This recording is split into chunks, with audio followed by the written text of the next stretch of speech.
In the spring of 1912, a German novelist visited his wife at a Swiss sanatorium. She was being treated for tuberculosis. He planned to stay for 3 weeks. A doctor examined him during his visit. "I found a moist spot on your lung," the doctor said. "You should consider remaining here for treatment, perhaps 3 months." Thomas Mann refused. He returned to Munich. He began writing. 12 years later, he published a novel about a young man who visits his cousin at a Swiss sanatorium. The young man plans to stay for 3 weeks. He remains for 7 years. Here is the strangest part of this story. When doctors later re-examined his wife's original x-rays, they found no evidence of tuberculosis. She had never had the disease at all. The greatest tuberculosis novel ever written. A book that would win its author the Nobel Prize, that would define an entire era, that would be called one of the most important works in the history of literature, was born from a misdiagnosis. From an illness that wasn't real. From a cure that didn't work. From 3 weeks that became 12 years. And here is something stranger still. The novel would predict with uncanny precision the catastrophe that was about to engulf Europe. It would diagnose a civilization's sickness before the symptoms became visible to anyone else. It would see the war coming, the World Festival of Death, and describe it in terms that would haunt readers for the next century. This is the story of the Magic Mountain, of Thomas Mann and his enchanted mountain, of a young engineer named Hans Castorp, who went to visit a sanatorium and never came home. Welcome to the Sanatorium. Tonight we're exploring one of literature's greatest novels, a book about time and death and disease, about love and philosophy and the collapse of European civilization. A book that was intended as a short comedic novella and became a 1,200-page epic. A book written in the shadow of one world war and published in the ruins of another. If you've journeyed with us before to Davos, to that alpine town that tuberculosis built, then you already know the world we're entering tonight. The same cure terraces, the same mountain air, the same patients wrapped in blankets, breathing deeply, watching the snow fall on the peaks above. But tonight, we're not just visiting the sanatoriums. We're entering the mind of the man who immortalized them. We're following Thomas Mann from the merchant houses of Lübeck to the balconies of Davos, from the outbreak of the First World War to the Nobel Prize ceremony in Stockholm.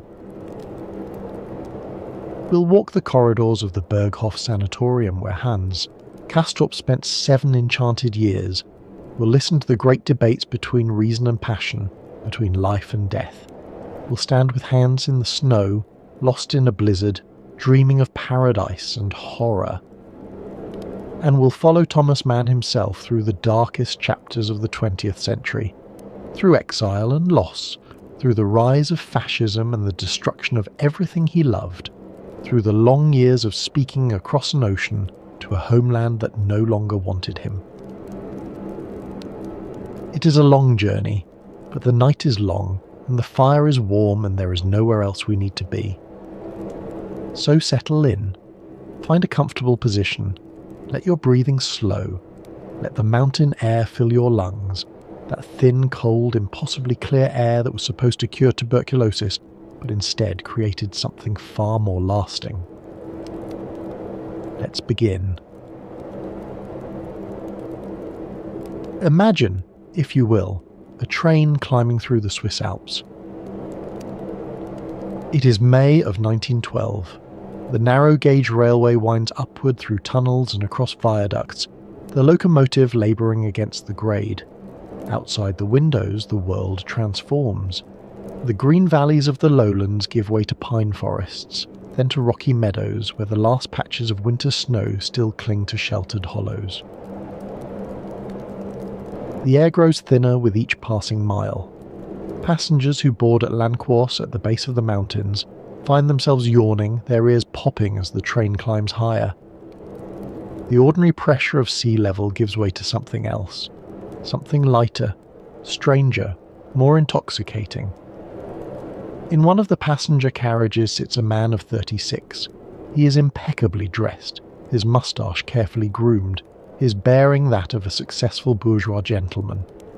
He carries with him the quiet confidence of someone who has already achieved what he set out to achieve, who has, against considerable odds, made himself into one of the most celebrated authors in the German language. His name is Thomas Mann, and he's travelling to Davos to visit his wife. Katja has been at the Wald Sanatorium since March, nearly 3 months now. Her doctors in Munich had detected what they believed was tuberculosis, and they had recommended the mountain cure, the same cure that Dr. Alexander Spengler had pioneered half a century earlier, the same cure that had transformed this remote valley into one of the most famous medical destinations in the world. Thomas has been worried. He and Katja have been married for 7 years now. They have 4 children, Erika, Klaus, Golo, and Monika, with 2 more still to come. The household in Munich depends on Katja's management. Without her, everything has been more difficult. But it is more than inconvenience that troubles him. It is fear. Tuberculosis kills. It killed Chopin and Keats, the Bronte sisters and Chekhov. It is the White Plague, the captain of death, the disease that has shaped the 19th century more than any other. And now it has come for his wife. He has been at home with the children, writing as he always writes, with the disciplined regularity of a factory worker. Every morning at his desk by 9 o'clock, every afternoon with his correspondence, tea at 4, a walk before dinner, the life of a German author, ordered and productive. But the work has not gone well. He has been distracted, anxious. The letters from Davos bring mixed news. Katja is comfortable, the doctors are optimistic, but the cure takes time, months, perhaps a year or more. And now he is ascending into her world, a world where time moves differently, where the healthy and the sick live side by side, in elegant buildings perched on mountainsides, where conversations about philosophy and death and the meaning of existence fill the long hours between meals. He does not know it yet, but this 3-week visit will change the course of his career. It will give him the setting and the atmosphere for a novel that will consume the next 12 years of his life. It will introduce him to a world suspended between life and death, a world that will prove irresistible to his literary imagination. The train pulls into the station at Davos Platz. The air that greets him as he steps onto the platform is thin and cold and impossibly clear. He can see for miles in every direction, the peaks sharp against the blue sky, the snowfields brilliant in the May sunshine. The altitude hits him immediately. His heart beats faster, his breath comes shorter, colours seem more vivid than they should be. There is something intoxicating about this air, something that makes the ordinary world below seem impossibly distant. Somewhere above him, on one of those elegant terraces, his wife lies wrapped in blankets, breathing this same air, waiting for him to arrive. Thomas Mann has just completed a novella about death and desire in Venice, a story about a celebrated author who travels to a foreign city and falls under a spell from which he cannot escape, a story that ends with a cholera epidemic and a death on the beach. He has come to Davos thinking he might write something similar, a companion piece, a light satirical treatment of the same themes, death and enchantment, but set in a tuberculosis sanatorium rather than a plague-ridden city. Something short, something he can finish in a few months. He has no idea that the short story he's imagining will become a novel of over 1,000 pages. He has no idea that the First World War will erupt before he can finish it. He has no idea that by the time he writes the final sentence, Europe will have torn itself apart. This is his story, and theirs. to understand Thomas Mann, we must first understand where he came from. He was born on the 6th of June 1875 in the ancient Hanseatic city of Lübeck, a city of brick churches and merchant houses of trading families whose roots stretched back centuries, a city where respectability and commerce and Protestant virtue formed the bedrock of existence. The Hanseatic League had made Lübeck rich. For centuries it had been one of the great trading centres of northern Europe, a city of ships and warehouses, of merchants who grew wealthy on grain and salt and timber. The city's coat of arms proclaimed it the Queen of the Hanse, and even in the late 19th century, long after the League had faded into history, Lübeck's leading families still carried themselves with the dignity of merchant princes. The Mann family was one of these merchant dynasties. His father, Johann Heinrich Mann, was a grain trader and senator of the city, a pillar of the community, respected and prosperous. His grandfather and great-grandfather had been Lübeck citizens before him. The family business, Johann Siegmund Mann, had celebrated its centenary during Thomas's boyhood. The family home stood on the Bäckergrube, one of the finest streets in Lübeck. It was a grand house, filled with heavy furniture and family portraits, with servants and silver and all the trappings of bourgeois success. Young Thomas grew up surrounded by respectability. But his mother was different. Julia da Silva Bruns had been born in Brazil, the daughter of a German plantation owner and a Portuguese Creole mother. She had been brought to Germany at the age of 7, raised by relatives, educated in the European manner. But she carried within her something that her husband's Lübeck relatives never quite understood: a love of music, of art, of the life of feeling rather than commerce. She was beautiful and dark-eyed, with an artist's temperament hidden beneath the proper exterior of a senator's wife. Musicians frequented their house. The piano was never silent for long. The world of art and beauty existed alongside the world of grain prices and merchant ledgers. It was through his mother that the young Thomas Mann was exposed to music, especially the operas of Richard Wagner. He would remember those evenings all his life, the music washing over him, the sense of being transported to another world. Wagner would remain his great passion, his troubling love, the composer whose genius and whose dangerous politics would haunt his work for decades. Thomas was the second son. His older brother Heinrich would also become a writer, and eventually a rival whose political views would lead to years of estrangement. But in childhood, the two boys shared their mother's artistic temperament, her sensitivity, her sense that there was more to life than the counting house. There were also sisters, Julia and Carla, and a younger brother, Victor, but it was Thomas and Heinrich who would carry the family's artistic aspirations into the world. Thomas loathed school. He failed to meet its requirements with what he later described as an innate and paralysing resistance to any external demands. The Catharineum, Lübeck's venerable gymnasium, could make nothing of him. He was not stupid, far from it, but he refused to perform. He dreamed and wrote poetry and waited for his real life to begin.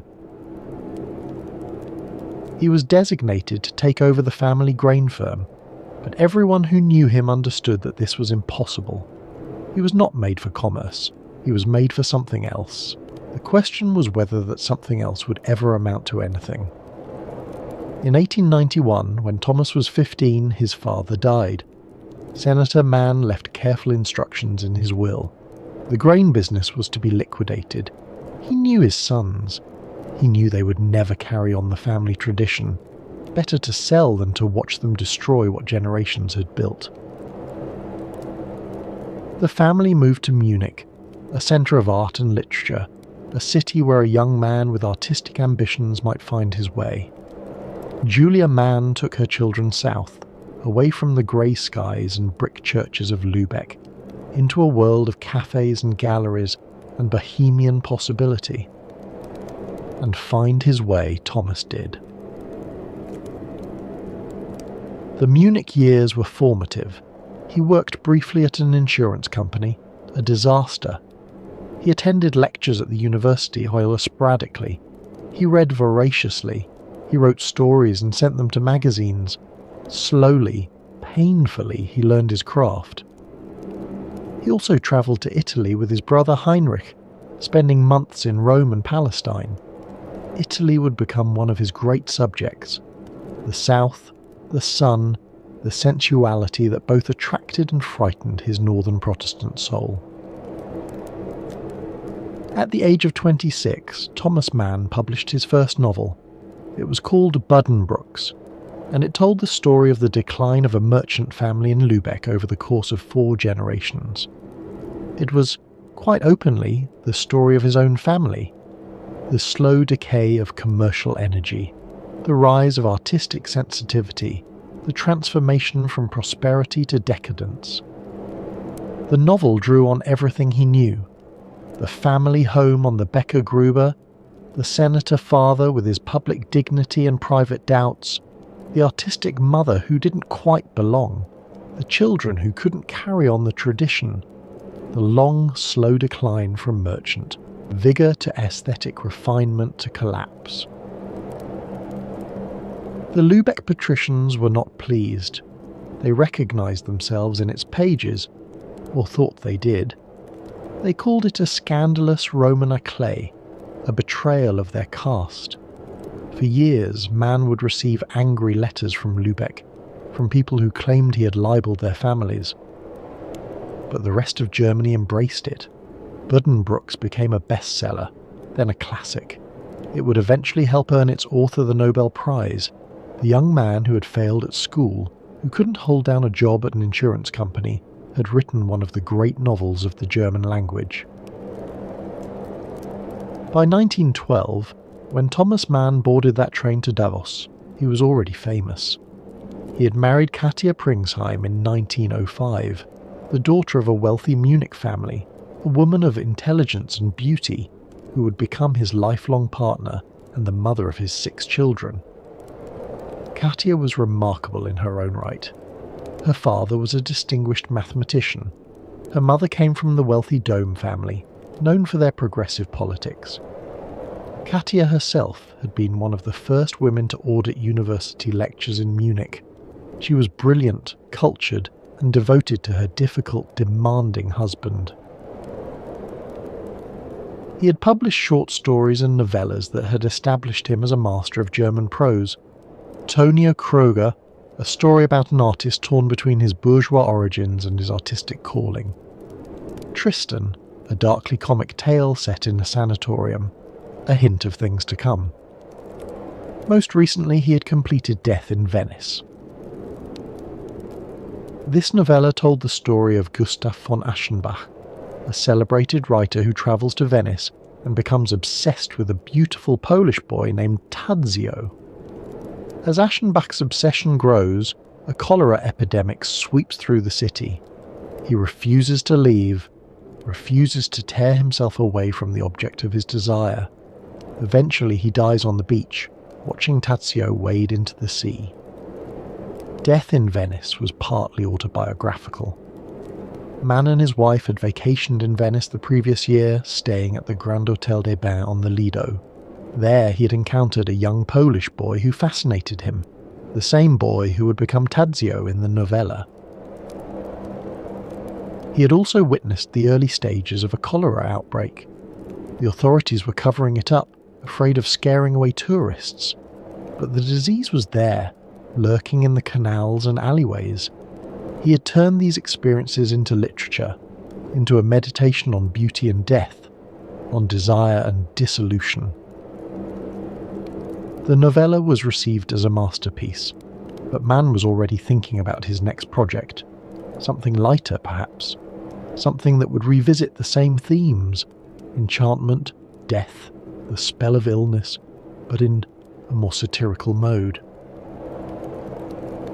He was thinking about tuberculosis, about sanatoriums, about those strange mountain communities where the sick and the healthy live together in a world apart.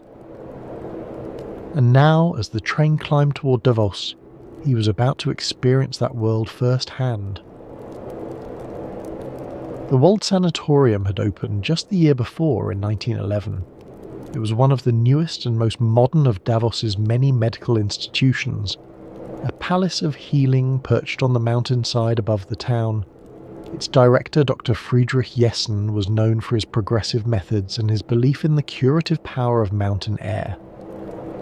Katia Mann had been among its first patients. She had arrived in March with what doctors believed was tuberculosis. For nearly 3 months she had followed the prescribed regimen: rest on the cure terrace, rich food, hours of stillness in the mountain air. She had written letters to her husband describing daily life in the sanatorium. The meals, 5 enormous meals per day, designed to build up the wasted bodies of the consumptives, the fellow patients, a strange mix of nationalities and temperaments, united only by their illness. The strange atmosphere of a community where death was always present but rarely discussed. These letters are lost now, but their influence remains. They gave Thomas Mann his first glimpse into a world that would obsess him for the next 12 years. A world where time seemed to stand still, where conversations about death were as common as conversations about the weather, where the healthy became infected not just with disease, but with a certain way of thinking, a certain enchantment.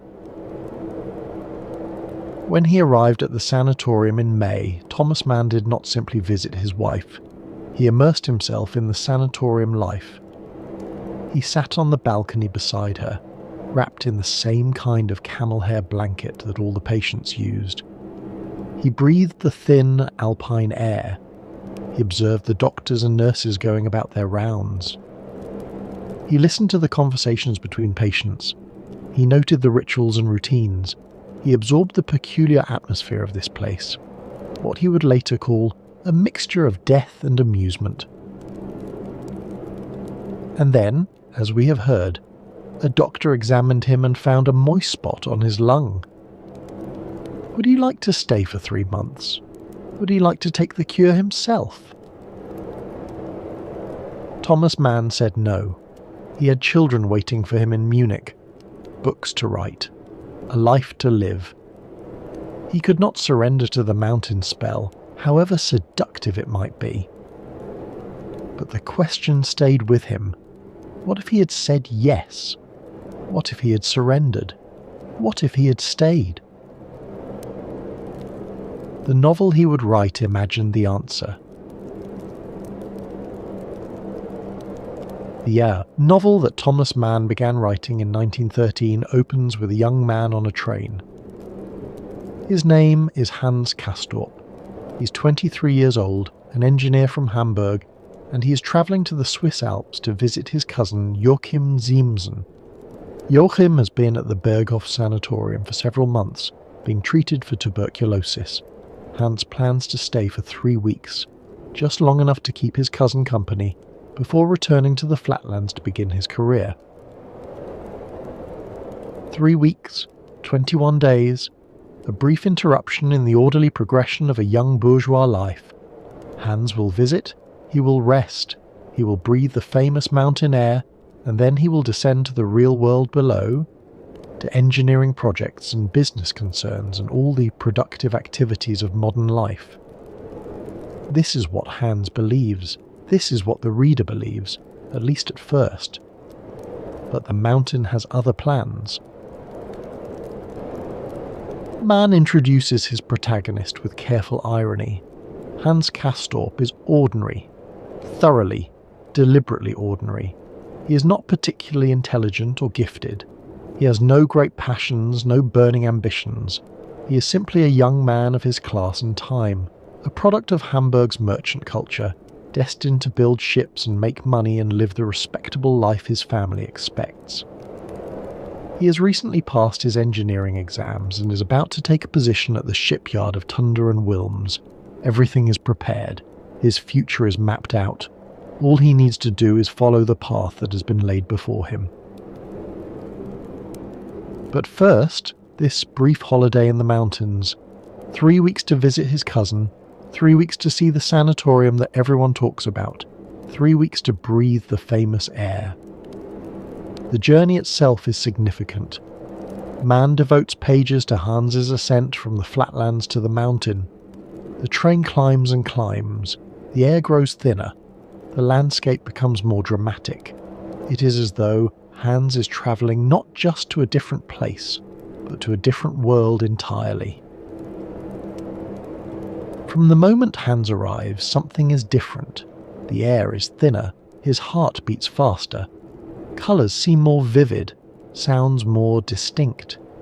Even time itself seems to move differently. The hours stretch and compress in ways that the flatlands never permitted. His cousin Joachim meets him at the station. Joachim is a soldier, or would be, if only he could get well. His greatest desire is to leave the sanatorium, to descend to the flatlands, to begin his military career. But the doctors keep finding reasons for him to stay. His fever persists. His lungs are not yet healed. Just a few more months, they tell him. Just a little longer. Hans is struck by how natural this all seems to Joachim. The routine of the sanatorium has become his cousin's entire world. The morning rest cure, the 5 enormous meals per day, the temperature taking, the x-rays, the consultations with doctors. Joachim speaks of these things as if they were the normal substance of existence. And indeed, at the Berghof they are. The sanatorium itself is like a grand hotel perched on the mountainside with views in every direction. It has elegant public rooms and private balconies, a library and a dining room, gardens and walking paths. The patients live in comfort, even luxury. But beneath the elegance lies the ever-present reality of illness and death. Hans is shown to his room, a pleasant chamber with a balcony overlooking the valley. The furniture is solid and comfortable. The walls are thick enough to muffle the sounds of the neighbouring patients. It could be a room in any good hotel. Except that the room's previous occupant died here just 2 days ago. The sheets have been changed and the room has been aired, but the death still lingers somehow. It is the first of many deaths that Hans will encounter at the Berghof. The sanatorium has its own customs, its own hierarchies, its own way of measuring time. New patients are called horizontal. They must spend their days lying on the cure terraces, forbidden from walking or exerting themselves. More advanced patients are granted increasing freedoms, allowed to walk in the gardens, to take excursions into the surrounding mountains. But no one, it seems, ever truly leaves, or if they do, they often return. The mountain has a way of claiming its own. Hans meets the chief physician, Hofrat Behrens, a tall, melancholic, wryly humorous man who has lived at the sanatorium for years. Behrens' own wife died here of tuberculosis, and he stayed on when he discovered that he too was infected. Now he presides over this community of the sick with a mixture of professional competence and dark humour. Behrens paints in his spare time, portraits of the patients mostly. He has painted Klavdia Shosha, the Russian woman who will become Hans's obsession. His medical eye and his artist eye see the same things: the signs of illness, the pallor of the skin, the particular beauty that consumption sometimes gives its victims. There is also Dr. Krakowski, who handles the psychological aspects of treatment. He is a bearded man with a penetrating gaze, given to wearing sandals and speaking in suggestive terms about the unconscious. He believes that illness has its roots in repressed desires, that physical disease is often the manifestation of psychological conflict. His lectures are well attended by the patients, who have little else to occupy their time. The lectures are about love, mostly, about the hidden workings of desire and repression. The patients listen, fascinated and uncomfortable, wondering what their own illnesses might reveal about their secret selves. Hans intends to observe all of this as an outsider. He is healthy after all. He is just visiting. In 3 weeks he will return to Hamburg, to his uncle's shipping firm, to the life that awaits him in the flatlands. But on the very first evening, something happens. During dinner, he notices a woman across the dining room.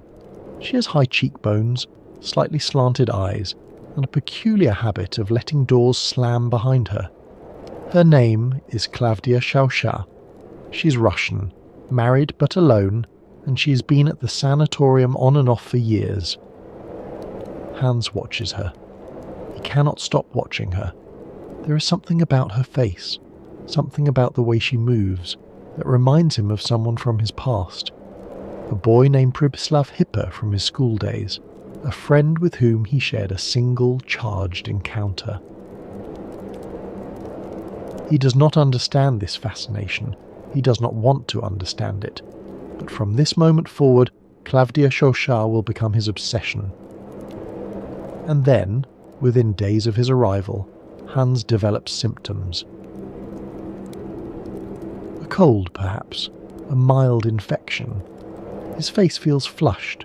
His heartbeat is irregular. There is a strange taste in his mouth, the taste of blood, perhaps, though he cannot be sure. Hofrat Behrens examines him and discovers what the real Thomas Mann's doctor had discovered in 1912, a moist spot on his lung. Would Hans like to stay for treatment? Would he like to take the cure? Unlike Thomas Mann, Hans Castorp says yes. What does it mean to stay on the mountain? The first thing Hans discovers is that time moves differently here. In the flatlands, time is marked by activity, by work and appointments, and the forward progress of a career. But at the Berghof, there is no work to be done.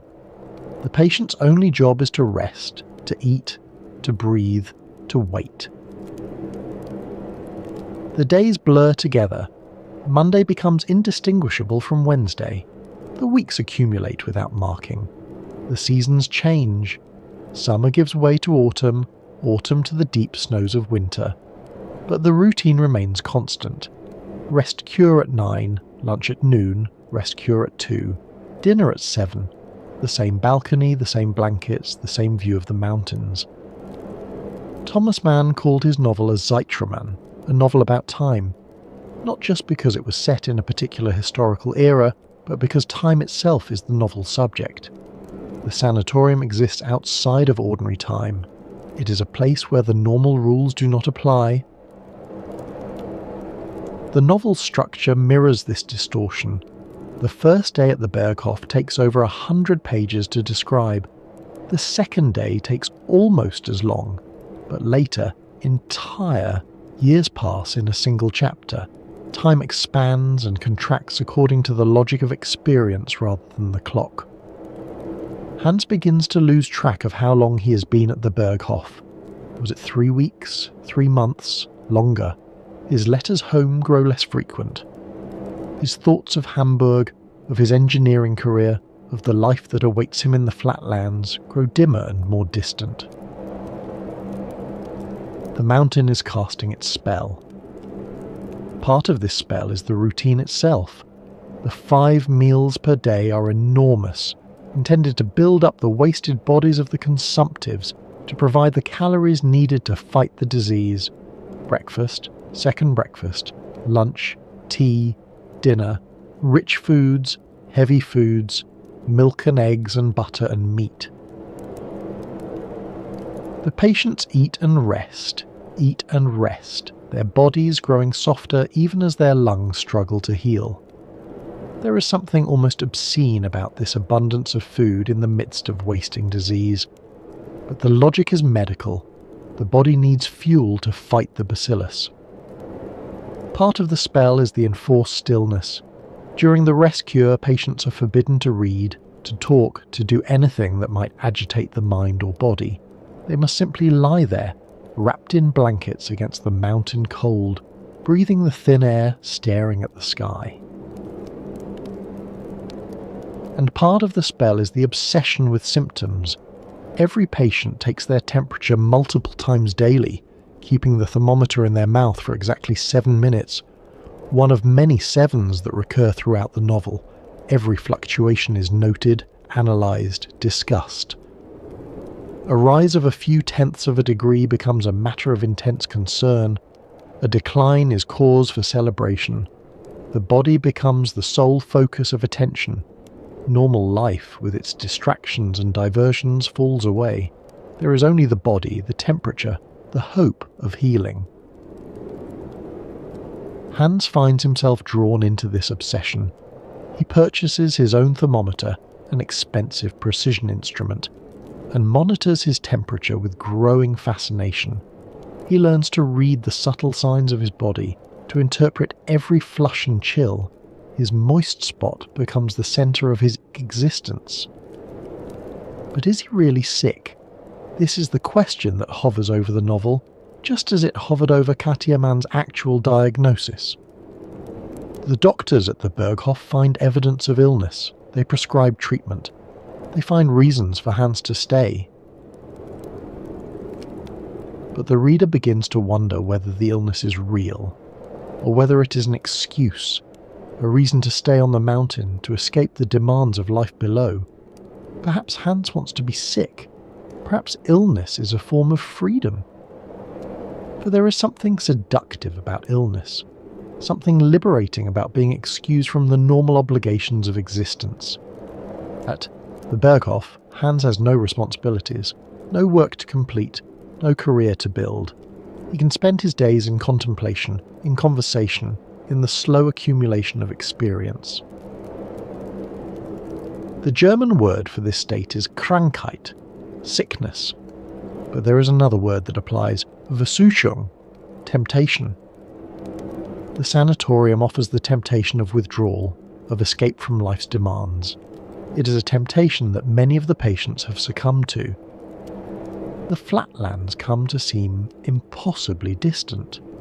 When letters arrive from Hamburg, they feel like messages from another world, a world of commerce and industry and practical concerns, a world where time marches forward, where things get done, where life has purpose and direction.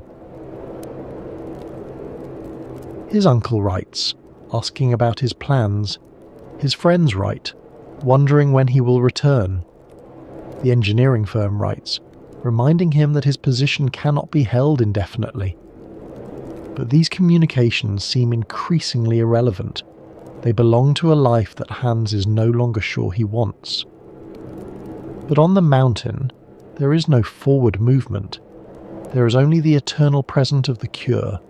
There is only the routine, the meals, the rest cure, the conversations, the temperature taking.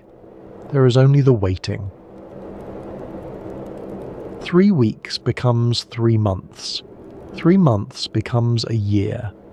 Hans stops mentioning his departure date. He stops thinking about Hamburg. The mountain has claimed him. This is the enchantment that Thomas Mann experienced during his 3-week visit in 1912. He could have stayed. The doctor had invited him to stay. He had felt the mountain's pull, the seductive promise of illness, the strange peace of a world where normal life was suspended. He chose to leave. His character does not. And in not leaving, Hans Castorp opens himself to experiences that would never have been possible in the flatlands. He opens himself to philosophy, to ideas, to the great debates that will consume the rest of the novel. He opens himself to questions about life and death, about the meaning of existence, about the nature of time itself. He opens himself to love and to death. If time is the novel's structure, ideas are its substance. Hans Castorp arrives at the Berghof as an ordinary young man, well-meaning but intellectually unremarkable. He has received the standard education of his class, but he has never thought deeply about philosophy or politics or the meaning of existence. He has accepted the world as he found it. The mountain will change this. His first educator is Lodovico Settembrini, an Italian man of letters who has been at the Sanatorium for years. Settembrini is a humanist, an apostle of the Enlightenment, a believer in reason and progress and the dignity of man. He speaks in elaborate, beautifully constructed sentences. He quotes the classics. He sees himself as a representative of civilization itself. Settembrini comes from a distinguished Italian family. His grandfather fought with Mazzini for Italian unification. His father was a classical scholar and freethinker.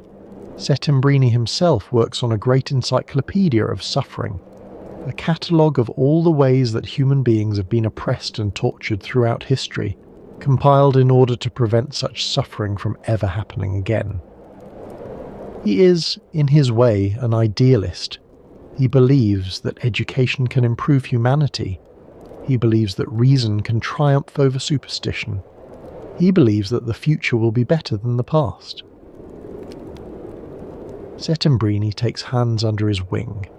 He warns him about the dangers of the mountain, not just the physical dangers of tuberculosis, but the spiritual dangers of enchantment.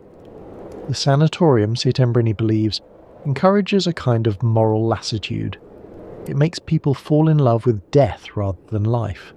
It seduces them away from the active, productive existence that gives human life its meaning. Flee this place, Settembrini urges. Return to the flatlands.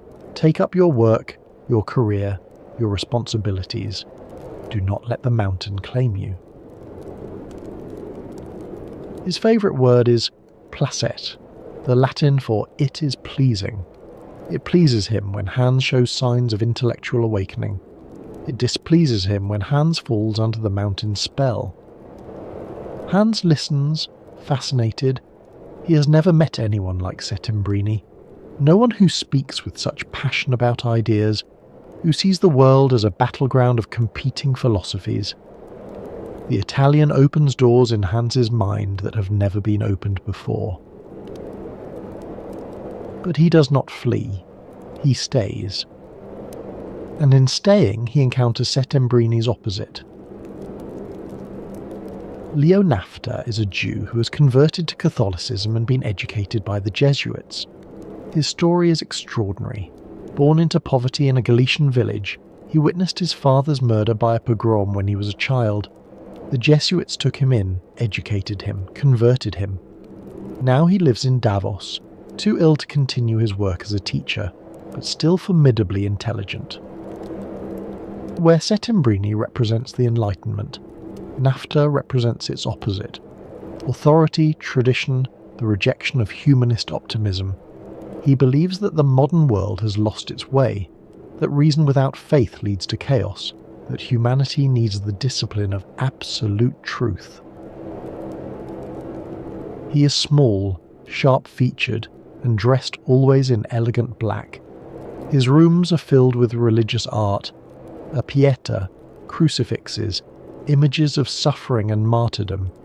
He takes a dark pleasure in argument, in reducing his opponents to confusion and despair. The two men despise each other. Settembrini calls Nafta a terrorist and a nihilist. Nafta calls Settembrini a windbag and a fool. They cannot be in the same room without arguing. And yet they are drawn together, locked in endless debates that Hans witnesses with growing fascination. These debates form the intellectual heart of the novel. Settembrini argues for democracy, for tolerance, for human rights. Nafta argues for hierarchy, for discipline, for the submission of the individual to higher powers. They debate war and peace, art and commerce, life and death. What is progress? Settembrini believes in it absolutely. The forward march of reason, the gradual improvement of humanity. Nafta calls this a delusion. History is not a line but a circle. Civilizations rise and fall. The idea that modern humanity is superior to its ancestors is merely arrogance. What is freedom? For Settembrini, it is the highest value, the right of individuals to determine their own destinies. For Nafta, it is a curse. Freedom without guidance leads only to chaos and despair. Human beings need discipline, hierarchy, truth imposed from above.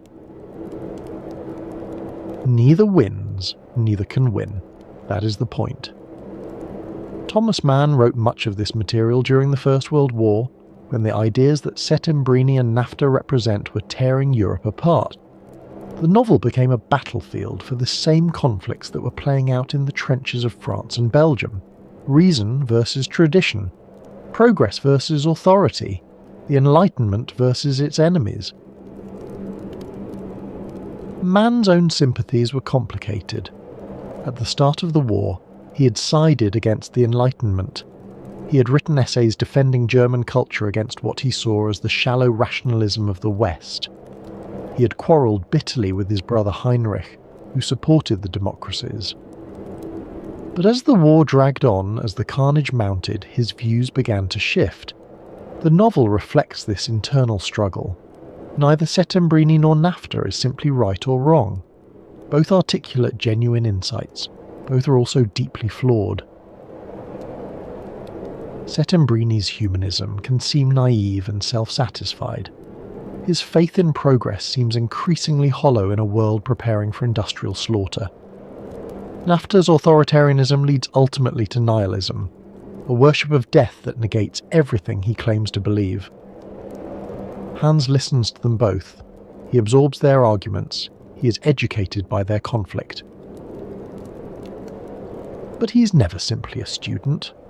The novel's great achievement is that Hans Castorp, this ordinary young man, this unremarkable engineer from Hamburg, becomes wiser than his teachers. He finds a position between their extremes, a synthesis that neither of them can achieve. This synthesis will be articulated most clearly in the novel's central chapter, a chapter called Snow. But before we reach that moment, we must speak of love. For Hans's education is not only intellectual, it is also emotional, and at its centre is Klavdia Chochal. For months, Hans watches Klavdia from across the dining room.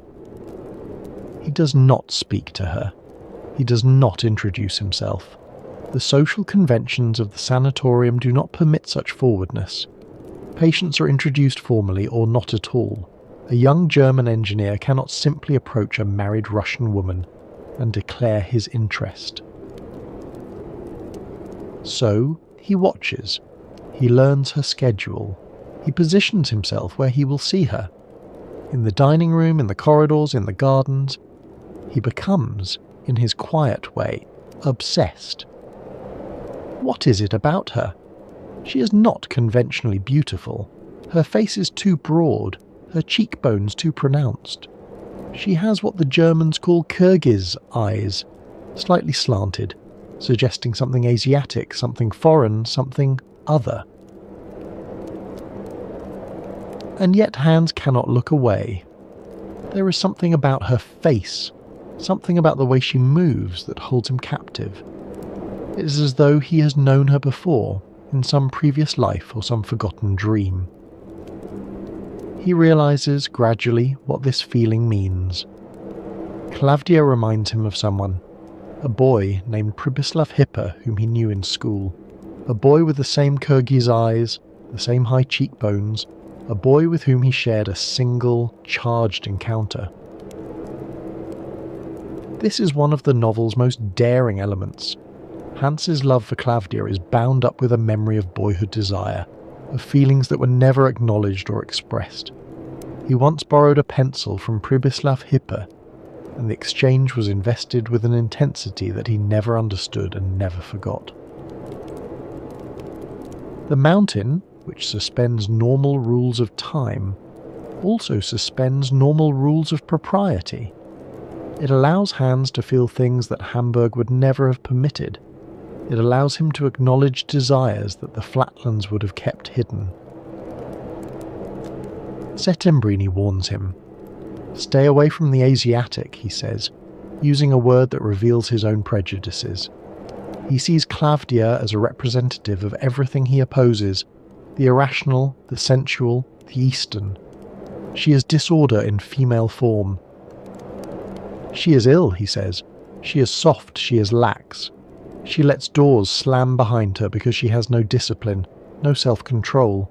She will drag you down into her softness. Hans cannot stay away. He borrows a pencil from her, an act that echoes his long-ago encounter with Pribislav Hipper. He learns her routines. He listens for the sound of her door slamming. He becomes, in his quiet way, her devotee. And then comes carnival night. Once a year the Berghof celebrates Fasching, the carnival that precedes Lent. Patients don costumes and masks. The normal hierarchies are suspended. Wine flows freely. For one night, everyone pretends to be someone else. It is a dangerous night. The sick pretend to be healthy. The proper pretend to be wild. Rules that govern daily life are temporarily suspended. Anything might happen. Hans approaches Klavdia at last. They speak. He uses the intimate form of address, du rather than sie, a liberty that would be unthinkable under normal circumstances. In German, to use du with a stranger is either an insult or an intimacy. Hans means it as intimacy. They speak in French, neither's native language, but a language in which difficult things might be said more easily. Hans tells her of his love, of his months of watching, of the dreams that have consumed him. She is not surprised. She has known. Perhaps she has been waiting. That night they consummate their passion. The details are not given. Mann was a discreet writer, and the scene unfolds largely through implication, but the implication is clear. Hans enters her room. He does not leave until morning. It is the only night they will have. The next morning, Klavdia leaves the sanatorium. She has been planning this departure for weeks. She returns to her husband, to whatever life awaits her in Russia. She leaves Hans only a memento, an X-ray photograph of her diseased lungs, which he will treasure like a love token. Hans is devastated, but he does not follow her. He does not leave the mountain. Instead, he waits. He waits for 3 more years. This is the strange mathematics of love on the mountain. One night becomes an eternity. 3 years of waiting become a mere interlude. Time stretches and compresses according to its own logic. During these years, Hans continues his education. He reads books from the Sanatorium library, books on anatomy, on physiology, on the nature of life itself. He listens to the debates between Settembrini and Nafta.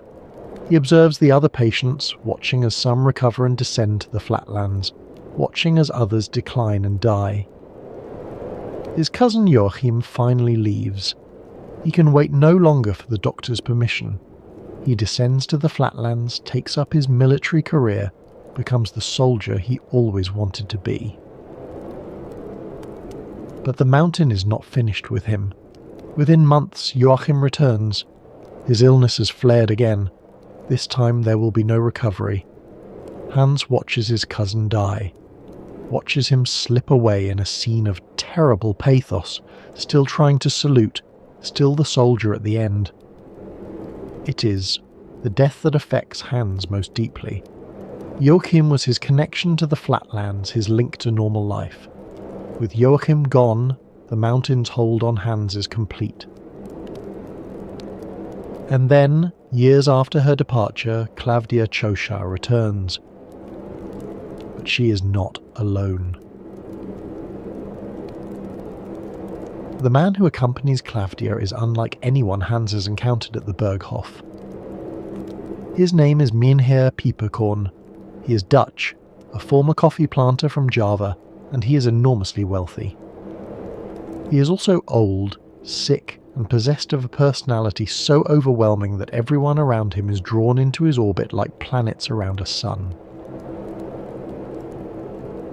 Peperkorn is massive, a great bear of a man with a leonine head and piercing eyes. He dominates every room he enters, not through force or aggression, but through sheer presence. When he speaks, everyone listens, even though he rarely finishes a sentence. This is the strangest thing about him. Peppercorn cannot complete a thought. His speech trails off into fragments, into gestures, into inarticulate but somehow eloquent silences. He raises a finger, makes a gesture, and everyone nods as though he has said something profound. "Life, gentlemen," he begins. "Life is, that is to say, in short, but enough." And somehow this is enough. His presence fills in what his words leave out. Where Settembrini and NAFTA are all words, all ideas, Peppercorn is pure life force. He represents something that cannot be captured in arguments or philosophies, the irrational vitality that makes existence worthwhile. Thomas Mann based this character partly on Gerhard Hauptmann, a famous German poet whom Mann both admired and resented. Hauptmann was a towering figure in German letters, a Nobel laureate, a literary celebrity, a man who commanded attention wherever he went. But Mann found him intellectually disappointing, a great presence with little substance. The portrait in the novel is affectionate but also satirical. Peppercorn is magnificent but also absurd, a giant who cannot express the simplest thought. He is the critic's nightmare, a man who cannot be analysed because there is nothing to analyse, only presence. Hans should hate him. This is the man who has taken Klavdia. This is his rival. For 3 years Hans has waited for her return, dreaming of their one night together, treasuring the X-ray of her lungs, and now she returns on the arm of another man. But Hans finds himself drawn to Peppercorn instead. The two men become friends. They drink together. Peppercorn drinks enormously, a connoisseur of wines and liquors. They talk, or rather Peppercorn speaks in fragments while Hans listens, trying to decipher meaning from gesture and intonation. There is something generous in this friendship. Hans has learned during his years on the mountain to set aside jealousy. He has learned that love is not possession, that people cannot be owned. Klavdia belongs to no one, not even to herself. She moves through life like a force of nature, taking and leaving as the spirit moves her. Or perhaps it is simpler. Perhaps Peppercorn is simply impossible to resist. His personality is a force of nature, as irresistible as gravity. Even Settembrini and NAFTA fall silent in his presence, their arguments suddenly seeming petty and abstract. But Peppercorn is dying. The vitality that animates him is flickering. He feels it failing, feels himself becoming impotent, a word that has both sexual and existential meaning. He can no longer be the life force he has always been. His body is betraying him, his spirit is dimming. He speaks of this to Hans, in his fragmentary way. The greatest sin, he says, is failure of feeling. To be alive and not feel alive, this is the unforgivable thing. Better to die than to lose the capacity for life. One day, he gathers a small group of friends for a picnic by a waterfall. It is a beautiful day. The water crashes over the rocks. Nature displays itself in all its overwhelming power. Peppercorn leads them to the waterfall's edge and begins to speak, but the roar of the water drowns out his words. No one can hear him. His gestures become more and more emphatic, but his voice is lost in the thunder of the cascade. It is perhaps the perfect image of his life. All presence, no content, all gesture, no words, magnificent and absurd at once. That night Peppercorn kills himself. He has chosen to end his life while he still can, before the vitality drains away completely. It is an act of will, a final assertion of control over a body that has begun to betray him. He uses a clever device of his own invention, a kind of spring-loaded poison needle. Even his death is elaborate. theatrical. Hans grieves, Klavdia grieves, and then, once again, she leaves. This time, Hans knows she will not return. This time, he does not wait. Before Pieperkorn's arrival, before Klavdia's return, there is a moment that stands at the centre of the novel. Hans has taken up skiing. It is one of the few physical activities permitted to the patients, a way to exercise the lungs in the cold mountain air. Day after day, he ventures into the snowfields above the sanatorium, exploring the wilderness that surrounds the Berghof. The skiing is solitary and meditative. Hans glides across the snow, alone with his thoughts, the sanatorium shrinking to a speck below him. Up here, the debates of Settembrini and NAFTA seem very far away. There is only the snow and the sky and the rhythm of his movements. One afternoon he goes too far. A storm blows in without warning.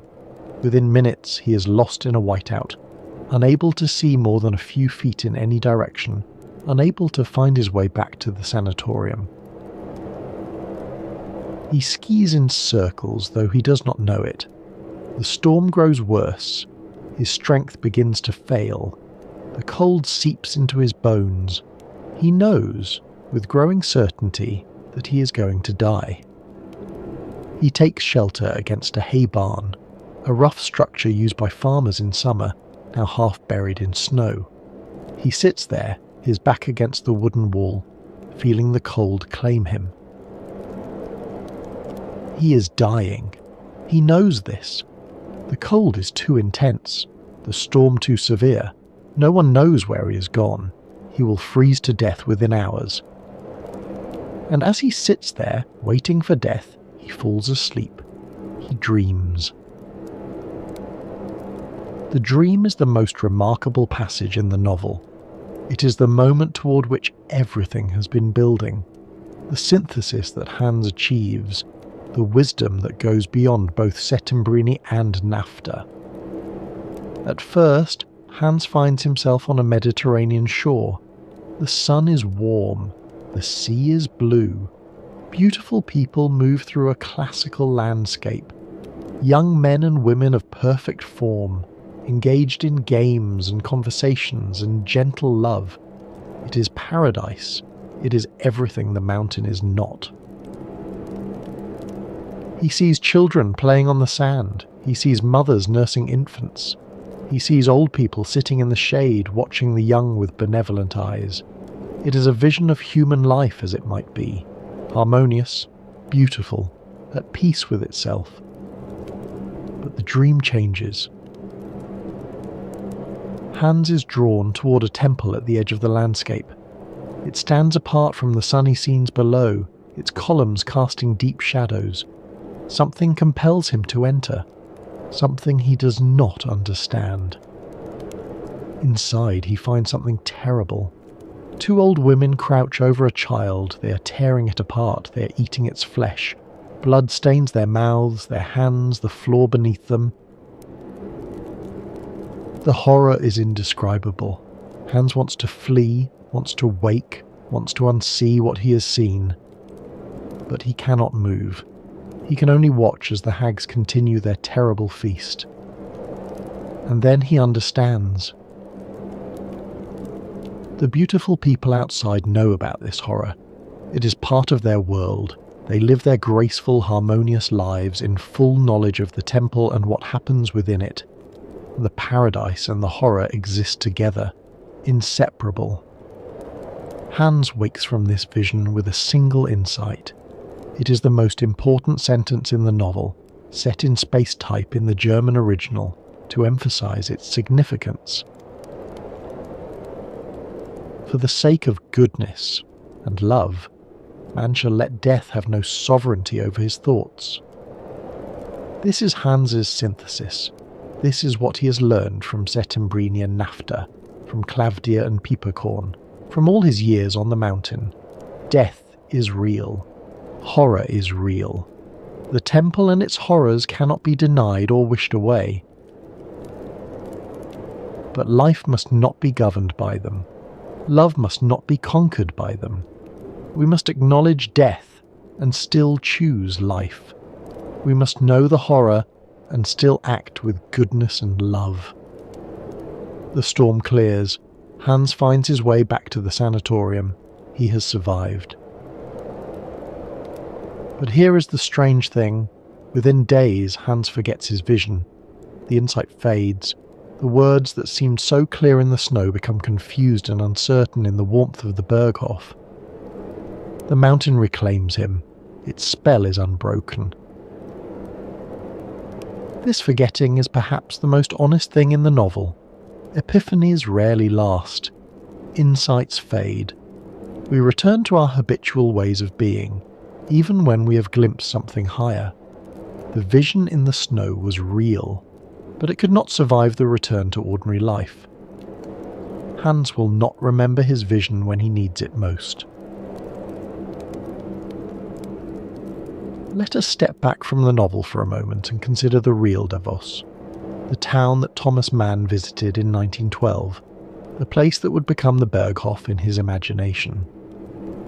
Davos sits at an altitude of 1,500 metres in the Graubünden Alps, high enough that the air is thin and cold, low enough that life is still possible. In the 19th century it was a small farming community, its people scraping a living from the rocky soil and sparse pastures. Everything changed when Dr. Alexander Spengler arrived.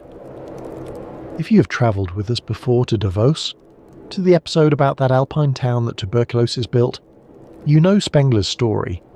He was a German doctor who came to Davos in 1853, suffering from tuberculosis himself. The mountain air seemed to help him. He began to wonder if it might help others. Spengler became convinced that the particular combination of altitude, dry air and sunshine in Davos could benefit tubercular patients. He began recommending it to his patients. Others followed. By the 1860s, the first sanatoriums were being built. The Davos that Thomas Mann visited in 1912 was the product of this medical gold rush. The town had been transformed. Where once there were scattered farmhouses, now there were grand sanatoriums, buildings like ocean liners run aground on the mountainside, their balconies facing south to catch the sun. The Schatzalp, opened in 1900, was one of the grandest. Built in the Art Nouveau style, it, perched on a ridge above the town, accessible only by funicular railway. Its patients were wealthy, its facilities luxurious. It is the model for Mann's fictional Berghof. The Wald-Sanatorium, where Katja actually stayed, was newer, opened just in 1911. It was a forest sanatorium, set among pine trees on the mountainside above the town. Its director, Dr. Friedrich Jessen, was known for his modern methods. Life in these sanatoriums followed a strict routine. Patients spent hours each day on the cure terrace, lying in reclining chairs, wrapped in blankets, breathing the cold mountain air. They ate enormous meals, 5 per day, rich in fats and proteins, designed to build up their wasted bodies. They took their temperature obsessively. They submitted to x-rays and examinations. They lived suspended between hope and fear, never knowing whether they would recover or decline. The sanatoriums were also social worlds. Patients came from across Europe, from Germany and Russia, from England and France, from Italy and Austria. They were thrown together by their illness, united by their common fate. Romances flourished, friendships formed. The boundary between patient and visitor, between sick and healthy, was permeable and uncertain. Mann captured all of this in his novel. The 5 meals per day, the cure terraces, the obsessive temperature taking, the strange society of the sick. But he transformed it too, making the sanatorium into a symbol of something larger, a microcosm of European civilization before the catastrophe. By 1912, that catastrophe was only 2 years away. The world that Mann observed at the Wald Sanatorium, the elegant society of the sick, the debates between humanists and authoritarians, the enchantment with death, was about to be swept away by war. The sanatoriums themselves would survive for another 4 decades, until antibiotics made the mountain cure obsolete. But the world they represented, the world of pre-war Europe, with its certainties and its illusions, would end in August of 1914. Mann did not know this when he visited. He could not have known. But by the time he finished his novel 12 years later, the catastrophe had happened. The novel that began as satire had become prophecy. We must now consider the man behind the novel. Consider the circumstances in which it was written. Thomas Mann began writing The Magic Mountain in 1913, just over a year after his visit to Davos. He intended it to be a short satirical piece, a companion to death in Venice, exploring similar themes in a more humorous mode. Perhaps 100 pages. Perhaps he could finish it in a year. Then, in the summer of 1914, the world exploded. The assassination of Archduke Franz Ferdinand in Sarajevo set in motion a chain of events that would destroy the Europe Thomas Mann had known. Austria declared war on Serbia. Russia mobilized. Germany declared war on Russia and France. Britain entered the conflict. Within weeks, millions of men were marching toward trenches where they would die in numbers that defied comprehension. Mann, like many German intellectuals, initially supported the war. He saw it as defense of German culture against what he perceived as the shallow materialism of the West. Germany represented depth, inwardness, the life of the spirit. France and England represented surface, commerce, the life of mere reason. This is a position that seems incomprehensible now, but it was common among German intellectuals in 1914. They believed that German culture was superior to Western civilization, that Germany represented something deeper and more authentic than the democracies of the West. Mann threw himself into this argument. He wrote essays defending Germany, defending the war, defending what he saw as German values. He quarrelled bitterly with his brother Heinrich, who opposed the war and embraced the democratic values of France. The brothers stopped speaking. Their estrangement would last for years. It was a painful rupture.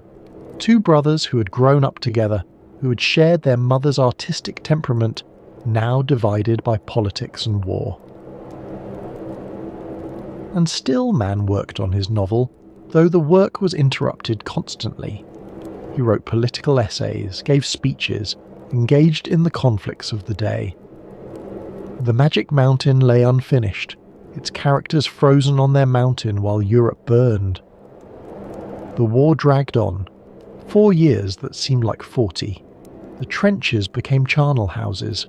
The dead piled up in numbers that numbed the mind. 10 million soldiers would die. 20 million more would be wounded. The flower of a generation was destroyed. By the time the war ended in 1918, everything had changed. The German Empire had fallen. Revolution had swept through the country. The old certainties had been swept away. Mann's own views had begun to shift. The carnage of the war had shaken his confidence in German exceptionalism. The failure of the old order made him reconsider his opposition to democracy. Slowly, painfully, he was coming to see that his position had been wrong. When he returned to the novel, he brought these new perspectives with him. The Magic Mountain became not just a story about a young man in a sanatorium, but an allegory for European civilization itself, a civilization that had been enchanted by dangerous ideas, that had fallen under the spell of death, that had descended into the madness of war. Once. The debates between Settembrini and NAFTA took on new meaning. They were no longer abstract philosophical discussions. They were the ideas that had torn Europe apart. The novel's final pages are among the strangest in literature. For 7 years, Hans Castorp has lived on the mountain. 7 years of rest, cures and debates, of love and death, of time suspended. 7 years while the world below prepared for catastrophe. And then, in August of 1914, the spell breaks. The word comes up the mountain. War has been declared. The European powers are mobilizing. Young men are needed to fight. The sanatorium empties.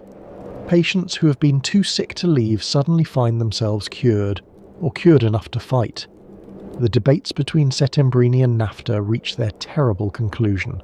They quarrel, they challenge each other to a duel, and NAFTA, in a final gesture of nihilism, shoots himself rather than his opponent. Hans descends. After 7 years, he finally leaves the Berghof. Not because he is cured. We never know whether his illness was real. Not because he has chosen to leave. He could have stayed. He descends because history has summoned him. The final scene finds him on a battlefield somewhere in Flanders. Shells are falling. Men are dying around him. He stumbles forward through the mud and smoke, singing a German song. A love song, oddly, in the midst of all this death. The song is The Linden Tree from Schubert's Winterreise, a song about rest, about the tree that promises peace, about the traveller who is tempted to stop and sleep forever. It is a song about death, and Hans sings it as he marches toward what may be his own death. Thomas Mann does not tell us what happens next. The novel ends with Hans disappearing into the chaos of battle. Will he survive? The narrator offers little hope. Adventures of the flesh and in the spirit, while enhancing thy simplicity, granted thee to know in the spirit what in the flesh thou scarcely could have done. Moments there were, when out of death and the rebellion of the flesh, there came to thee as thou tookest stock of thyself a dream of love. Out of this universal feast of death, out of this extremity of fever, kindling the rain-washed evening sky to a fiery glow, may it be that love one day shall mount. The World Festival of Death. This is man's phrase for the war. The war that ended the world he had known. The war that killed millions. The war that made the enchantments of the sanatorium seem almost innocent by comparison. Hans Castorp, who spent 7 years learning to think about death, now faces death itself, not as philosophy but as artillery shells and poison gas and bodies piled in, trenches. The abstract debates of Settembrini and NAFTA have become horribly concrete. It is an extraordinary ending, frustrating for readers who want resolution, who want to know whether Hans lives or dies, but true to the novel's vision. The mountain protected its patients from the world, but the world eventually comes for everyone. The enchantment ends, the spell breaks, history claims its own. Thomas Mann finished The Magic Mountain in the summer of 1924. He had worked on it for over 12 years, longer than Hans Castorp spent at the Berghof. The novel that began as a short satire had grown into over 1,000 pages, one of the longest and most complex works of German literature. He was pessimistic about its reception. Germany in 1924 was a wounded nation, defeated in war, convulsed by revolution, devastated by hyperinflation. The economy was only beginning to stabilise. Hitler had just been released from prison after his failed beer hall putsch. Would anyone have the patience for a 1,200-page meditation on time and death? Would anyone expect, Mann wrote, that a harassed public, economically oppressed, would take it on itself to pursue through 1,200 pages the dreamlike ramifications of this figment of thought? The answer surprised him. The Magic Mountain was an immediate success. The first printing sold out almost immediately. Critics hailed it as a masterpiece. Readers devoured it despite its length and difficulty. Within months, it was clear that Mann had written something that would endure. The novel spoke to its moment. The Europe of 1924 was living in the aftermath of the catastrophe that the novel predicted. Readers recognised their world in Mann's pages, the intellectual conflicts, the seductions of death, the enchantments that had led to disaster. The book was both diagnosis and autopsy, explaining how the catastrophe had happened even as it mourned what had been lost. But the novel also transcended its moment. Its themes were universal enough to speak to readers in any era. Time and death, love and illness, the tension between life's demands and the desire to withdraw from them. These are permanent human concerns not bound to any particular place or time. In 1929, Thomas Mann was awarded the Nobel Prize in Literature. The Swedish Academy cited Buddenbrooks as the primary reason for the award, but everyone understood that the Magic Mountain had sealed his reputation. He was now officially one of the greatest writers in the German language. The prize ceremony was held in Stockholm in December. Mann gave his acceptance speech in German, speaking of the relationship between art and democracy, between literature and politics. He was beginning to engage more openly with political questions that would consume the rest of his life. He used the prize money to build a summer cottage in Lithuania, on the Curonian Spit, a narrow strip of land between the Baltic Sea and the Curonian Lagoon. There, in a simple wooden house overlooking the dunes, he worked on his next great project, the tetralogy Joseph and His Brothers, which would occupy him for the next 16 years. But the Magic Mountain remained his central achievement. When readers thought of Thomas Mann, they thought of the Sanatorium, the Cure terraces, the debates between Settembrini and NAFTA, Hans Castorp, lost in the snow, glimpsing a truth he could not hold.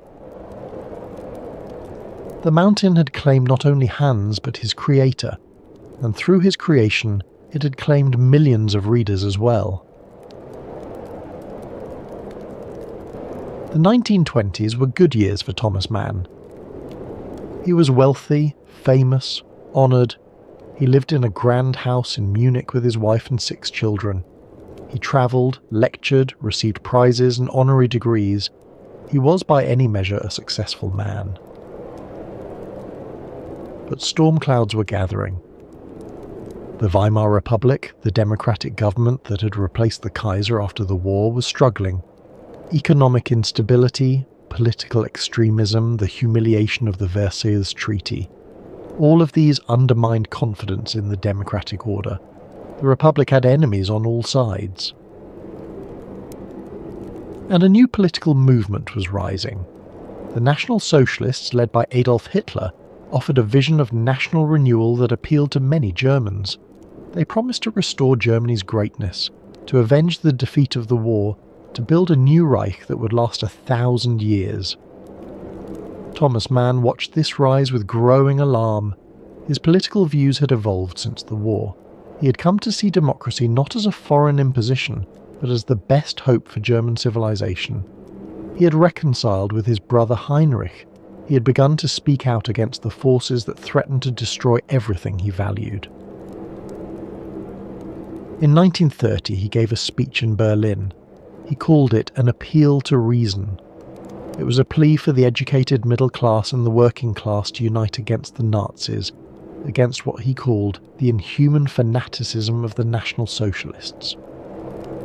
The speech was courageous. It was also dangerous. The audience was hostile, filled with Nazi sympathizers who heckled and interrupted. The newspapers attacked him. The Nazis marked him as an enemy. 3 years later, in 1933, Hitler became Chancellor of Germany. The democratic experiment was over. The 1,000-year Reich had begun. Thomas Mann was not in Germany when it happened. He and Katja were on vacation in Switzerland, enjoying the Alps that had inspired the Magic Mountain. They had planned to stay a few weeks and then return home. They received word from their children. Do not come back. Your writings have been blacklisted. Your home has been searched. You're not safe. Their eldest children, Erika and Klaus, who had already fled to France, confirmed the warning. The Nazis were arresting their enemies. Mann's name was on the list. They never returned to Germany, not for decades. Not until after the war, after Hitler was dead, after the Reich lay in ruins. The house in Munich, with its library and manuscripts, its memories and possessions, was lost to them. At first, Mann tried to remain apolitical. He published cautiously. He did not denounce the regime openly. He feared for his property, for his books, for the German audience he had cultivated his entire life. Perhaps he thought he could wait out the madness. Perhaps Germany would come to its senses. But silence was impossible. In 1936, he published an open letter to the University of Bonn, which had stripped him of his honorary doctorate. The letter was a declaration of opposition. He would no longer be silent. The Nazi regime responded by revoking his German citizenship. Thomas Mann, author of Buddenbrooks and the Magic Mountain, was now officially stateless. When asked whether he found exile difficult, whether he felt lonely without his homeland, Mann gave an answer that has become famous. "Where I am, there is Germany. I carry my German culture in me." In 1938, Thomas Mann emigrated to the United States. He settled first in Princeton, New Jersey, where the university offered him a position as a visiting lecturer. Later, he moved to Pacific Palisades, California, a community of German exiles near Los Angeles that included other refugees from fascism: Bertolt Brecht, Arnold Schoenberg, Theodor Adorno. These were strange years for the great German writer. He was in exile from the culture that had produced him, living in a country whose language he spoke imperfectly, watching from across an ocean as his homeland committed crimes that defied comprehension. America was good to him. He was honoured, celebrated, welcomed. Universities invited him to lecture. Publishers published his books. The American public, in its generous way, embraced this distinguished refugee. But he never felt at home. The California sunshine, so different from the grey skies of Northern Europe, seemed false to him. The American way of life, so optimistic and practical, was foreign to his temperament. He longed for the culture he had lost, for the German language, for European complexity, for the world he had known. And yet he was not passive. During the war, Mann made a series of radio broadcasts addressed to German listeners. They were called Deutsche Hörer, German listeners, short speeches recorded in California, transmitted to Europe by the BBC, aimed at reaching those Germans who might still be reached. In these broadcasts, Mann pleaded with his countrymen to reject the Nazi regime. He described the crimes being committed in Germany's name. He reminded Germans of their better traditions, of Goethe and Schiller and Beethoven, of the culture that had once been the glory of Europe.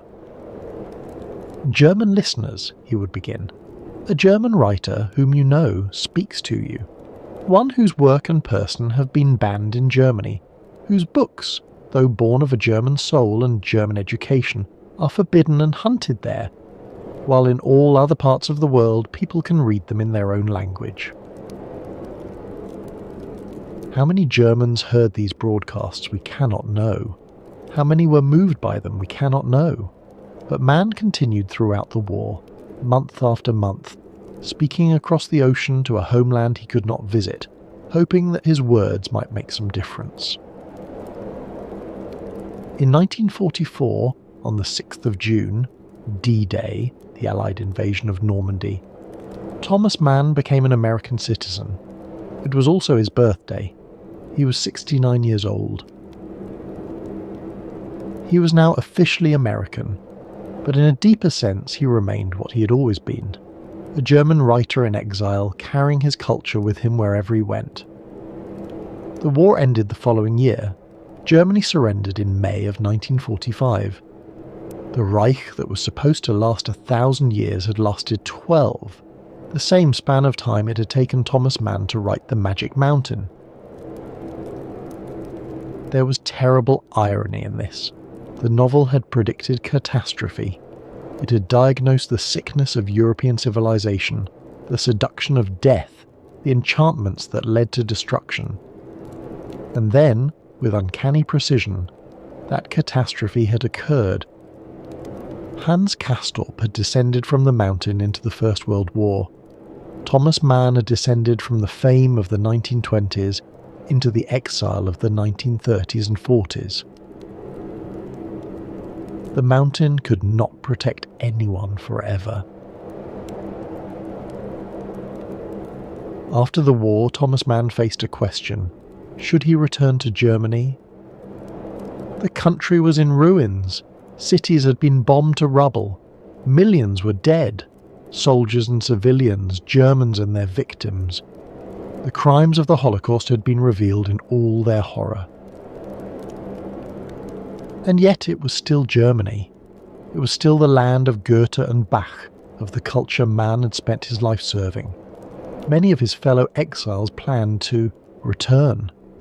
Bertolt Brecht would go back to East Germany. Others would return to the West. Mann chose a middle path. He visited Germany several times after the war, but he never lived there again. Instead, he settled near Zurich in Switzerland, the same country where the Magic Mountain was set, the same mountains where Katia had taken her cure so many years before. In 1949, he made a particularly significant visit. He travelled to both Germanys, the Federal Republic in the west and the German Democratic Republic in the east, to receive Goethe prizes from both Frankfurt and Weimar. It was the 200th anniversary of Goethe's birth, and Mann was chosen to give the commemorative address. This decision was controversial. The Cold War had begun. Americans viewed the Communist East with deep suspicion.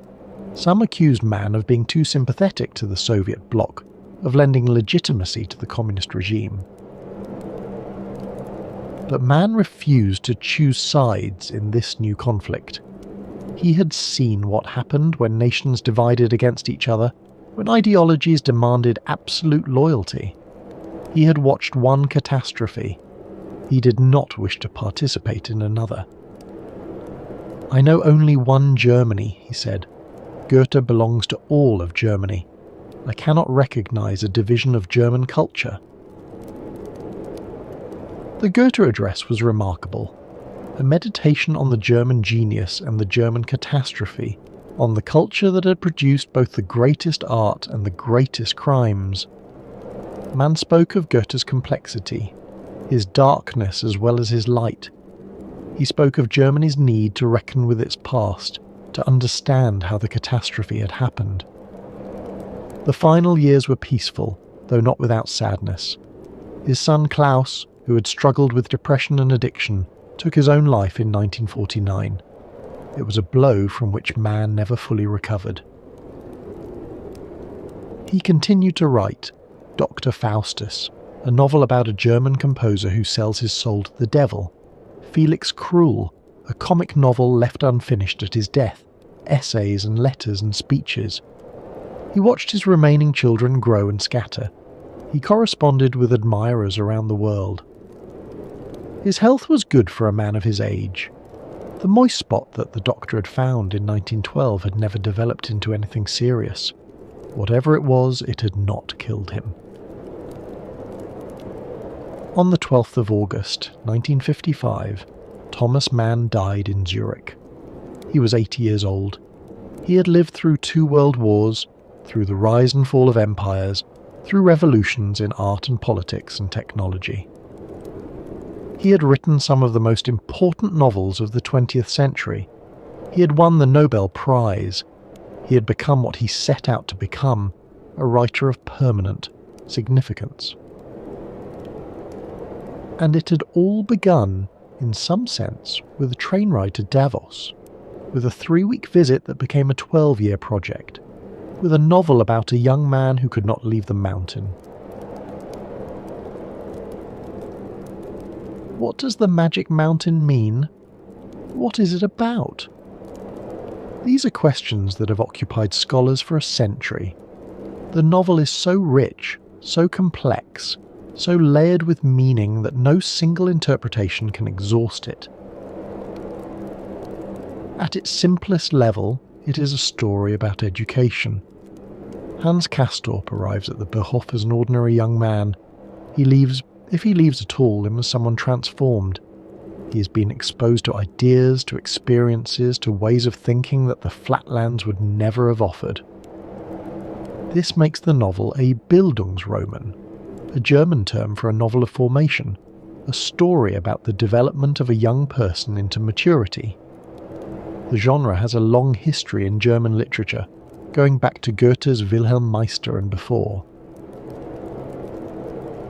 But The Magic Mountain is also a satire of the Bildungsroman. Hans's education leads him not to productive citizenship, but to a battlefield. The wisdom he gains does not save him. It may not even survive him. At another level, the novel is an allegory. The sanatorium represents European civilization before the First World War, a community enchanted by death, seduced by dangerous ideas, suspended in a false peace that cannot last. The debates between Settembrini and NAFTA are the debates that were tearing Europe apart. Reason versus tradition, progress versus authority, the Enlightenment versus its enemies. These ideas did not stay on the mountain. They descended into the trenches and the gas attacks and the mass graves. At yet another level, the novel is a meditation on illness and mortality. What does it mean to be sick? What does it mean to live in the shadow of death? These are questions that every human being must confront. Hans Castorp confronts them with unusual intensity. His 7 years at the Berghof are 7 years of thinking about death, observing it, discussing it, preparing for it. The novel asks whether this is wise or foolish, whether we should engage with death or flee from it. The answer Hans glimpses in the snow, that love must not be conquered by death, is one answer. But it is not the only answer, and Hans himself cannot hold on to it. Perhaps this is the deepest meaning of the novel. Wisdom is fragile, insights fade, we glimpse truths and then forget them. The mountain casts its spell, and we forget what we learned in the storm. Thomas Mann knew this. He had seen it in his own life. He had supported a war and then repented. He had opposed democracy and then embraced it. He had believed things that turned out to be wrong. The Magic Mountain does not offer easy answers. It offers instead a journey through time and ideas and experience, a journey that each reader must make for themselves. If you visit Davos today, you will find a different world from the one Thomas Mann described. The sanatoriums are mostly gone. When antibiotics appeared in the late 1940s, they made the mountain cure obsolete. Streptomycin could kill the tuberculosis bacillus in a matter of months. The fresh air cure, which required years of rest, could not compete. Within a decade, the sanatoriums that had dominated Davos for nearly a century began to close. Some were converted into hotels. Others became conference centres or apartment buildings. A few were demolished entirely. The patients went home, those who survived, and the elaborate culture of the cure disappeared. But some traces remain. The Schatzalp, the grand sanatorium that was one of the models for Mann's Berghof, still stands. It is now the Berghotel Schatzalp, a historic hotel built in the Art Nouveau style. Guests can stay in the same rooms where tuberculosis patients once lay. They can look out at the same views that Hans Castorp contemplated. The building has been preserved almost exactly as it was. The cure terraces are still there, though now guests use them for sunbathing rather than treatment. The proportions and the atmosphere remain. The funicular railway that once carried patients up from the town now carries tourists and skiers. If you know what you are looking for, you can feel the history. The ghosts of the consumptives are still there, in some sense, lying on those terraces watching the clouds drift past, waiting for a cure that might or might not come. The walled hotel, formerly the walled sanatorium where Katia Mann stayed, still exists as well. It has been renovated and modernised, but something of its sanatorium past remains. Visitors can walk the corridors where Thomas Mann walked, can stand on the balconies where he stood. There is also the Thomas Mann Trail, a walking path that connects the walled hotel to the Chatzalp above. Visitors can retrace the author's steps, ascending from the town to the mountain, following the route that Hans Castorp might have taken. Along the way, plaques quote passages from the novel. And every January Davos fills with visitors for a very different kind of gathering. The World Economic Forum brings together presidents and billionaires, prime ministers and CEOs. They meet in conference centres that stand where sanatoriums once stood. They discuss the future of the global economy in the same mountain air that was supposed to cure tuberculosis. There is something darkly comic about this. The town that tuberculosis built has become the town where the powerful meet to shape the world. The invalids have been replaced by elites. The cure terraces have been replaced by reception halls. Thomas Mann would have appreciated the irony. His novel was partly about the isolation of a privileged class, about people who withdrew from the world into a comfortable cocoon of illness and philosophy. The World Economic Forum is also, in its way, an isolated gathering of the privileged. People who meet on a mountain to discuss problems that seem distant from ordinary life. Perhaps the magic of the mountain takes different forms in different eras. The Magic Mountain has been read in dozens of languages by millions of readers for over a century. The first English translation appeared in 1927, just 3 years after the German publication. It was made by Helen Tracy Lowe Porter, who would translate most of Mann's major works over the following decades. Mann admired Lowe Porter's dedication. He called her Di Lowe, the lioness. She worked tirelessly to bring his work to English readers, wrestling with his complex sentences and dense philosophical passages.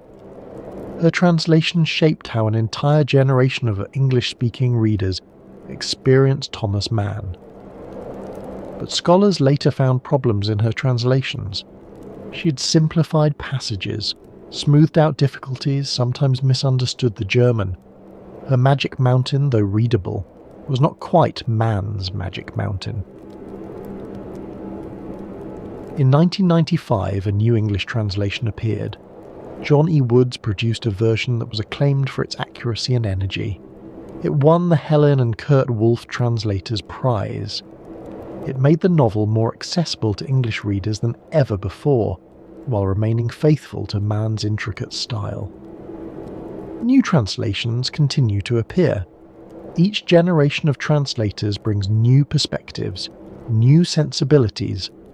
The novel remains challenging, over 1,000 pages of German philosophical prose, but it continues to find translators willing to take on the task. Why does it endure? Perhaps because its themes are eternal. Time and death, love and illness, the tension between engagement and withdrawal. These are questions that every generation must face. Perhaps also because the novel is so generous. It offers so many ideas, so many perspectives, so many ways of thinking that readers can find their own meanings within it. The reader who comes to the novel at 20 finds one book. The reader who returns at 40 finds another. The reader who reads it in old age finds something different still. Settembrini's humanism speaks to some readers. Nafta's dark skepticism speaks to others. The love story between Hans and Claudia touches hearts across cultures and eras. In 2024, the novel celebrated its centennial. Events were held in Davos and around the world. Scholars published new studies. Readers returned to the text, finding it as relevant as ever. A century is a long time for a novel to remain in print, to remain in readers' minds. Many books that were celebrated in 1924 have been forgotten. The Magic Mountain has not. It continues to cast its spell. There is a darker dimension to the novel's legacy. Thomas Mann wrote The Magic Mountain as a diagnosis. He was trying to understand what had gone wrong with European civilization, what enchantments had led to the catastrophe of the First World War. The diagnosis was accurate. The novel identified the dangerous ideas, the seduction of death, the intellectual conflicts that were tearing Europe apart. It ended with its protagonist marching into battle into the World Festival of Death. But the diagnosis did not prevent the disease from recurring. Less than 20 years after the novel's publication, Europe was at war again. The second catastrophe was even worse than the first. More deaths, more destruction, more horror. The ideas that NAFTA represents, authoritarianism, irrationalism, contempt for liberal values, did not die in the trenches of the First World War. They came back stronger. They conquered Germany. They nearly conquered the world. Thomas Mann spent the second half of his life fighting these ideas. His radio broadcasts, his essays, his public appearances, all were aimed at combating the darkness he had diagnosed so precisely in his novel. Did it matter? Did his words make any difference? This is not a question we can answer with certainty, but the fact that he spoke, that he refused to remain silent, that he used his fame and his talent in the service of humanity, this matters. It is an example of what a writer can do in a time of crisis. And the novel itself remains a warning. It shows how intelligent people can be seduced by dangerous ideas. It shows how the enchantments of death can capture minds that should know better. It shows what happens when civilizations forget to choose life. Every generation must learn these lessons for itself. The Magic Mountain is one of the texts from which they can learn. Today, a century after the novel's publication, its warnings feel newly urgent. The intellectual conflicts it diagnoses have not gone away. The tension between reason and authority, between openness and closure, between life and death. These tensions persist. The Magic Mountain is always there. The enchantment is always waiting, and the choice between life and death must be made anew by each generation. We began with a misdiagnosis. Let us end with one as well. Katia Mann was treated for tuberculosis. She spent months at the Sanatorium. She followed the prescribed regimen: rest, rich food, mountain air. She was treated as though she had the disease. But when her X-rays were later examined, doctors found no evidence of tuberculosis. Whatever she had suffered from, it was not the White Plague. She lived to be 97 years old, dying in 1980, far outliving her husband, far outliving the disease she never had. This means that The Magic Mountain, the greatest tuberculosis novel ever written, was inspired by an illness that was not tuberculosis. There is something fitting about this. The novel is, in part, about the uncertain boundary between sickness and health. Hans Castorp may or may not be ill. His symptoms are real, but their meaning is unclear. The doctors find what they expect to find. Perhaps all illness is partly constructed. Perhaps the categories we use to understand our bodies are always partly imaginary. We name our sufferings and thereby give them power over us. The naming makes them real. Or perhaps the misdiagnosis points to a different truth. The power of the sanatorium was never really about medicine. It was about something else, about community, about ritual, about a way of life that made meaning out of suffering. Whether or not the mountain air could cure tuberculosis, It provided something that the flatlands could not. A place to rest, a place to think, a place to confront mortality without the distractions of ordinary life, a place where time moved differently and the questions that mattered could finally be asked. Thomas Mann understood this. His novel captures not the medical reality of the sanatorium, but its psychological and spiritual reality. The enchantment was real, even if the cure was not. And so, a misdiagnosis gave birth to a masterpiece. An illness that wasn't became a novel that will never fade. A 3-week visit became 12 years of writing. A doctor's invitation that was refused became a work of art that has shaped how we think about time and death and love. This is the alchemy of art. It transforms everything it touches, even error, even confusion, even the mistakes of doctors reading X-rays in the alpine light. Let us pause now and consider what we have witnessed tonight. We have followed Thomas Mann from the merchant houses of Lübeck to the Cure terraces of Davos. We have watched him board a train in 1912, intending a 3-week visit, carrying in his mind the first glimmers of a novel. We have seen him return to Munich, reject the doctor's invitation to stay, begin writing a short satirical piece. We have seen that piece grow and transform over 12 years, interrupted by a world war, shaped by the catastrophe of European civilization. We have met Hans Castor, that ordinary young man who became, through 7 years on the mountain, something extraordinary. We have watched him fall under the spell of the Berghof, under the spell of Claudia Chauchat, under the spell of ideas that would shape his thinking forever. We have listened to the great debates between Settembrini and NAFTA, debates that were also the debates of Europe, debates that would be settled not by words but by guns. We have stood with hands in the snow, glimpsing a truth about love and death that he could not hold on to. We have watched him descend the mountain finally into a war that would destroy the world he knew. And we have followed Thomas Mann through his own descent, into exile, into America, into the long years of fighting fascism from across an ocean. We have seen him return to Europe, to Switzerland, to the mountains where it all began.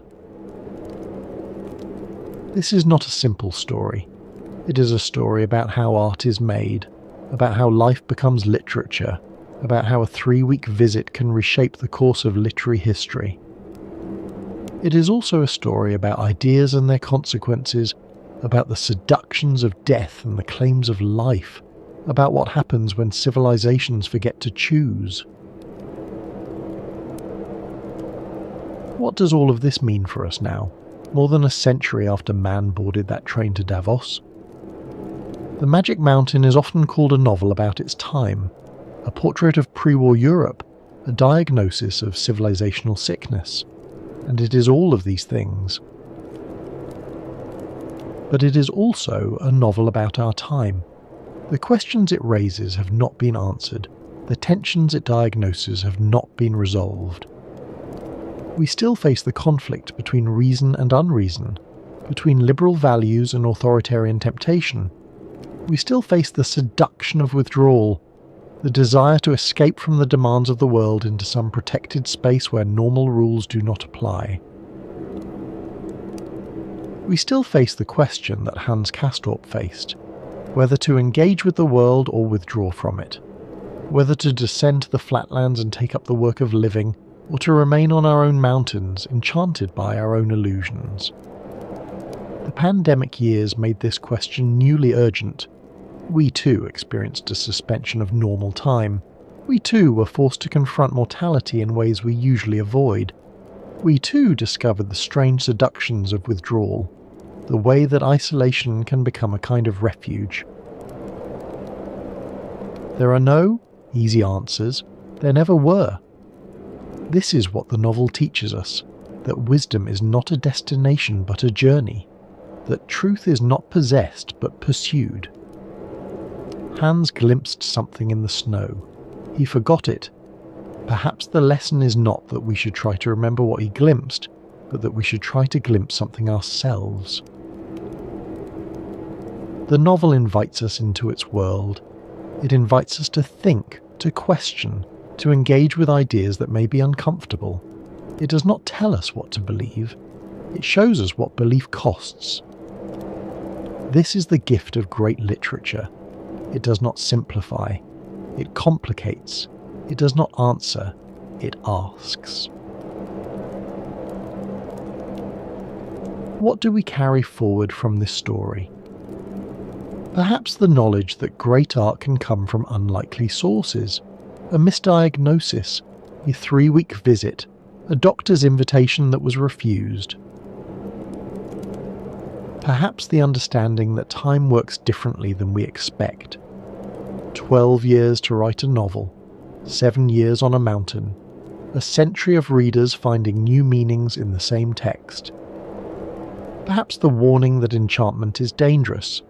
The mountain casts its spell.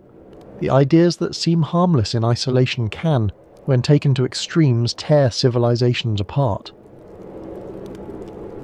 And perhaps the hope that Hans Castorp glimpsed in the snow, that for the sake of goodness and love, we might refuse to let death have sovereignty over our thoughts.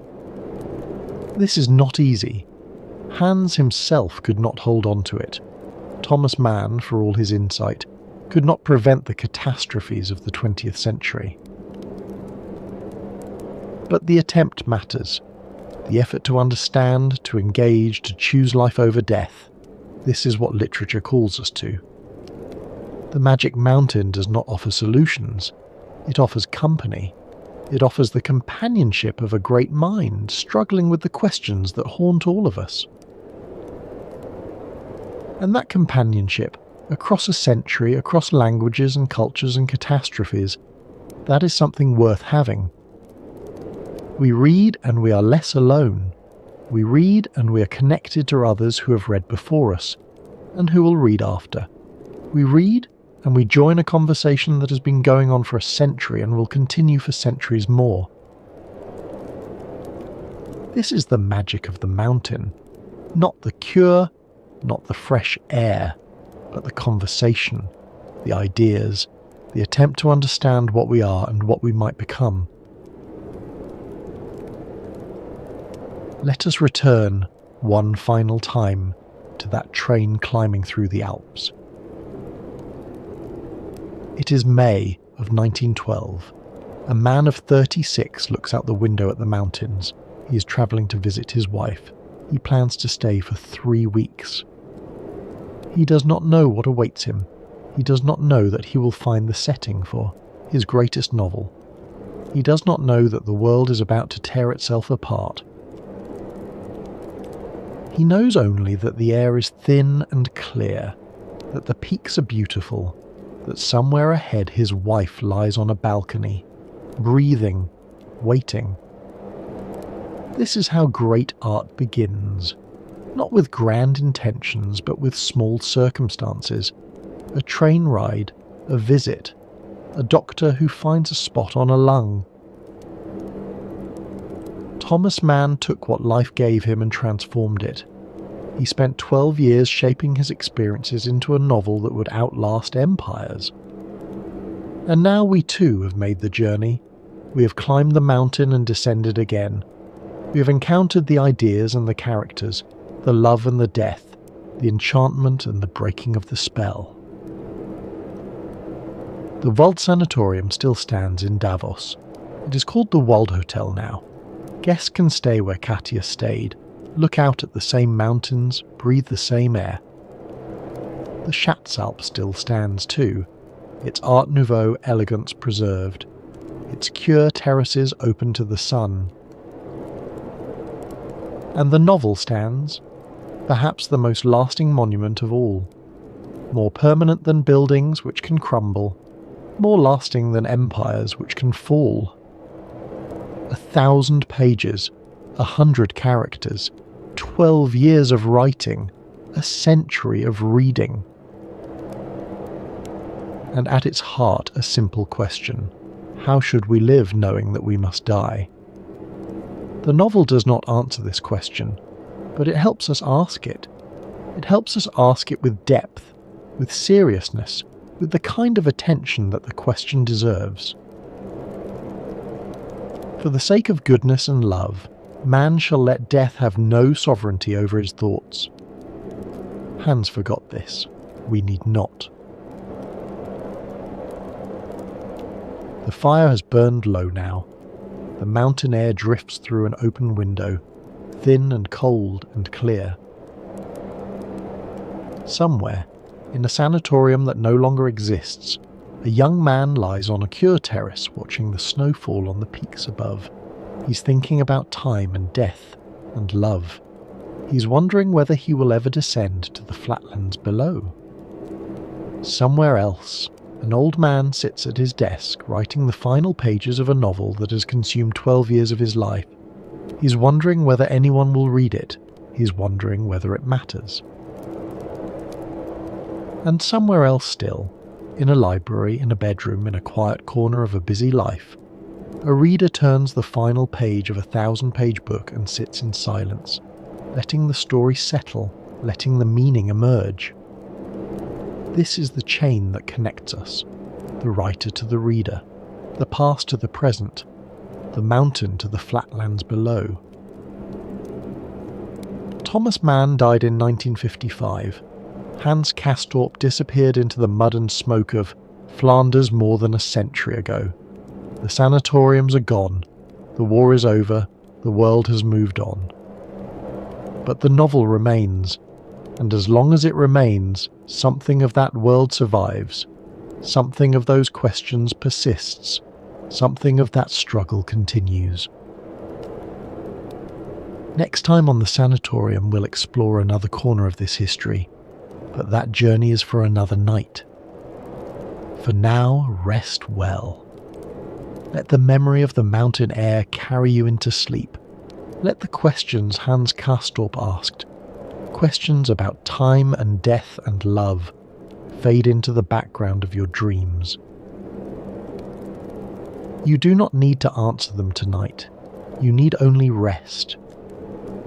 If you found some measure of peace in tonight's journey, perhaps leave a like or share it with someone who might need it, someone who has their own mountains to climb, their own enchantments to escape.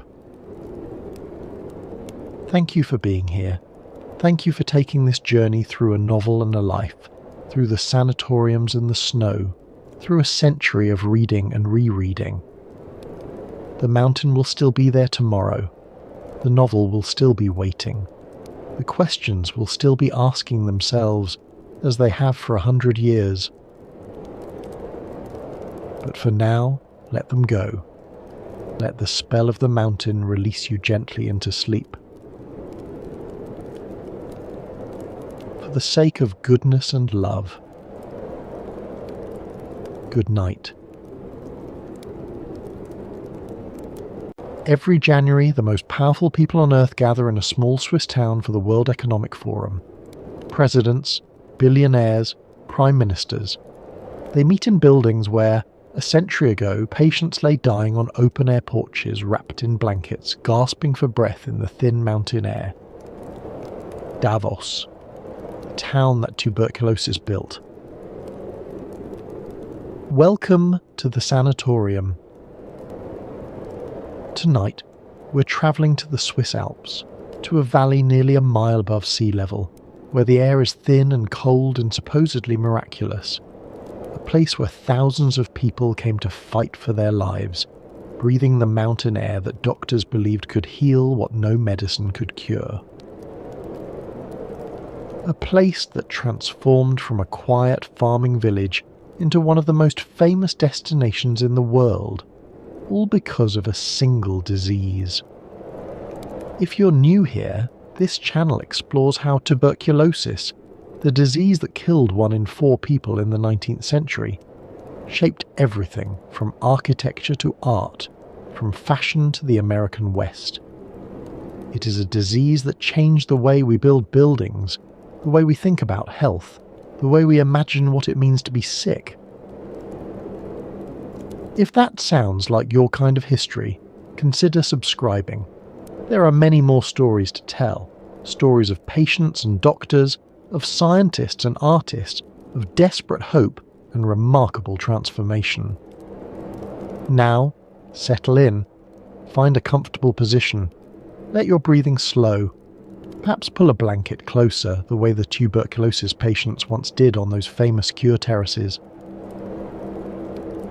We have a long journey ahead, through snow-covered peaks and grand sanatoriums, through the pages of one of literature's greatest novels, through the remarkable transformation of a town that learned to turn death into an industry, and then transformed again when the industry collapsed. Let's begin. Imagine, if you will, a valley in the Swiss Alps. It is the year 1853, and you have travelled for days to reach this place. From Zurich, you took what roads existed, climbing through forests and across streams, always upward, always toward the peaks that seemed to float above the world like islands in the sky. The final leg of your journey was on foot, or perhaps by mule, climbing steep paths that wind through forests of pine and spruce. The trees grow smaller as you ascend, stunted by the altitude. The meadows give way to rock and snow, and all the while, the air grows thinner with every step. Your breath comes harder, your heart beats faster, labouring to supply oxygen to your body in this rarefied atmosphere. But something else happens too, something you notice almost without realising it. Time, twos. The air tastes different here, cleaner somehow, sharper, cold as spring water even in summer. There is a clarity to it, a purity that you have never experienced in the crowded cities of the lowlands. Each breath seems to fill your lungs more completely than any breath you have taken before. The village that greets you is modest, a few hundred souls perhaps, farmers mostly, and their families. They have lived in this valley for generations, their ancestors having climbed these same paths centuries ago, seeking refuge from wars and plagues and the turmoil of the flatlands. Their lives are hard, alpine winters that last half the year, summers too brief for bountiful harvests. The growing season is short, the cold is relentless, isolation is complete. In winter the passes are blocked by snow, and the village is cut off from the world below. The wooden chalets cluster together as if for warmth, their roofs steeply pitched to shed the heavy snow that can accumulate to depths measured in meters. Smoke rises from chimneys, wood fires burning to keep the cold at bay. This is Davos, and in 1853, no one outside these mountains has any reason to have heard of it. It is not on any major trade routes. It produces nothing of particular value to the outside world. It is simply a village, one of hundreds scattered through the Alps, where hardy people live hard lives and the modern world seems impossibly far away. But a young doctor has just arrived. His name is Alexander Spengler, and he has come here not by choice but by necessity. A political refugee fleeing the failed revolutions that have swept through Germany in 1848. He had been a student of law in Mannheim, caught up in the revolutionary fervour of that hopeful doomed year. When the revolutions failed, when the old order reasserted itself, many of his fellow revolutionaries were imprisoned or executed. Spengler fled across the border to Switzerland, where he started over. He is trained in medicine at the University of Zurich, a second career for a man whose first career was destroyed by politics. And he has accepted a position as the rural physician for this remote community, a job that no one else wanted, in a place that no one else would choose. What Dr. Spengler will observe in this village will change not only Davos, but the entire world's understanding of how to fight the deadliest disease of the age. He will notice something peculiar, something hiding in plain sight, something that his colleagues in the great medical centres of Europe had never thought to look for because they had never visited a place like this. The villagers of Davos do not get tuberculosis. To understand why this observation was so remarkable, we must first understand what tuberculosis meant in the 19th century.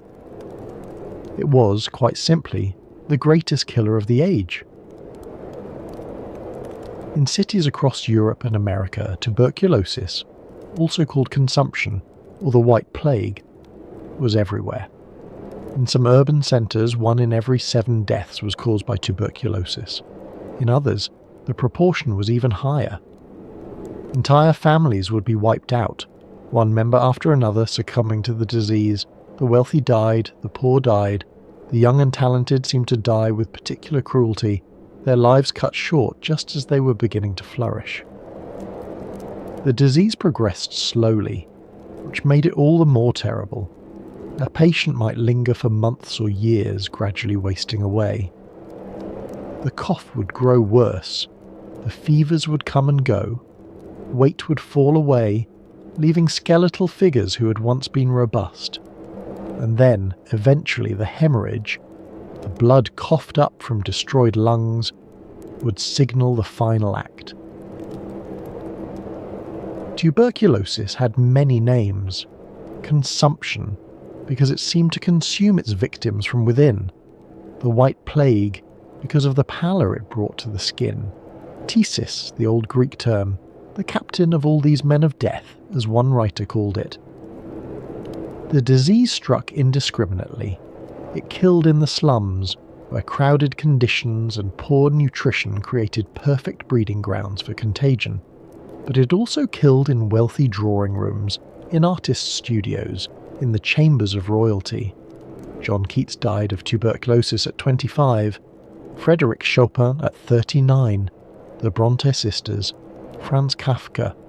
The list of writers and artists and musicians claimed by the disease reads like a who's who of 19th century culture. The cause of tuberculosis was unknown. Some believed it was hereditary, a weakness in the blood that passed from parent to child.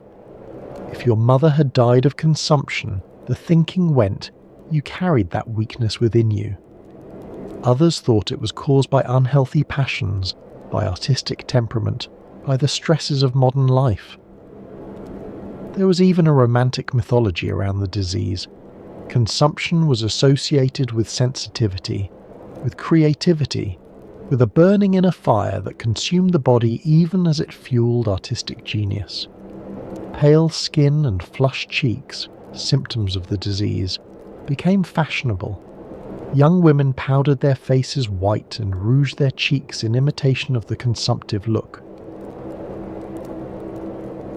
The idea that tuberculosis might be contagious, that it might be caused by something as mundane as a germ, would not be proven until 1882, when Robert Koch would announce his discovery of the tuberculosis bacillus. Even then, many doctors resisted the idea. They had built their practices and their theories around heredity and constitution.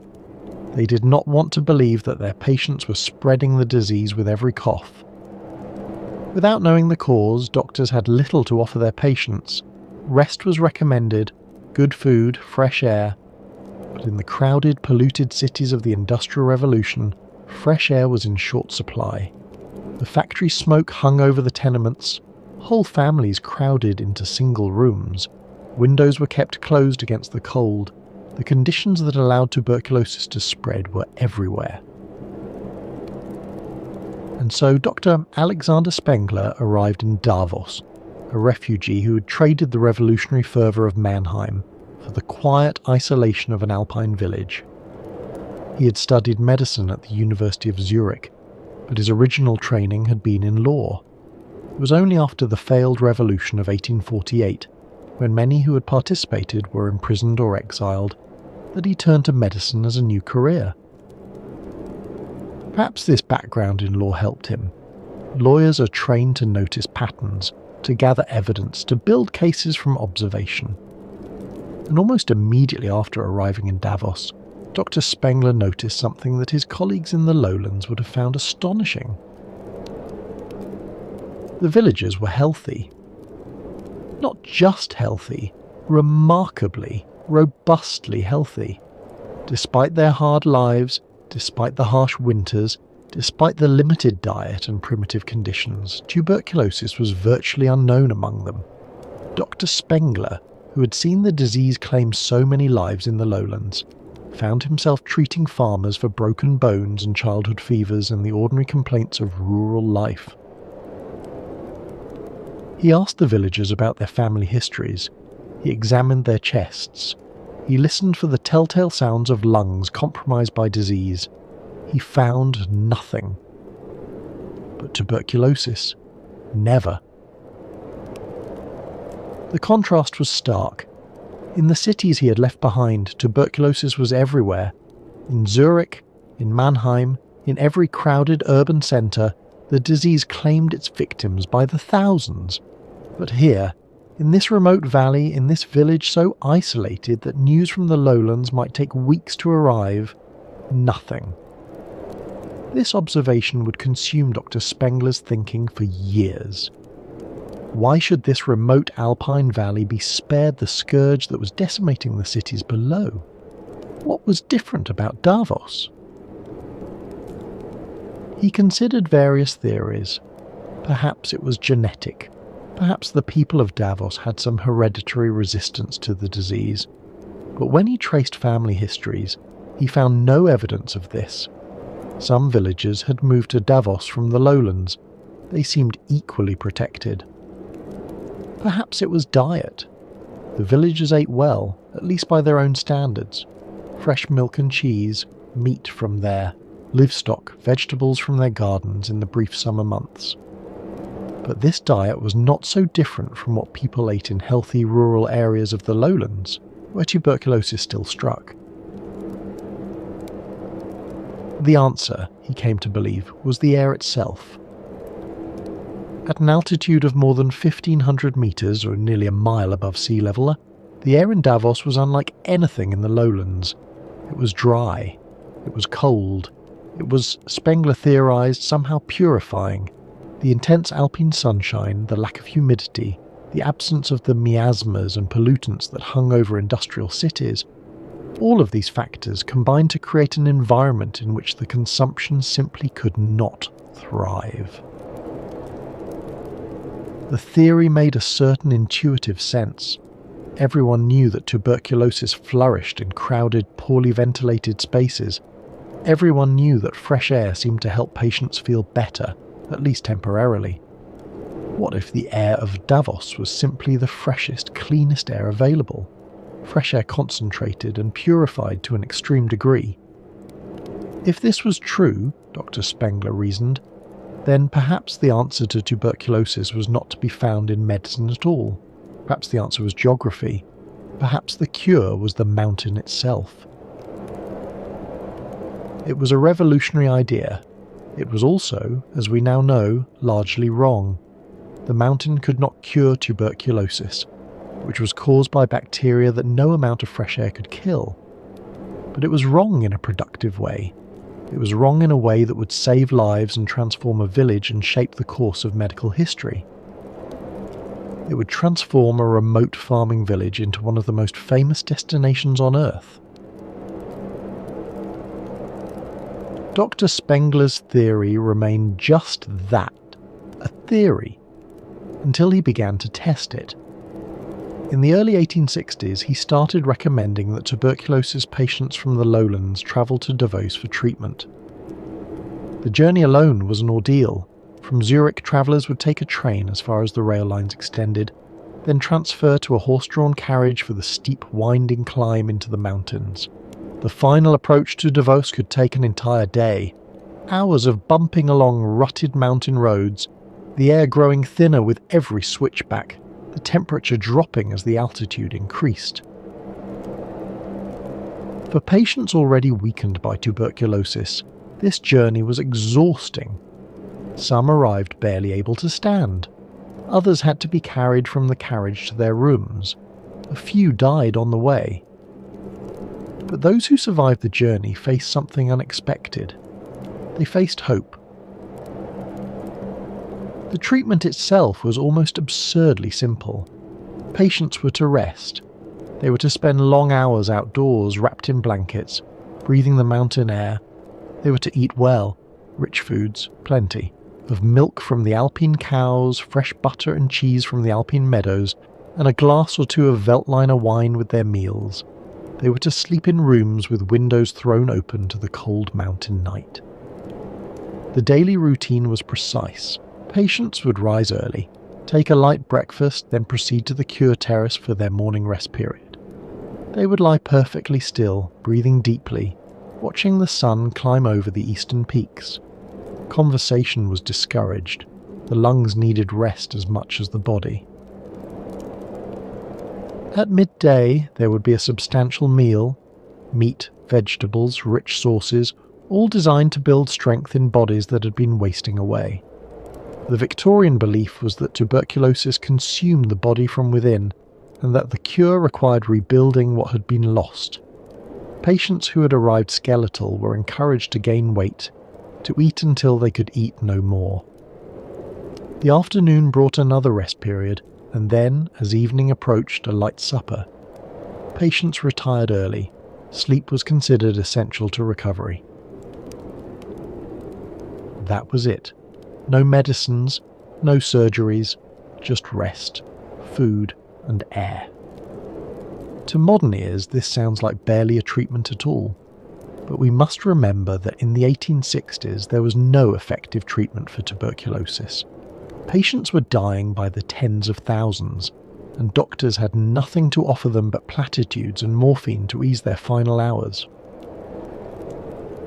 Dr. Spengler's patients, by contrast, sometimes got better. Not all of them, not even most of them perhaps, but some patients who arrived in Davos expecting to die found themselves over months of rest and mountain air slowly regaining their strength. Their fevers subsided, their coughs lessened, the blood that had flecked their handkerchiefs grew less frequent, then stopped altogether. Word began to spread. Slowly at first, through medical journals and professional correspondence, then faster, as doctors told their patients, and patients told their families, and the network of information expanded outward from this alpine valley. There was a doctor in the Alps, they said, a German refugee. He had discovered something remarkable. His patients were improving, some were even recovering, actually recovering from tuberculosis, the disease that everyone knew was incurable.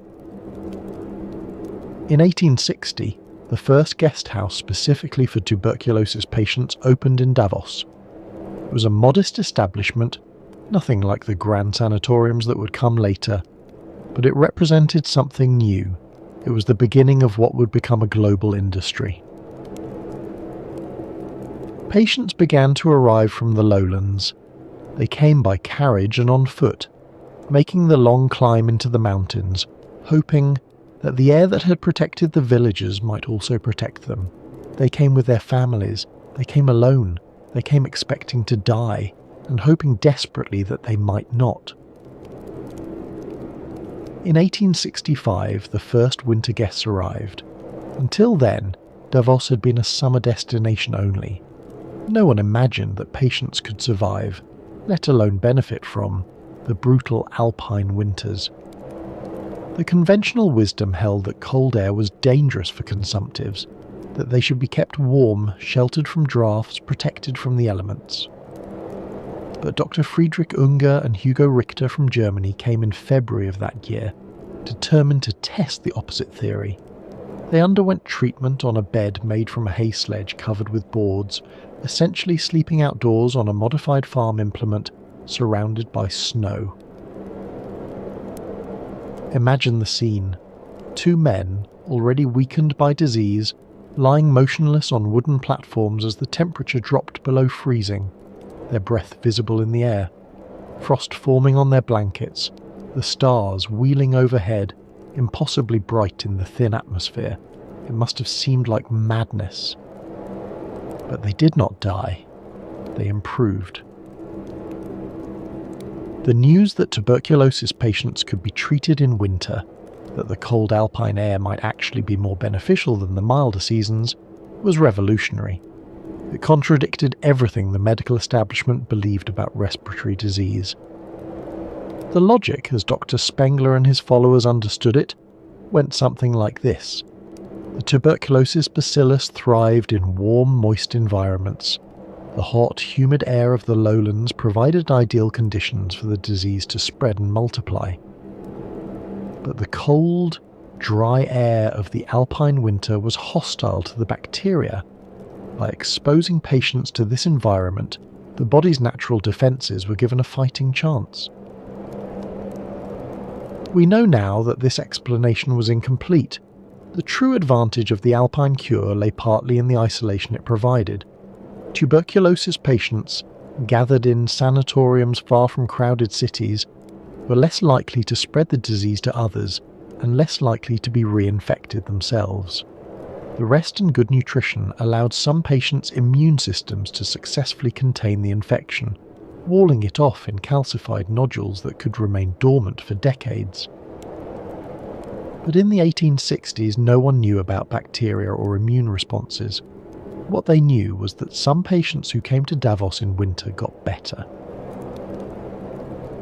That was enough. It meant that Davos was not just a summer retreat but a year-round destination, and it meant that the stream of patients seeking the cure would never have to stop. Dr. Spengler was a physician, not a businessman. But he was about to meet someone who was. Willem Jan Holsboer was a Dutchman, born in 1834 in Zutphen in the Netherlands, the son of a cotton manufacturer who also served as mayor. Holsboer had travelled to Davos for the same reason so many others did. His wife was sick. She had tuberculosis, and the mountain cure represented her best hope for survival. Holsboer's wife did not survive. Many patients came to Davos to die. The mountain air offered hope, not certainty. But something unexpected happened to Holsboer himself. Rather than return to the Netherlands after his wife's death, he stayed. He saw something in this small alpine village that others had missed.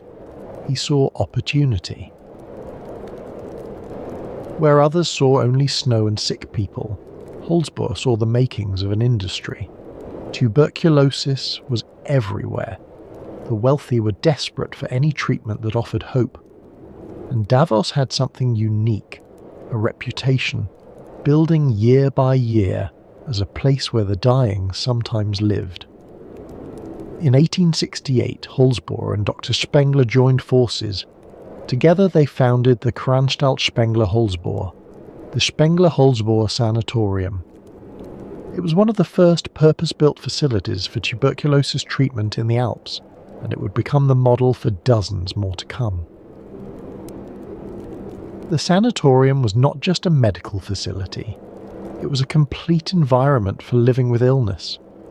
There were dining rooms where patients could take their meals together, maintaining the social rituals of civilized life, even as they battled for survival.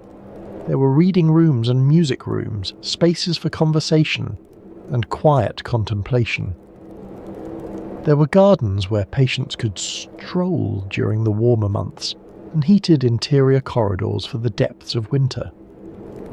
And of course there were the cure terraces, long balconies where rows of reclining chairs faced the mountains, where patients would lie for hours at a time, wrapped in blankets, breathing the air that was supposed to save them. But Holsboer's vision extended far beyond a single sanatorium. He was a businessman, not a physician, and he thought in terms of systems and infrastructure. He understood that for Davos to truly flourish as a health resort, it needed more than good air and dedicated doctors. It needed hotels, it needed banks, it needed shops and restaurants and all the amenities that wealthy invalids would expect. Above all, it needed a way to get there. In 1888, Holsboer proposed something that many considered impossible, a railway line from Landquart in the lowlands up to Davos. The terrain was forbidding, steep mountain passes, deep valleys, rivers that flooded in spring. A standard gauge railway, the kind that connected the great cities of Europe, was out of the question. But a narrow gauge line might work. On the 29th of June, 1888, a groundbreaking ceremony was held. Local dignitaries gathered. Speeches were made about progress and prosperity. Few could have imagined what the railway would bring. The construction took 2 years. Workers blasted through rock, bridged gorges, and laid track through some of the most challenging terrain in Europe. The narrow gauge locomotives would have to climb gradients that would defeat ordinary trains, navigating curves so tight that the front and rear of the train could sometimes see each other.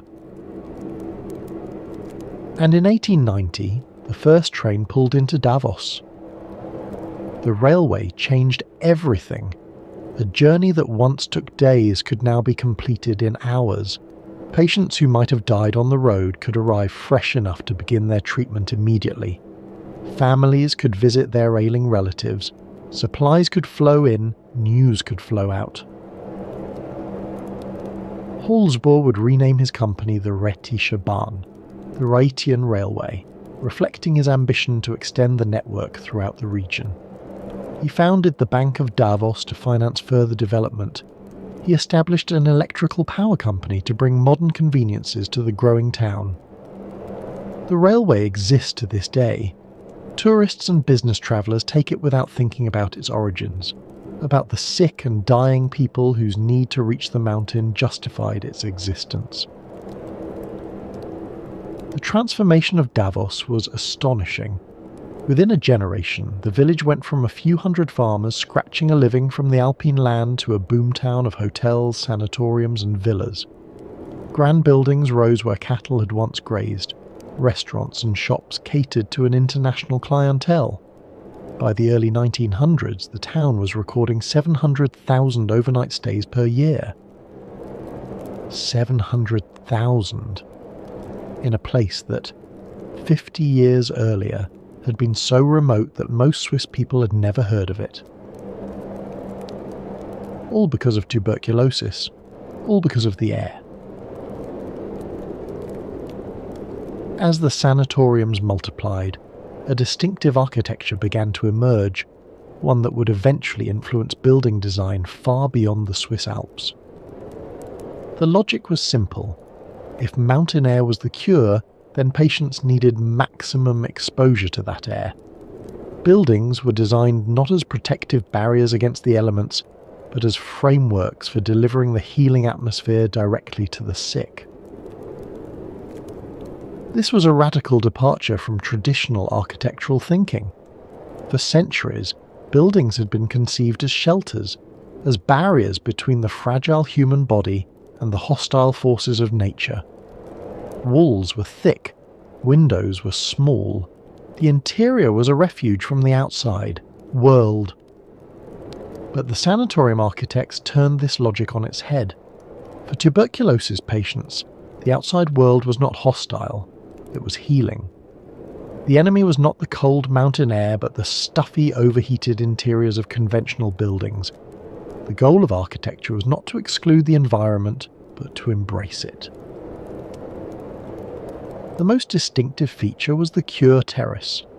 Broad balconies or porches where patients could recline for hours at a time, wrapped in blankets, breathing the cold mountain air. These terraces faced south, maximising exposure to the alpine sunshine, which was also believed to have healing properties. The patients would lie in neat rows, their reclining chairs positioned to catch the most sunlight. From a distance, it must have looked like a strange kind of worship. Rows of figures facing the sun, motionless, silent, breathing deeply of the thin mountain air. Inside the sanatoriums, large windows flooded the rooms with light. The traditional steeply pitched chalet roof, designed to shed heavy alpine snow, gave way to something new, the Davos flat roof. These flat roofs, slightly angled toward the centre to drain snowmelt through internal gutters, created additional space for rooftop terraces. The flat roof was a technical challenge in the alpine climate. Snow could accumulate to tremendous depths. Traditional roofs solved this problem by shedding snow before it could cause damage. The flat roof required a different solution.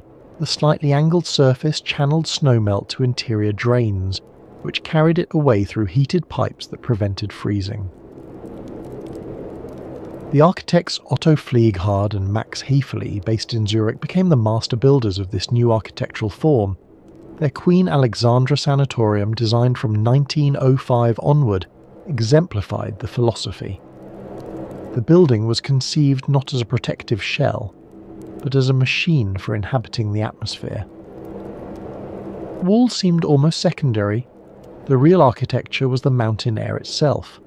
The building existed to organize space, to position patients correctly in relation to the sun and the breeze. It was architecture in service of medicine, form following function, with an intensity that would later become the hallmark of modernist design. One innovation was the Lieghalle, the lying hall or rest hut. These were small revolving shelters, designed by Dr. Karl Turban, just large enough to accommodate 1 or 2 beds. Patients could be wheeled inside, and the entire structure could be rotated to follow the sun or to shield against the wind. The rotating mechanism was ingenious. A patient could be positioned to catch the morning sun as it rose over the eastern peaks, then gradually turn to follow the light across the sky when the wind shifted, as alpine winds often do. The shelter could be repositioned for protection. The patient never had to move. The building moved around them. These shelters reduced architecture to its most elementary purpose, creating a space for a human body to exist in specific relationship to the environment. There were no unnecessary ornaments, no social pretensions, just a roof, walls that could be opened or closed, and a mechanism for reorientation. By 1900, many of these shelters had been installed in the grounds of the larger sanatoriums. Patients would spend entire days in them, sometimes sleeping outdoors even in winter, wrapped in wool and fur, their breath visible in the freezing air. It is a striking thought that people who were desperately ill, whose lungs were compromised by disease, would voluntarily expose themselves to sub-zero temperatures in the belief that the cold would heal them. The physicians documented everything. Temperature readings were taken multiple times daily, not just of the patient's bodies but of the air itself.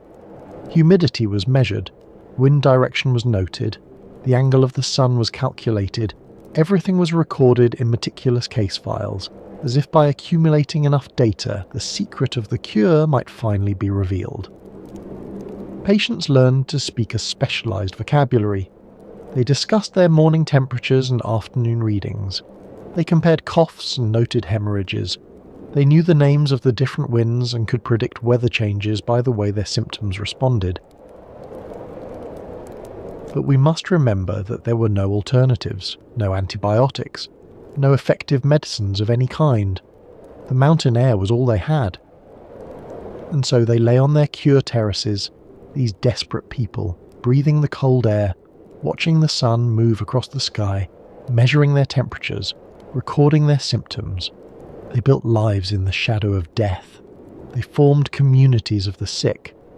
They created an entire culture of illness, with its own rituals and its own vocabulary, and its own strange mixture of hope and resignation. Some recovered, many did not, but the sanatorium gave them structure, gave them purpose, gave them something to do while they waited to learn their fate.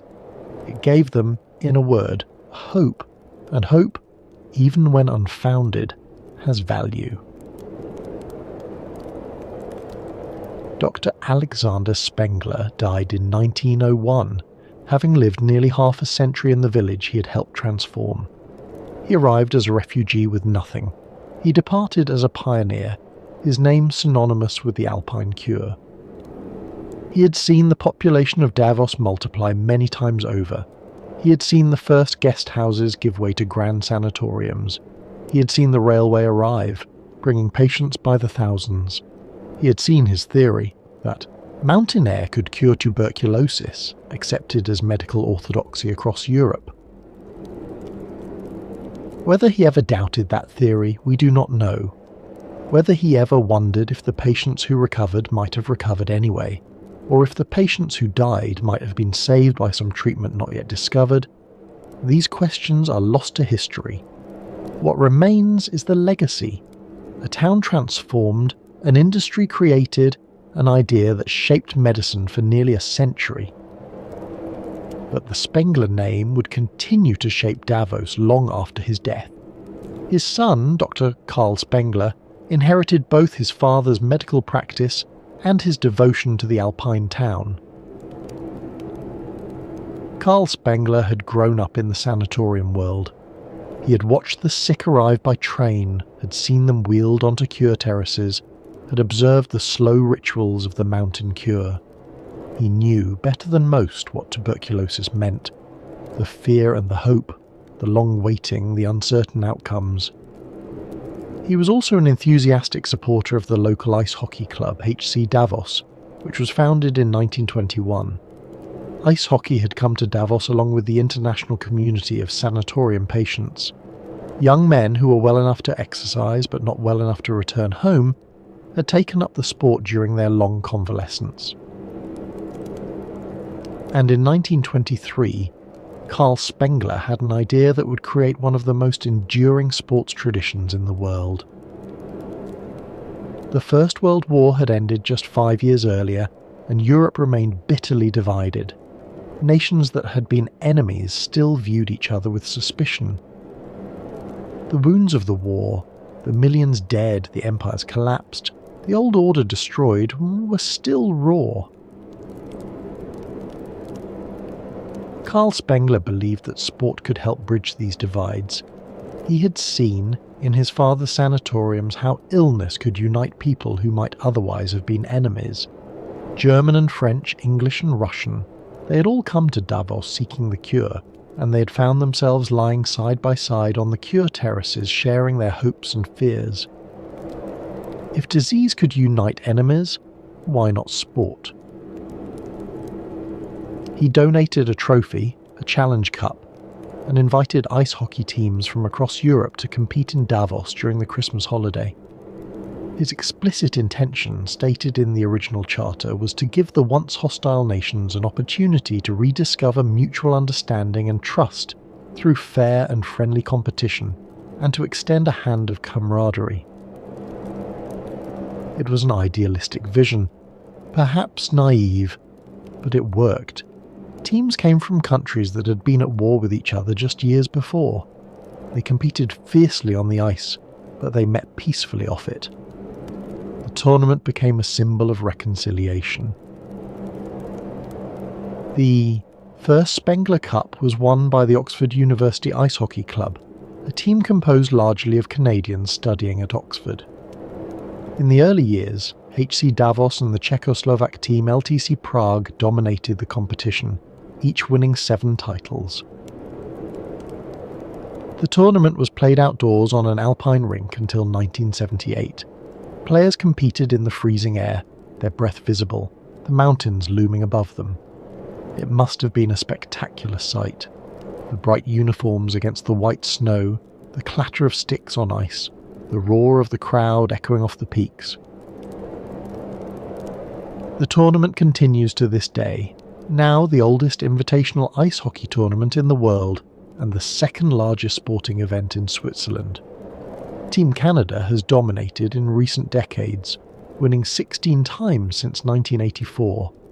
But the original spirit endures, international competition as a path to international understanding. It is a fitting legacy for the Spengler family, a tournament born from the conviction that even enemies could find common ground in the thin mountain air. The same conviction, in a sense, that had driven Alexander Spengler to build his sanatoriums, the belief that something about this place could heal what seemed unhealable. As Davos's reputation spread, it began to attract not just the wealthy sick, but the famous sick. Writers and artists, politicians and nobility all made their pilgrimages to the mountain, seeking the cure that conventional medicine could not provide. One of the earliest and most celebrated visitors was Robert Louis Stevenson. In November of 1880, the Scottish author arrived in Davos with his American wife Fanny and her son Lloyd. Stevenson was 30 years old and had been battling lung disease for most of his adult life. His doctors had recommended the Alpine cure, and so he found himself, as winter descended on the Alps, checking into the Hotel Belvedere. Stevenson would spend 2 winters in Davos, and he hated it. The confinement drove him nearly mad. Here was a man who had roamed the Cevennes with a donkey, who would eventually sail the South Pacific and settle among the people of Samoa.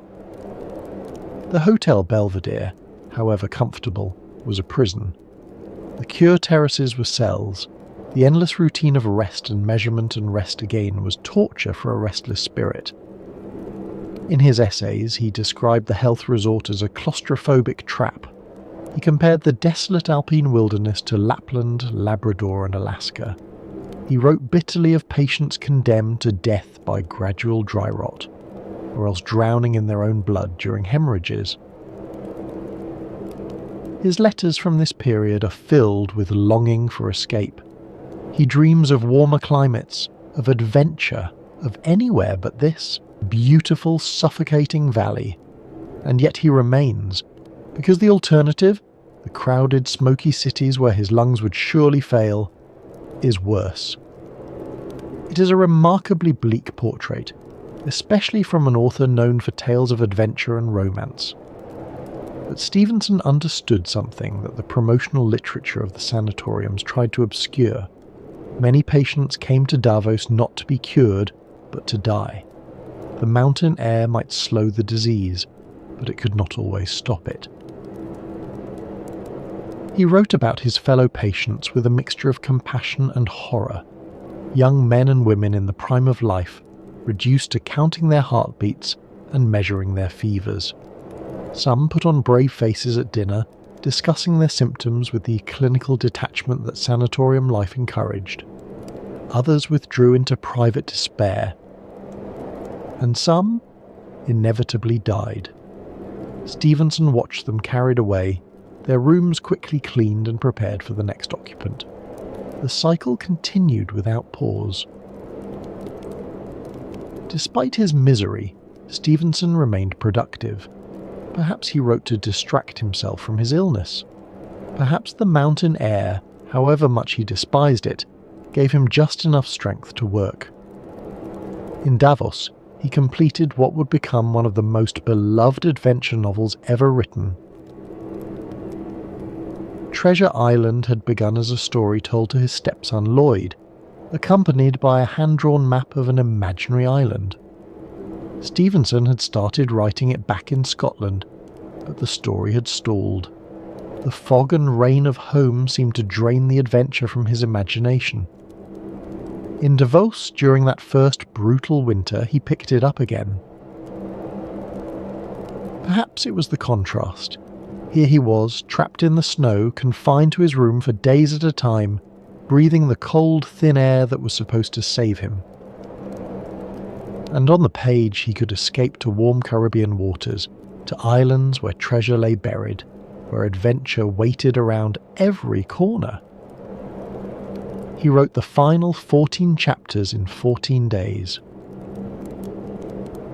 Long John Silver, Jim Hawkins, the Hispaniola, the Black Spot, all of it flowing from the pen of a sick man, wrapped in blankets in an Alpine hotel, while the snow fell outside and his lungs rattled with each breath. Think of it. One of the most beloved adventure stories ever written, created by a man who could barely walk to the end of his corridor. Tales of sailing ships and sword fights and buried gold, conjured from the imagination of an invalid who spent his days lying on a cure terrace, watching the mountains and waiting for his temperature readings. Lloyd later recalled the excitement of those winter evenings when Stevenson would read aloud the day's new chapters. The stepson who had inspired the story listened as it came to life, chapter by chapter, in the most unlikely of places. It is one of the strange gifts of Davos. This place of illness and death also became a place of remarkable creativity. Perhaps there was something about the thin air, the isolation, the proximity to mortality, that sharpened the minds of those who came seeking the cure. When death is near, every moment becomes precious. Every word carries weight. Stevenson did not find a cure in Davos. The mountain air, however thin and pure, could not heal whatever was destroying his lungs. He would eventually leave Switzerland, driven out by the very isolation he had come to endure. He travelled to the milder climates of France and England, seeking relief, seeking change, seeking anything that might help. But the disease, or what everyone believed was the disease, followed him.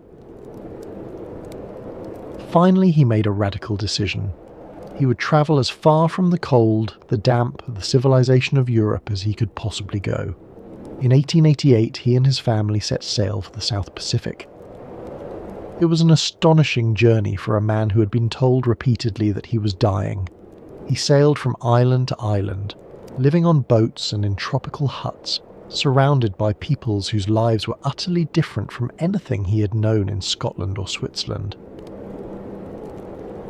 He settled eventually in Samoa, on the island of Upolu, where he built an estate called Vailima.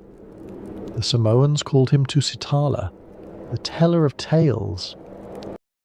In the spring of novel would predict with uncanny precision the catastrophe that was about to engulf Europe.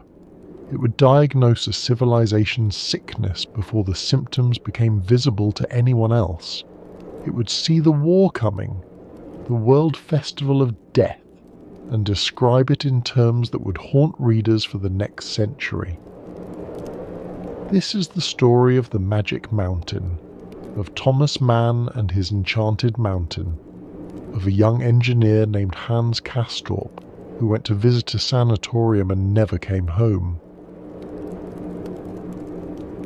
Welcome to the Sanatorium. Tonight we're exploring one of literature's greatest novels, a book about time and death and disease, about love and philosophy and the collapse of European civilization. A book that was intended as a short comedic novella and became a 1,200-page epic. A book written in the shadow of one world war and published in the ruins of another. If you've journeyed with us before to Davos, to that alpine town that Tuberculosis built, then you already know the world we're entering tonight. The same cure terraces, the same mountain air, the same patients wrapped in blankets, breathing deeply, watching the snow fall on Lübeck, or listen to the great debates between reason and passion, between life and death. We'll stand with hands in the snow, lost in a blizzard, dreaming of paradise and horror. And we'll follow Thomas Mann himself through the darkest chapters of the 20th century, through exile and loss, through the rise of fascism and the destruction of everything he loved, through the long years of speaking across an ocean to a homeland that no longer wanted him. It is a long journey, but the night is long, breathing slow. Let the mountain air fill your lungs, that thin, cold, impossibly clear air that was supposed to cure tuberculosis, but instead created something far more lasting. Let's begin. Imagine, if you will, a train climbing through the Swiss Alps. It is May of 1912. The narrow gauge railway winds upward through tunnels and across viaducts, the locomotive labouring against the grade. Outside the windows, the world transforms. The green valleys of the lowlands give way to pine forests, then to rocky meadows where the last patches of winter snow still cling to sheltered hollows. The air grows thinner with each passing mile. Passengers who board at Lanquos at the base of the mountains find themselves yawning, their ears popping as the train climbs higher. The ordinary pressure of sea level gives way to something else, something lighter, stranger, more intoxicating. In one of the passenger carriages sits a man of 36. He is impeccably dressed, his moustache carefully groomed, his bearing that of a successful bourgeois gentleman. He carries with him the quiet confidence of someone who has already achieved what he set out to achieve, who has, against considerable odds, made himself into one of the most celebrated authors in the German language.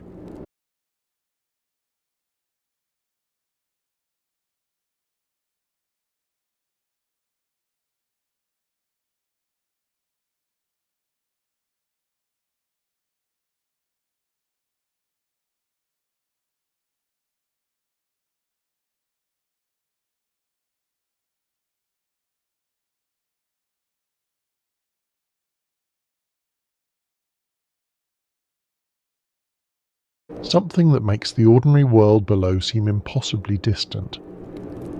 Somewhere above him, on one of those elegant terraces, his wife lies wrapped in blankets, breathing this same air, waiting for him to arrive. Thomas Mann has just completed a novella about death and desire in Venice, a story about a celebrated companion piece, a light satirical treatment of the same themes, death and enchantment, but set in a tuberculosis sanatorium rather than a plague-ridden city. Something short, something he can finish in a few months. He has no idea that the short story he's imagining will become a novel of over 1,000 pages. He has no idea that the First World War will erupt before he can finish it. He has no idea that by the time he writes the final sentence, Europe will have torn itself apart. This is his story, and theirs. To understand Thomas Mann, we must first understand where he came from. He was born on the 6th of June, 1875, in the ancient Hanseatic city of Lübeck, a city of brick churches and merchant houses of trading families whose roots stretched back centuries, a city where respectability and commerce and Protestant virtue formed the bedrock of existence. The Hanseatic League had made Lübeck rich. For centuries it had been one of the great trading centres of northern Europe, a city of ships and warehouses, of merchants who grew wealthy on grain and salt and timber. The city's coat of arms proclaimed it the Queen of the Hanse, and even in the late 19th century, long after the League had faded into history, Lübeck's leading families still carried themselves with the dignity of merchant princes. The Mann family was one of these merchant dynasties. His father, Johann Heinrich Mann, was a grain trader and senator of the city, a pillar of the community, respected and prosperous. His grandfather and great-grandfather had been debated whether whiskey was a stimulant or a poison, often prescribing it either way. And in the patent medicine bottles that lined every pharmacy shelf, alcohol content reached 25%, hidden behind labels promising a cure for consumption. Tonight, we trace this strange and troubling history. From the first sanatoriums to the last prohibition prescriptions, from the doctors who believed alcohol could save lives, to the science that proved it was taking them. This is the story of the TB whiskey prescription. Welcome to the Sanatorium. Tonight we're exploring one of the strangest chapters in medical history, the century-long practice of treating the world's deadliest disease with a substance that made it worse. It is a story of good intentions and fatal mistakes, of scientific debate and commercial exploitation, of doctors who genuinely believed they were helping, and patients who had no choice but to trust them. If you're new here, This channel explores how tuberculosis, the disease that killed 1 in 4 people in the 19th century, shaped everything from architecture to art, from fashion to the American West. We follow the White Plague through history, tracing the ways it transformed not just medicine, but culture, society, and the very fabric of human life. If that sounds like your kind of history, consider subscribing. This episode takes us through the grand sanatoriums of the Swiss Alps and the German Highlands, through American pharmacies during Prohibition, and into the laboratories where scientists finally understood what alcohol does to the human body fighting tuberculosis. We'll meet the pioneering doctors who prescribed wine and brandy with absolute conviction, and the reformers who fought to stop them. We'll follow the trail of prescriptions and patent medicines, of medical debates and desperate patients. Now, settle in, find a comfortable position, let your breathing slow. We have a long journey ahead, through candlelit sick rooms and gaslit pharmacies, through sanatorium dining halls and temperance meeting halls, through a world where medicine and poison came in the same bottle. Let's begin. Imagine, if you will, a dining hall in the mountains of Silesia, 1875. Through tall windows, the last light of a winter afternoon illuminates snow-covered peaks. The sun has dropped behind the western ridgeline, leaving the sky streaked with amber and rose. Inside, the air is warm, scented with roasted meat and fresh bread. Gas lamps have been lit along the walls, their soft light reflecting off polished wood and white linen. At long tables covered in starched tablecloths, men and women in evening dress lift crystal glasses filled with deep red wine. The men wear dark suits, high collars, carefully trimmed beards. The women wear silk and velvet, their hair pinned up in elaborate arrangements, their faces powdered to conceal their pallor. They are laughing, some of them, making conversation about politics and art and the gossip of distant cities. Others sit quietly, their faces pale, their portions untouched, their eyes fixed on some middle distance that no one else can see. A waiter moves silently between the tables, refilling glasses from bottles of Hungarian Tokay. He is practiced in his work, attentive but unobtrusive, bending close to each glass with the formal precision of a servant in a grand hotel. But this is not a hotel. And these are not ordinary guests. These are patients. Every person in this room has tuberculosis. The cough that they suppress behind silk handkerchiefs, the fever that rises in the night, the weight that slips away no matter how much they eat. These are the common bonds that unite them. And every glass of wine they drink has been prescribed by their physician. This is Gerbersdorf, the world's first tuberculosis sanatorium.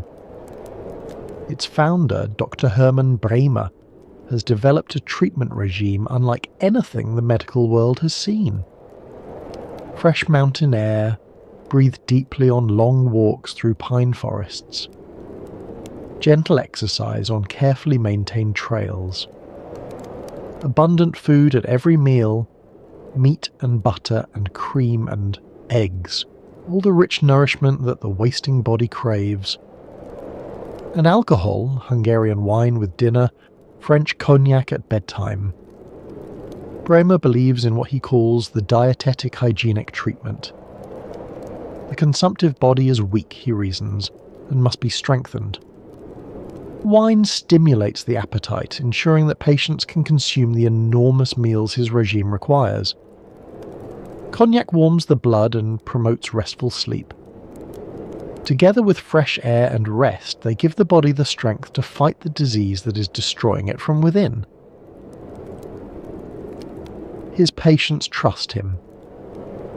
Many of them have been told by other doctors that there is nothing to be done, that they should go home and put their affairs in order. Some have travelled across Europe to reach this remote valley, leaving behind families and careers and everything familiar in the desperate hope that the mountains might save them. Here, surrounded by others who share their fate, they find something they had lost: hope. And so they drink. Wine at 7, cognac at 10. The ritual becomes as much a part of the cure as the mountain air itself. Some will leave Gerbersdorf believing themselves cured. Others will never leave at all. What none of them know, what Bremer himself does not know, is that the alcohol he prescribes with such conviction is doing something to their bodies that no one in 1875 can see.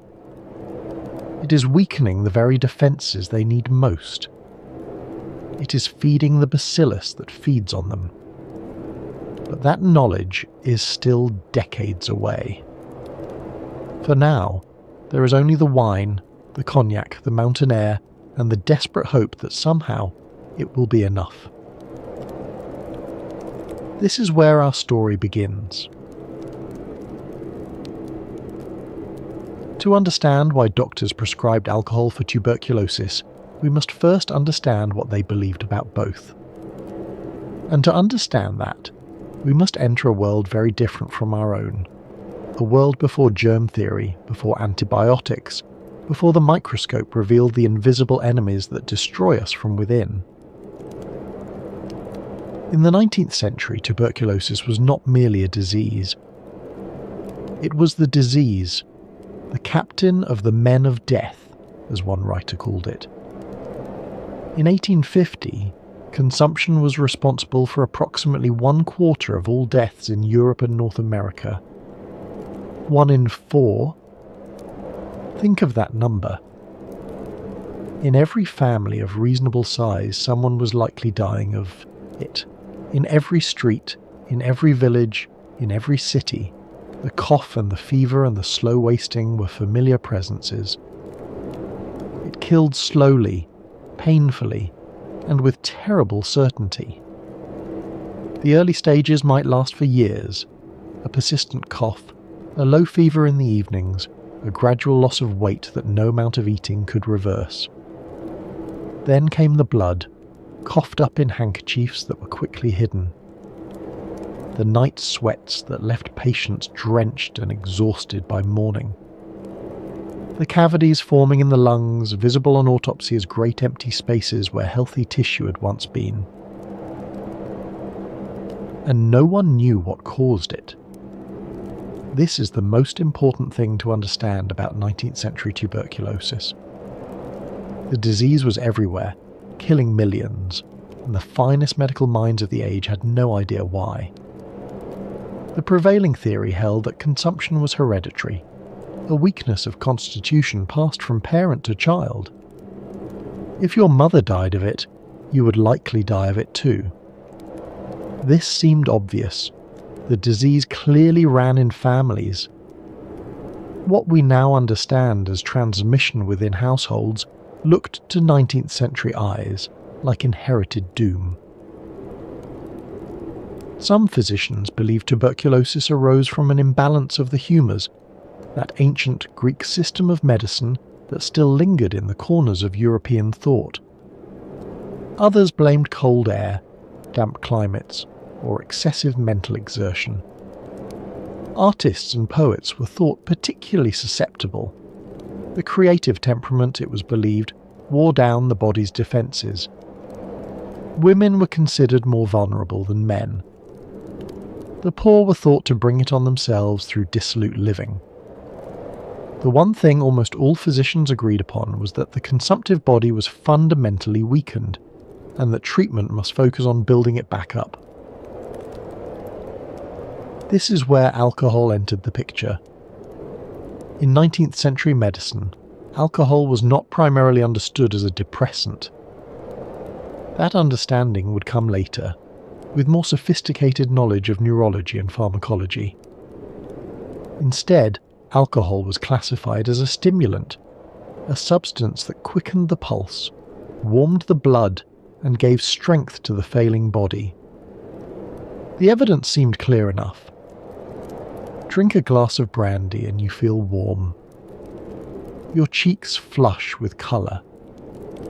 Your heart beats faster. Your appetite awakens. These immediate observable effects were taken as proof that alcohol invigorated the system, that it provided fuel for the body's vital fires. The word cordial itself comes from the Latin word cor, meaning heart. The cordials prescribed by Victorian physicians were almost always alcoholic, and they were meant to strengthen the heart and the entire circulatory system. Brandy, whiskey, port wine, champagne, each had its particular medical application. Brandy for shock and collapse, port for convalescence and exhaustion, champagne for nausea and fever, whiskey for general debility. Dr. Francis Anstey, one of the most respected physicians of Victorian England, wrote an entire book in 1877 titled On the Uses of Wines in Health and Disease. He was no quack, no peddler of patent medicines. He was the founder and first editor of The Practitioner, one of Britain's leading medical journals. He had studied the effects of alcohol carefully, experimentally, scientifically, at least by the standards of his day. Anstey recommended that healthy adults drink up to a bottle of light wine every day. This was not indulgence, this was medical advice, published in respected venues followed by respectable people. For the sick, he prescribed even more. Port wine for exhaustion, champagne for fevers, brandy for shock. The Duke of Northumberland donated large quantities of fine sherry to the Westminster Hospital, and Anstey and his colleagues dispensed it to patients with the same confidence they might have given to any other medicine. And for tuberculosis, for the wasting disease that left patients pale and thin, with racing hearts and night sweats and that terrible cough, alcohol seemed almost logically necessary. If the body was wasting away, it needed building up. If the appetite was failing, it needed stimulating. If the patient was cold, they needed warming. If the vital forces were flagging, they needed quickening. Alcohol did all of these things. Or at least, it seemed to. In 1882, everything changed, and nothing changed. Robert Koch, the German physician, stood before the Physiological Society of Berlin and announced to the world that he had found the cause of tuberculosis. It was not hereditary weakness, it was not bad air or damp climate, it was not moral failing or artistic temperament. It was a bacillus, a tiny rod-shaped bacterium invisible to the naked eye that invaded the lungs and slowly destroyed them. The announcement was sensational. Koch had not merely identified the bacillus, he had proven the connection through rigorous experimental work. He had isolated the organism, grown it in pure culture, used it to infect healthy animals, and recovered it from their diseased tissues. This was germ theory in action, proof that a specific microorganism caused a specific disease. This discovery should have transformed treatment. If tuberculosis was caused by a specific organism, then treatment should target that organism. The old approaches, fresh air, good food, stimulants, seemed suddenly inadequate. The enemy had been identified. Surely new weapons would follow. But Koch's discovery came without a cure. He had identified the enemy, but he had given doctors no new weapons to fight it. In 1890, Koch would announce the discovery of tuberculin, a substance he believed could cure the disease. The announcement sparked a frenzy. Patients flooded into Berlin from across Europe, desperate for the new treatment. But tuberculin failed. It could not cure tuberculosis. Some patients died from the treatment itself, and so the old treatments continued. Fresh air, rest, good food, and alcohol. Some physicians began to question whether stimulants truly helped the consumptive patient. If the disease was caused by a living organism, they reasoned, perhaps treatment should focus on fighting that organism rather than simply strengthening the body. Perhaps alcohol was doing more harm than good. Perhaps it was weakening the very defences the body needed to fight off the invader. But others disagreed vehemently. The body needed strength to fight any invader, they argued. Alcohol provided that strength. The discovery of the bacillus changed nothing about the fundamental logic of treatment. Build up the body, give it the resources it needs, and it will fight off the disease on its own. The debate would continue for decades, in medical journals, at international conferences, in sanatoriums and hospital wards across the world. Meanwhile, the bottles kept coming. Wine at dinner, brandy at bedtime, 1 ounce of whiskey every few hours for acute cases. The prescription pads filled with orders for alcohol, written in the confident hands of physicians who believed they were saving lives. Some of their patients recovered. Many did not. And in the absence of any treatment that actually worked, the argument over alcohol remained unsettled, a question that would haunt medical practice well into the 20th century.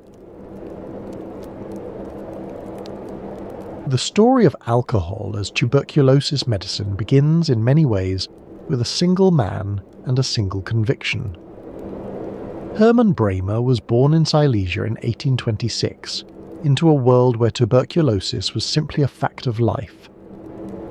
It lurked in every shadow, claimed victims from every family, seemed as inevitable as the changing of seasons. He watched it claim his neighbours, his acquaintances, perhaps his own family members. The records of his early life are incomplete. What we know is that by the time he reached young manhood, Bremer had decided to study botany, and that his studies would take him far from the damp lowlands of Silesia. Before his journey east, Bremer had been diagnosed with consumption. The doctors had given him the usual prognosis, uncertain but not hopeful. He knew the disease. He knew what it did. He knew that most who had it did not survive. Yet as he climbed higher into the Himalayan mountains pursuing his botanical studies, something remarkable happened.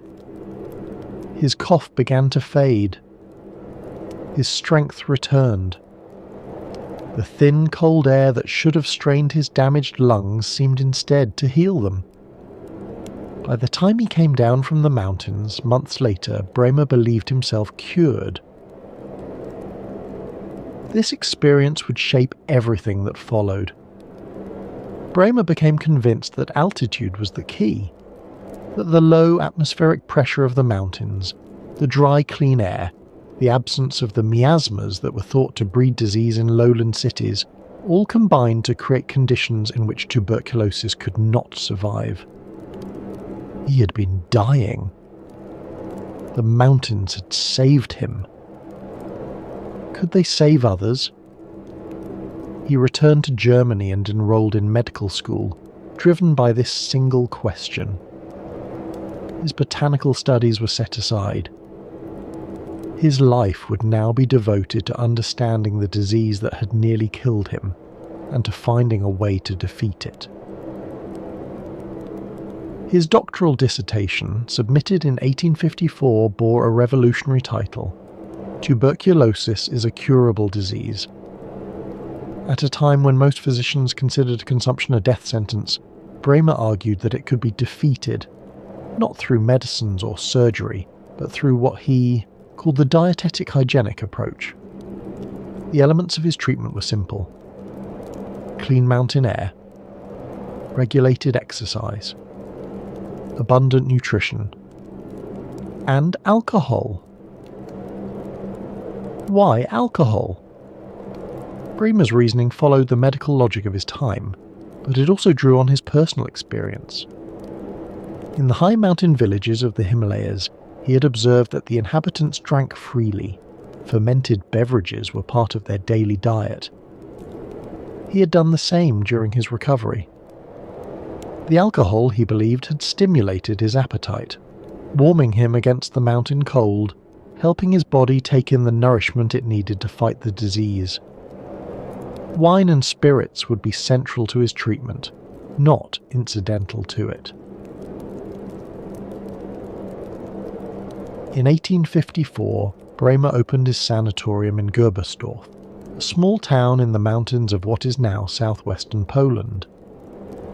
It began modestly, a few cottages, a handful of patients, a regime that his medical colleagues viewed with skepticism at best and derision at worst. The established medical profession did not take kindly to an unknown country doctor, claiming he could cure the incurable. The early years were difficult. Bremer had little money and few supporters. When he published his theories, the respected medical journal The Lancet dismissed them as very crude ideas and unsupported assertions. Other physicians were equally harsh. Mountains and fresh air and good food. This was not medicine. This was wishful thinking dressed up in scientific language. But Bremer persisted. By 1859, he had built a proper kurhaus, a spa house or health resort, with 40 rooms, entertainment facilities, and kitchens capable of producing the enormous meals his treatment required. Patients began arriving from across Europe, drawn by word of mouth, by desperation, by the slim hope that this strange mountain cure might work where everything else had failed. The daily routine was strict and comprehensive. Patients rose early and walked on mountain trails, accompanied by staff who monitored their exertion carefully. Too much exercise could be as dangerous as too little. The balance had to be maintained precisely. They submitted to the Waldusche, the forest shower, standing beneath waterfalls of icy mountain water while Bremer himself supervised. The shock of the cold water, he believed, stimulated the body's vital forces. And they ate. My God, how they ate! Breakfast, lunch, dinner. Each meal was enormous, designed to restore the weight that consumption had stolen from them. Meat and butter and cream and eggs. Rich sauces and heavy pastries. The goal was to overwhelm the wasting process with sheer abundance of nourishment. At dinner, they drank. Hungarian Tokay was Bremer's wine of choice, a rich sweet wine from the volcanic hills of Hungary, believed to have particular restorative properties. Tokay was expensive, prestigious, associated with the courts of European royalty. For patients who had been given up for dead, drinking it felt like a return to civilized life, a statement that they were still people of refinement and taste. At bedtime, French cognac. The cognac warmed them against the mountain cold, promoted sleep, and, Bremer believed, continued the work of stimulation through the night. The alcohol was not incidental to the treatment, it was central to it. Bremer prescribed it as deliberately as he prescribed the mountain walks or the cold showers.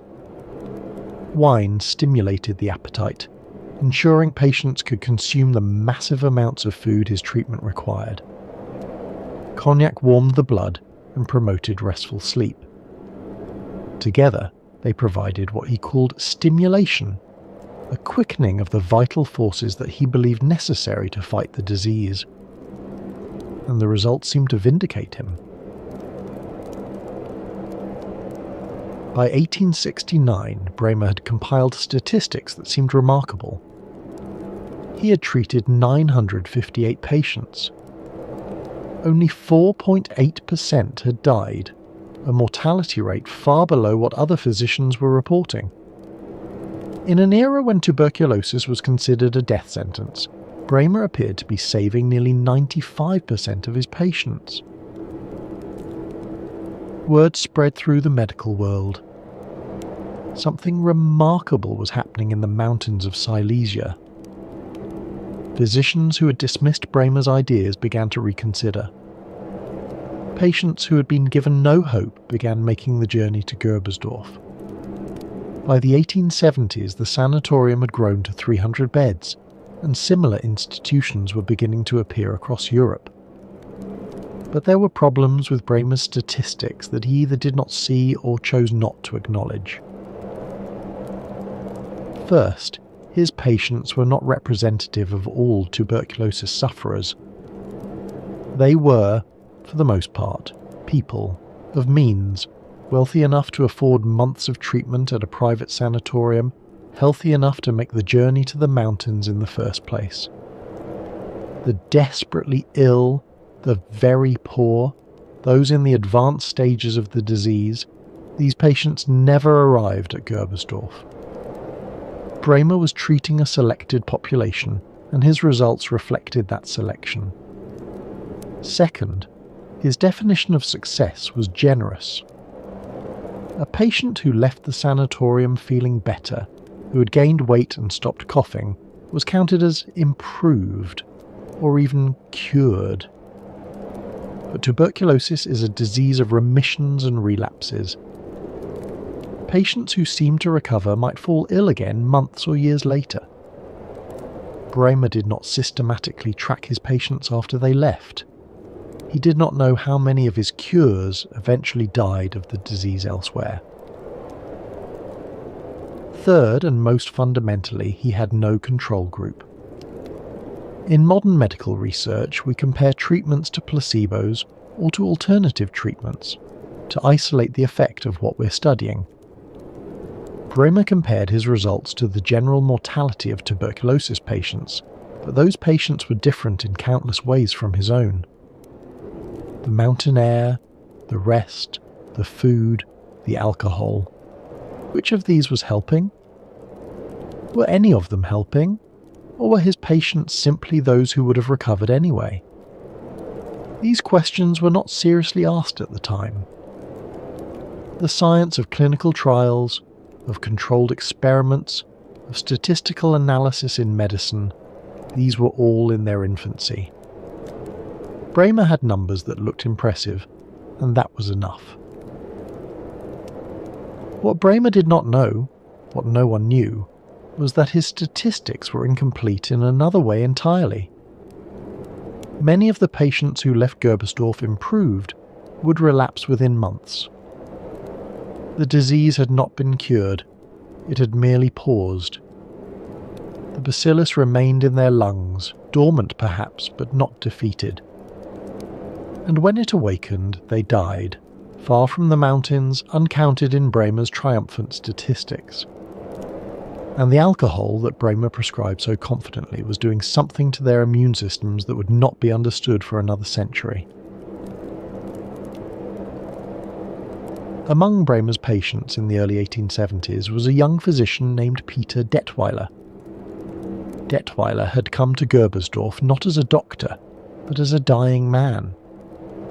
Tuberculosis had taken hold of him, and he sought the mountain cure that was beginning to gain fame across Europe. Under Bramer's care he recovered, or seemed to recover, and in his gratitude and fascination he stayed on as Bramer's assistant. But Detweiler was not content to simply replicate his mentor's methods. He observed, he questioned, he modified. Where Bramer emphasized exercise, the long walks, the cold showers, the active building up of the body, Detweiler came to believe that rest was more important. The consumptive body was exhausted, he reasoned. It needed to conserve its energy for the fight against the disease. Exercise might feel invigorating, but it depleted resources that were desperately needed elsewhere.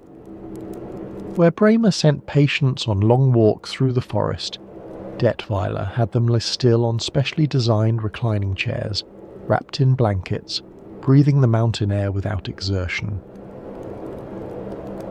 In 1876, Detweiler left Gerbersdorf to found his own sanatorium at Falkenstein, in the Taunus Mountains near Frankfurt. Here, he developed what would become known as the Liegekur, the lying cure. Patients spent their days on balconies and in specially built Lieghallen, lying halls, reclining on chaise longues from morning to night. The image became iconic. Rows of patients wrapped in blankets, arranged on cure porches, their faces turned to the sun or the cold mountain air. This was the sanatorium cure as the world would come to know it. This was the template that Thomas Mann would immortalise in The Magic Mountain. Detweiler's contribution to tuberculosis treatment was significant. He invented the portable sputum bottle, the Blauheinrich or Blue Henry, a glass container that patients could carry with them, preventing the spread of infected sputum. He coined the term Chefarzt, chief physician, to describe the medical director of a sanatorium, a title still used in German medicine today.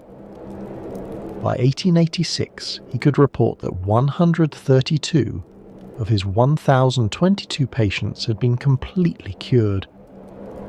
But on the question of alcohol, Detweiler remained his mentor's disciple. The sanatorium at Falkenstein, like the one at Gerbersdorf, maintained well-stocked wine cellars. Patients received their prescribed portions of wine and spirits as part of the cure.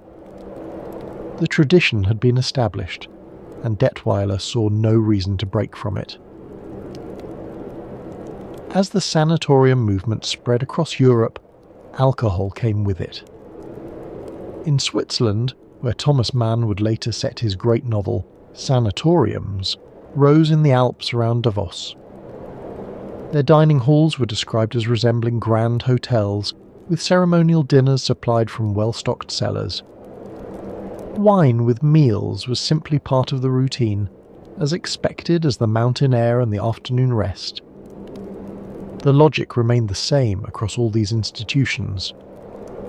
Wine aided digestion and stimulated appetite. Brandy promoted sleep and warmed the body against mountain cold. For patients who had been given no hope, who had been sent to the mountains as a last resort, the ritual of the evening glass offered something beyond its supposed medical benefits. It offered normalcy, a sense that life continued, that civilized pleasures remained available, that death had not yet arrived. But not everyone agreed. In 1873, a young American physician named Edward Livingston Trudeau received devastating news. He had tuberculosis, the same disease that had killed his brother Francis 3 years earlier had now taken hold of his own lungs. Trudeau knew what this meant.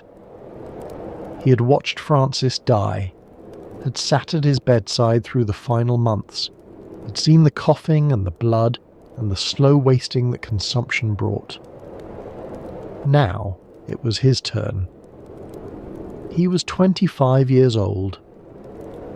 In 1876, too weak to continue his medical practice in New York, Trudeau travelled to the Adirondack Mountains of upstate New York. He had visited the region before for hunting and fishing, and he loved it. If he was going to die, he wanted to die in a place that meant something to him. He did not expect to recover. He expected to find a peaceful place to end his life. Instead, something unexpected happened. In the cold, clear air of Saranac Lake, Trudeau's health improved. He did not die. He grew stronger. Month by month, the symptoms that had seemed to seal his fate began to recede. The cough faded. The fever subsided. His weight stabilized, then began to increase. Like Bremer before him, Trudeau began to wonder if what had saved him might save others. In 1885, Trudeau opened the Adirondack Cottage Sanatorium, the first tuberculosis sanatorium in America. He had studied the European model carefully, reading the works of Bremer and Detweiler, corresponding with physicians across the Atlantic. His treatment would follow their principles: fresh air, rest, abundant food. But on one point Trudeau departed dramatically from his European predecessors.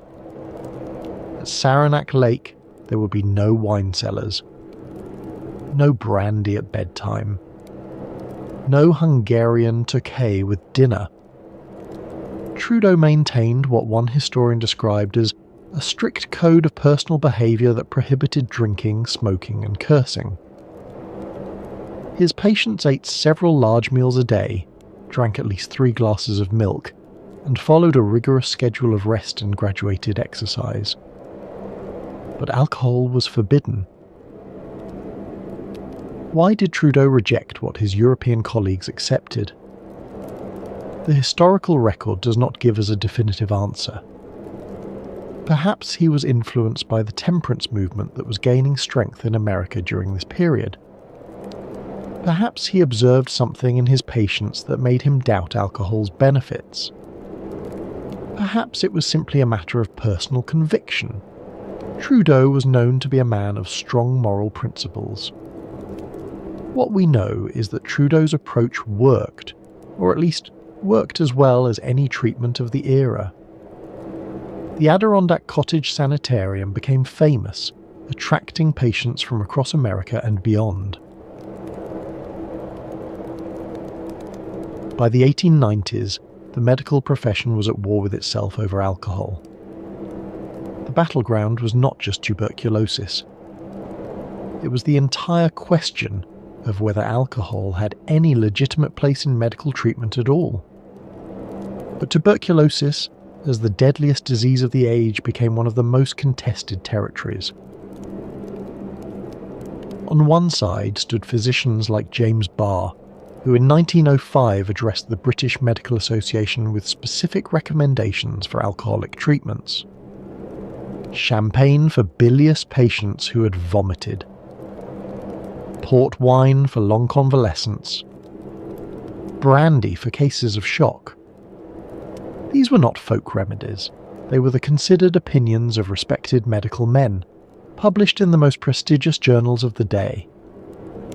The evidence they cited was clinical experience.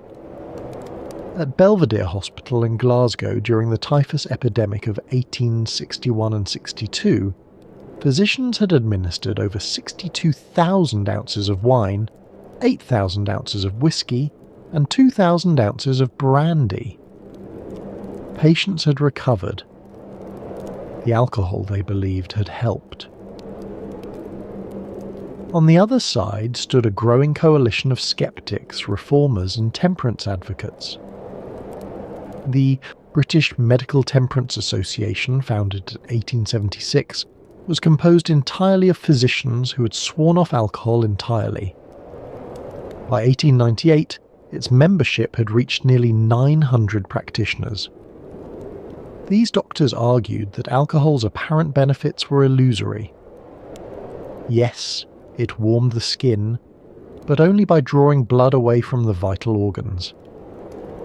Yes, it seemed to stimulate appetite, but it also disrupted digestion. Yes, it promoted sleep, but the sleep it produced was not truly restorative. And increasingly, they argued that alcohol might actually weaken the body's defences against disease. The international congresses against alcoholism, held throughout Europe in the late 19th century, made tuberculosis a central topic. Delegates presented research suggesting that heavy drinkers were more susceptible to consumption than abstainers. They pointed to the high rates of tuberculosis in professions associated with alcohol: brewery workers, bartenders, winemakers. Was this coincidence, or was there a causal relationship? What neither side had was definitive proof. The science of immunology was still in its infancy. No one yet understood how the body fought infection at the cellular level. No one could explain exactly what alcohol did to the alveolar macrophages, the immune cells in the lungs that served as the first line of defense against tuberculosis. That knowledge would not come for another century. And so the debate continued, unresolved. In some sanatoriums, patients drank wine with their meals. In others, alcohol was strictly forbidden. Individual physicians made their own choices based on their own convictions. And patients, desperate, dying, hoping for any cure, took whatever their doctors prescribed. The question would not be settled by the medical profession. It would be settled, in the strangest way imaginable, by the United States Congress. By a constitutional amendment that banned alcohol entirely, and created a loophole that would make medicinal whiskey more common than ever. On January 17, 1920, the 18th Amendment to the United States Constitution took effect. The manufacture, sale, and transportation of alcoholic beverages became illegal across the entire nation. Saloons closed their doors. Breweries shuttered their operations. Distilleries went dark. An entire industry, as billions of dollars, hundreds of thousands of jobs, disappeared overnight. Legally, at least. The temperance movement had won. After decades of campaigning, after marches and protests and sermons and political organising, after the tireless work of the Women's Christian Temperance Union and the Anti-Saloon League and countless other organisations, the reformers had achieved their ultimate goal. America would be a dry nation. The arguments for prohibition had been powerful. Alcohol destroyed families. It impoverished workers. It fueled violence and crime. It corrupted politics and degraded public morals. The saloon was an institution of vice, a place where men squandered their wages while their wives and children went hungry. Eliminating alcohol, the reformers believed, would eliminate these evils. But the Volstead Act, the legislation that enforced the 18th Amendment, contained exceptions. Alcohol could still be produced and consumed for religious sacraments. Wine for communion, brandy for certain Jewish ceremonies. Churches across America applied for permits to acquire sacramental wine, and some congregations grew suspiciously large during Prohibition. And alcohol could still be prescribed by physicians for medical purposes. This loophole had been controversial from the beginning. The American Medical Association, which had voted in 1917 to support Prohibition, declaring that alcohol had no scientific value as a tonic or stimulant, now found itself in an awkward position. Its official stance was that alcohol was medically useless, but the law still permitted doctors to prescribe it. The irony was staggering. In 1916, just 1 year before the AMA vote, whiskey and brandy had been removed from the Pharmacopoeia of the United States of America, the official list of scientifically approved medicines. The medical establishment had declared in essence that alcohol had no legitimate therapeutic use. And yet here it was, written into federal law. Physicians could prescribe alcohol for medical purposes. The question was not whether they would use this authority. The question was how many of them would use it, and for what. Within months of Prohibition's start, a system emerged.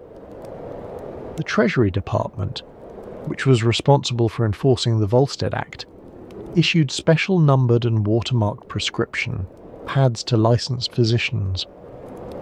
Each form allowed a patient to obtain up to 1 pint of liquor, usually whiskey, every 10 days. The prescription had to specify the ailment being treated.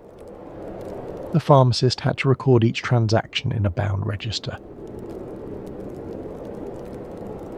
In the first 6 months of Prohibition alone, 15,000 doctors applied for permits to prescribe medicinal alcohol. The Treasury Department had not anticipated such demand. They printed more forms. They registered more pharmacies. They tried to monitor the flood of prescriptions pouring out of doctors' offices across the country. By the mid-1920s, the numbers had become astronomical. Physicians were writing an estimated 11 million prescriptions for whiskey every year. 11 million in a country with a population of just over 100 million. The process was straightforward, if expensive. A patient would visit their doctor, complaining of whatever ailment seemed most likely to justify a whiskey prescription. The doctor would examine them, or perhaps merely listen to their complaint, and write out the official Treasury form. The patient would then take this form to a licensed pharmacy, where they would receive their pint of medicinal liquor. The cost was significant. Approximately $3 for the doctor's consultation. Another $3 at the pharmacy. In 1920 dollars, this was not cheap, equivalent to perhaps $75 today. But for those who wanted legal alcohol, it was the only option. And the ailments for which whiskey was most commonly prescribed: cancer, heart disease, depression, high blood pressure, pneumonia, and tuberculosis. The same disease that had filled the wine cellars of European sanatoriums was now generating prescription slips in doctors' offices across America. The rationale had not changed. Alcohol was a stimulant. It strengthened the failing body. It helped fight off disease. The fact that the AMA had officially declared this rationale invalid did not seem to matter. Doctors kept prescribing. Patients kept drinking.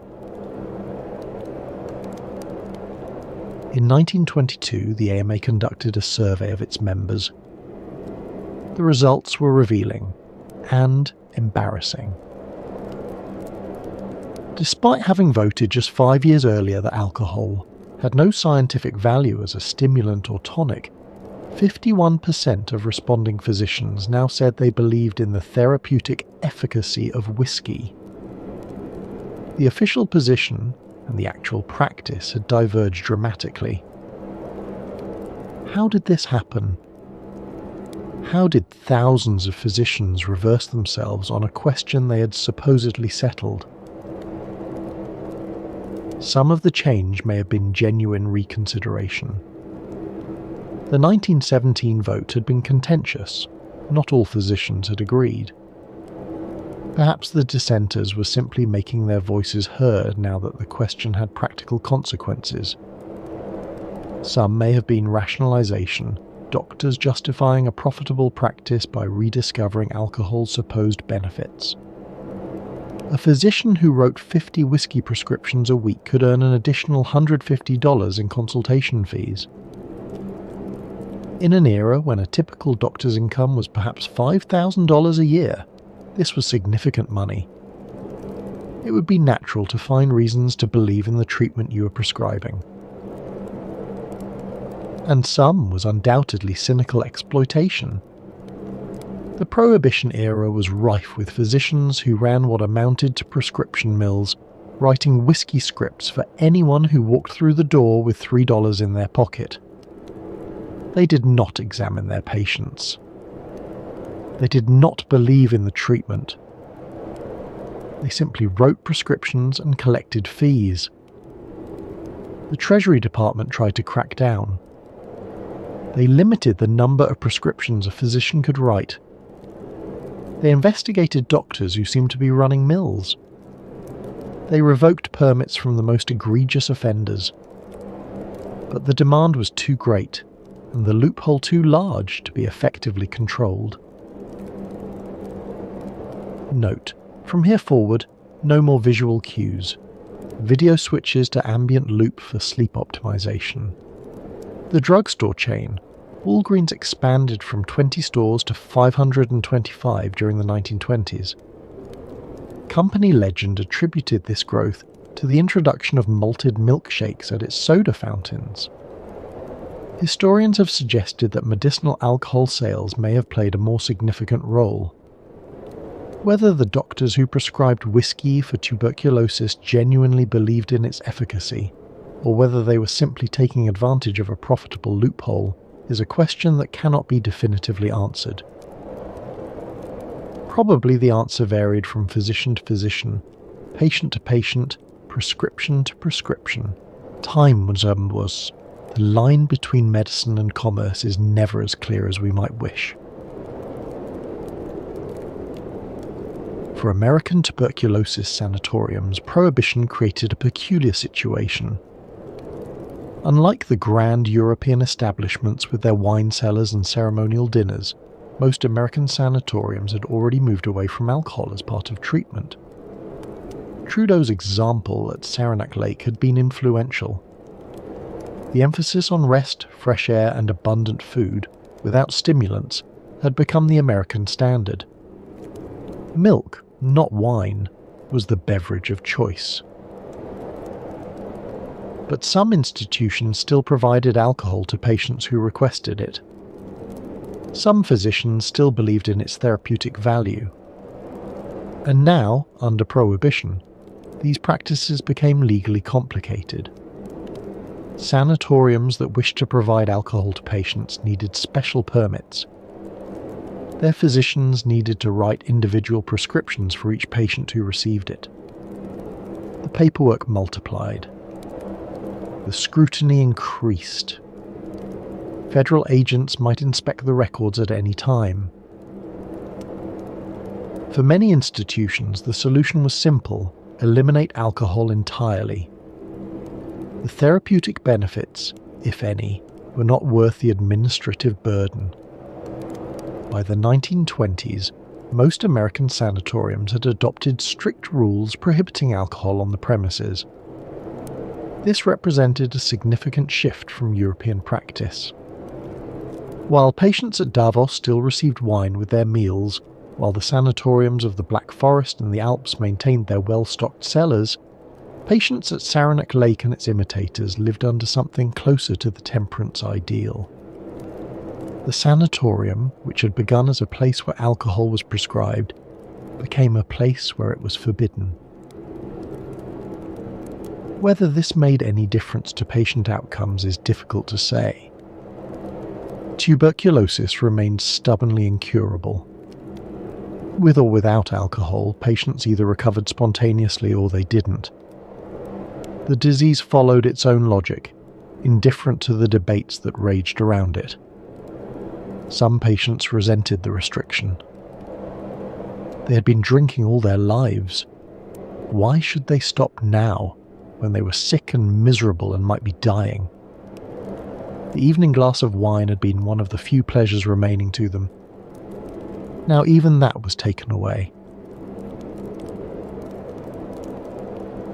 If physician-prescribed whiskey was the respectable face of alcohol as tuberculosis treatment, patent medicines were its disreputable shadow. Throughout the 19th century and into the 20th, American pharmacies were lined with bottles promising cures for consumption. Ayer's cherry pectoral, Lane's emulsion, Dr. King's new discovery for consumption. Dozens of others with impressive names and bold claims. Most of them contained significant amounts of alcohol, sometimes as much as 25%, equivalent to a fortified wine. The manufacturers were not required to list their ingredients. The word alcohol rarely appeared on the label. Instead, patients found vague references to natural stimulants or restorative tonics. They drank the medicines faithfully, believing they were taking something medicinal, not realizing they were consuming what amounted to sweetened whiskey. The testimonials were compelling. "I was given up to die of consumption," one advertisement might read. "Then I tried Dr. Smith's miraculous lung tonic. Now I am completely cured." Faces of smiling, healthy-looking people gazed out from newspaper pages and handbills. These people had been saved. You could be saved too. The truth, of course, was different. The cured patients in the testimonials had either recovered spontaneously, as some tuberculosis patients did, or had never had tuberculosis at all. Self-diagnosis was common in an era when medical care was expensive and doctors were scarce. A persistent cough might be consumption, or it might be bronchitis, or a cold that wouldn't go away, or simply the effect of living in a dusty city. The patent medicine worked equally well on all of these because it didn't really work on any of them. What it did do was make people feel better, temporarily. The alcohol warmed them, relaxed them, eased their anxiety about the cough that wouldn't go away. It might even suppress the cough reflex for a while.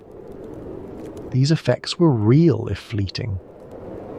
And for people who were desperate, who had no money for doctors, who were looking for any hope at all, they were enough.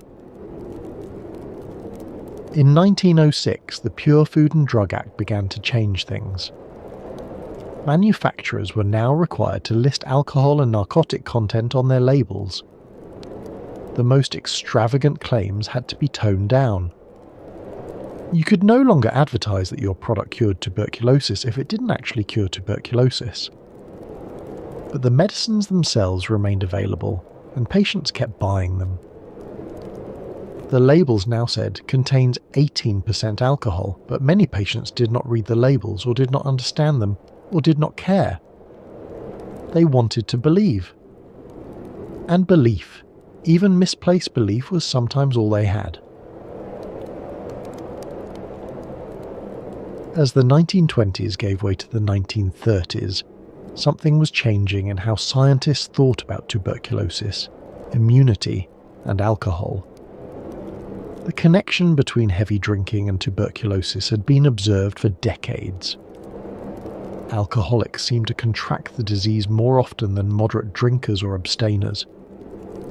Brewery workers, bartenders, and others in alcohol-related professions had elevated rates of consumption. The temperance advocates had been pointing this out for years. But observation was not explanation. It was possible that the correlation was coincidental, that alcoholics lived in poorer conditions, ate less nutritious food, or had other risk factors that explained their vulnerability. Without understanding the mechanism by which alcohol might weaken the body's defences, the connection remained circumstantial. In the early 20th century, researchers began to investigate more systematically. Animal studies suggested that alcohol consumption impaired the immune response. Mice given alcohol showed less resistance to infections than mice kept sober. Rabbits exposed to tuberculosis bacilli were more likely to develop active disease if they had been given alcohol. These findings were preliminary, and they did not immediately transform medical practice. The studies were small. The mechanisms were unclear, and the medical profession, having prescribed alcohol for generations, was not quick to abandon the practice. But the seeds of doubt had been planted. The confident certainty with which Bremer had prescribed Hungarian wine and French cognac was no longer quite so certain.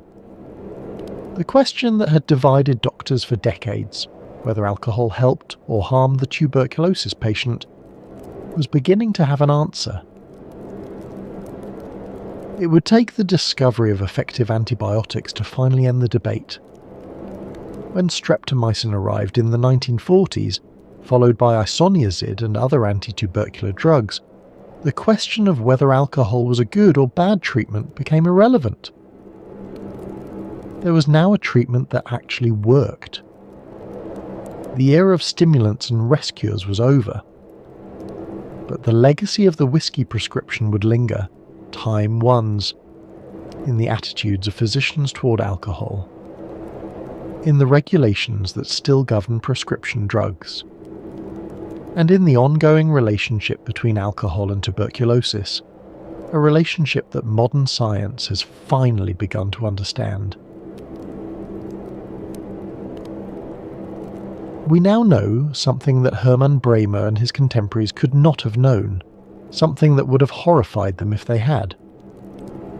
The alcohol they prescribed so confidently was systematically destroying their patients' first line of defense against the very disease they were trying to cure. To understand this, we need to understand something about the human lung that 19th century medicine did not know.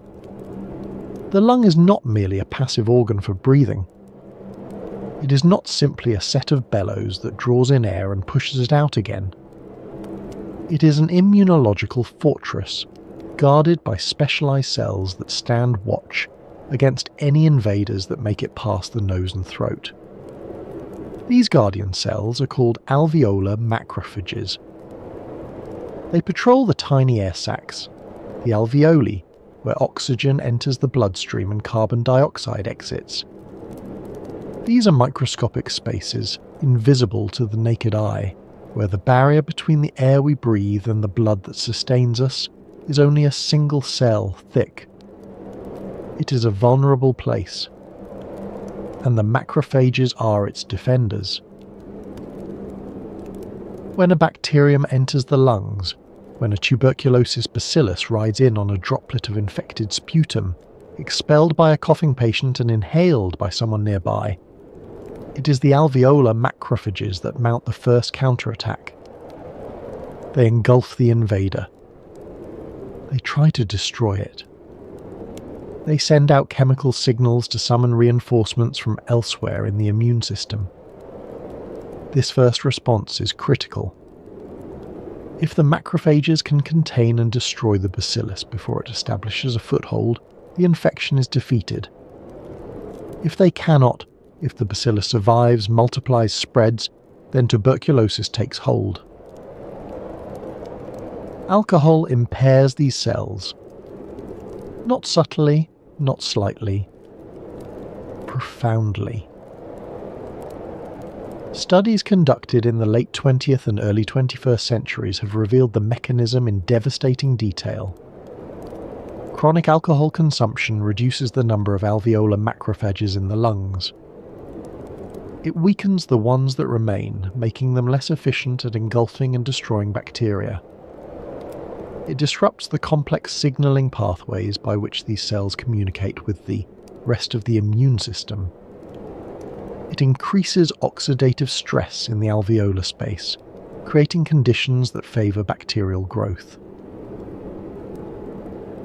In essence, alcohol opens the door and invites the enemy in. The sanatorium patients who raised their glasses of Hungarian wine were, without knowing it, toasting to their own destruction. The research is unambiguous.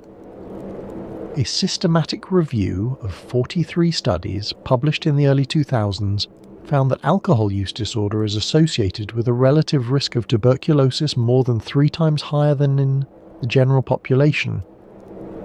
This is not a modest increase. This is not a statistical artifact. This is a tripling of risk. And the relationship appears to be dose-dependent. The more alcohol consumed, the greater the vulnerability. Light drinking may have little effect. Heavy drinking dramatically increases the likelihood of infection and disease. The mechanism works at multiple levels. At the cellular level, as we have seen, alcohol impairs the alveolar macrophages. But there are other effects as well. Alcohol disrupts the integrity of the epithelium, the layer of cells that lines the airways. It impairs the ciliary function that helps clear particles and pathogens from the respiratory tract. It affects the production of surfactant, the substance that keeps the alveoli from collapsing. At the systemic level, chronic alcohol use suppresses the production and function of lymphocytes, the white blood cells that coordinate the adaptive immune response. It impairs the function of neutrophils, another type of immune cell important in fighting bacterial infections. It disrupts the production of cytokines, the chemical messengers that orchestrate the immune response. The tuberculosis bacillus, in other words, faces a weakened and disorganized defense. It is more likely to survive the initial encounter with the immune system. It is more likely to establish a foothold. It is more likely to progress from latent infection to active disease. What makes this especially cruel is that the 19th century physicians were not entirely wrong about alcohol's immediate effects. It did warm the skin. It did stimulate appetite in the short term. It did produce a feeling of well-being, a sense that the body was responding positively. These effects are real. They are observable. Time. Ones, they were what physicians saw when they gave their patients brandy and watched for results. But they are also irrelevant to the disease process. The tuberculosis bacillus is patient. Unlike many bacteria that multiply rapidly, causing acute illness within days, Mycobacterium tuberculosis grows slowly. Its generation time, the time it takes to divide into two daughter cells, is approximately 20 hours. Compare this to E. coli, which can divide every 20 minutes. The tuberculosis bacillus multiplies at a fraction of that pace. This means that the battle against tuberculosis is not won or lost in an evening, or even in a week. It is fought over months and years. The bacillus establishes itself slowly, gradually colonizing the lung tissue, gradually destroying it. The immune system responds, containing the infection in some cases, failing to contain it in others. The outcome depends on a long war of attrition. And in that long war, the cumulative effects of alcohol prove devastating.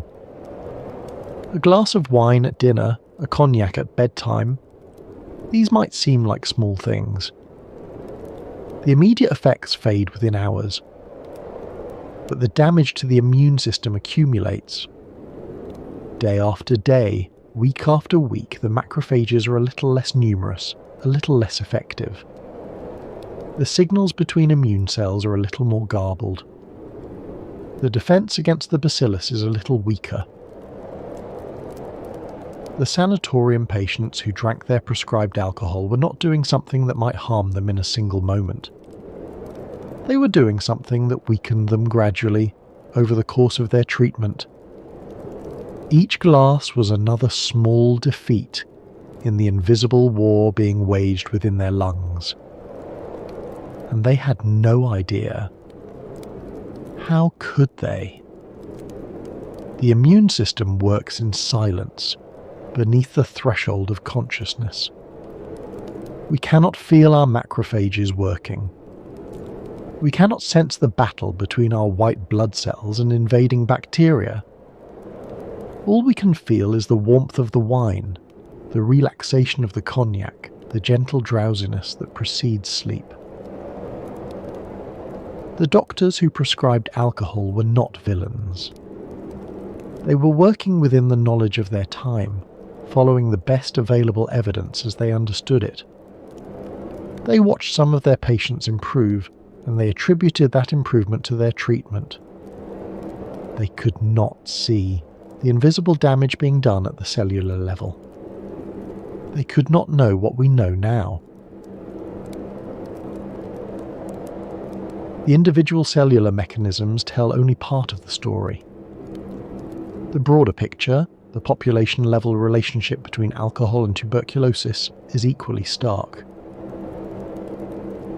Modern epidemiologists estimate that more than 8% of global tuberculosis cases are attributable to alcohol use disorder. 8% may not sound dramatic until you consider the scale. Tuberculosis still kills more than 1 million people every year worldwide. 8% of that number represents tens of thousands of deaths. Deaths that might not have occurred if alcohol had not weakened the victim's defences. The relationship works in multiple ways. Heavy drinkers are more likely to be infected with tuberculosis in the first place, perhaps because alcohol-related socialising brings them into contact with infected individuals, perhaps because their weakened immunity makes them more susceptible to initial infection. Once infected, they are more likely to progress from latent infection to active disease. And once sick, they are more likely to have poor outcomes, more complications, more severe symptoms, higher mortality. There is also the question of treatment adherence. Tuberculosis treatment today requires taking multiple medications for several months without interruption. Missing doses allows the bacteria to develop resistance. People with alcohol use disorder are less likely to complete their treatment regimens. They are more likely to develop drug-resistant tuberculosis. They are more likely to spread the disease to others. Looking back at the 19th century through this lens, a troubling picture emerges. The patients at Gerbersdorf and Falkenstein and the sanatoriums of Davos were not randomly selected. They were, for the most part, people of means, wealthy enough to afford months of treatment, educated enough to understand that something might be done. Many of them had probably consumed alcohol regularly before their diagnosis. And at the sanatoriums they consumed more. How many of them would have recovered if the wine and cognac had been replaced with milk and water? We can never know for certain. The controlled studies that would answer this question were never conducted, could not have been conducted in an era before randomized trials became standard medical practice. But the biological evidence suggests that at least some of those who died might have lived. But the story of alcohol and tuberculosis is not simply a story of medical error. It is also a story of the disease itself, of the desperate search for any remedy, any relief, any hope. Consider what it meant to have tuberculosis in the 19th century. There was no cure. There was no treatment that reliably worked. You coughed blood into handkerchiefs that you learned to hide from others. You lost weight no matter how much you ate, your body consuming itself from within. You suffered night sweats that drenched your bedclothes and left you shivering by morning. Fever rose in the evenings and broke before dawn. Exhaustion settled into your bones like lead. And you knew, everyone knew, that most people who had what you had did not survive. The statistics were not secret. 1 in 4. That was the number.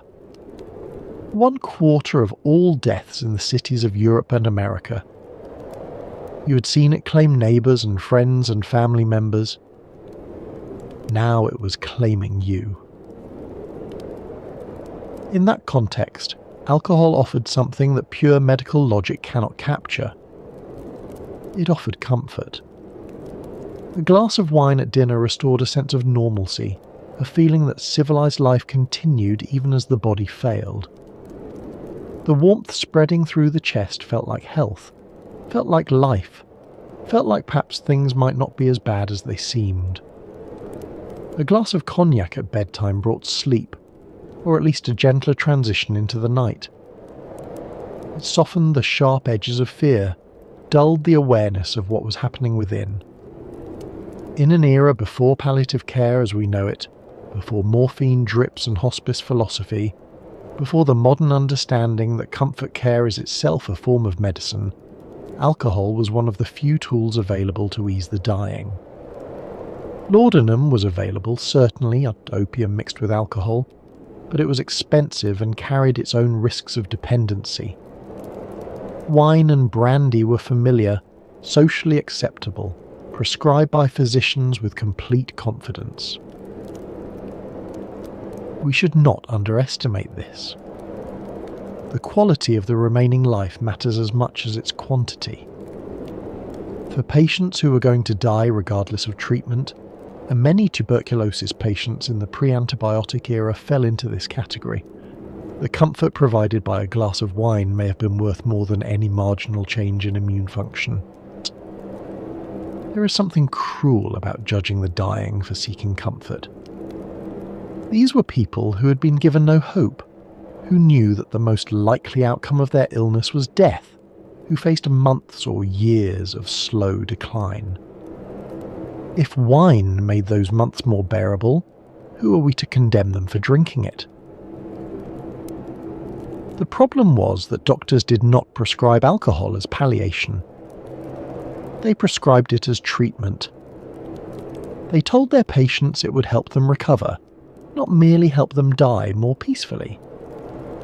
They raised hopes that could not be fulfilled. They offered false certainty in place of honest uncertainty. And for patients who might have recovered, for those whose disease was not yet too advanced, whose immune system still had the strength to fight, who might have beaten the odds if given the best possible chance, this false hope may have been fatal.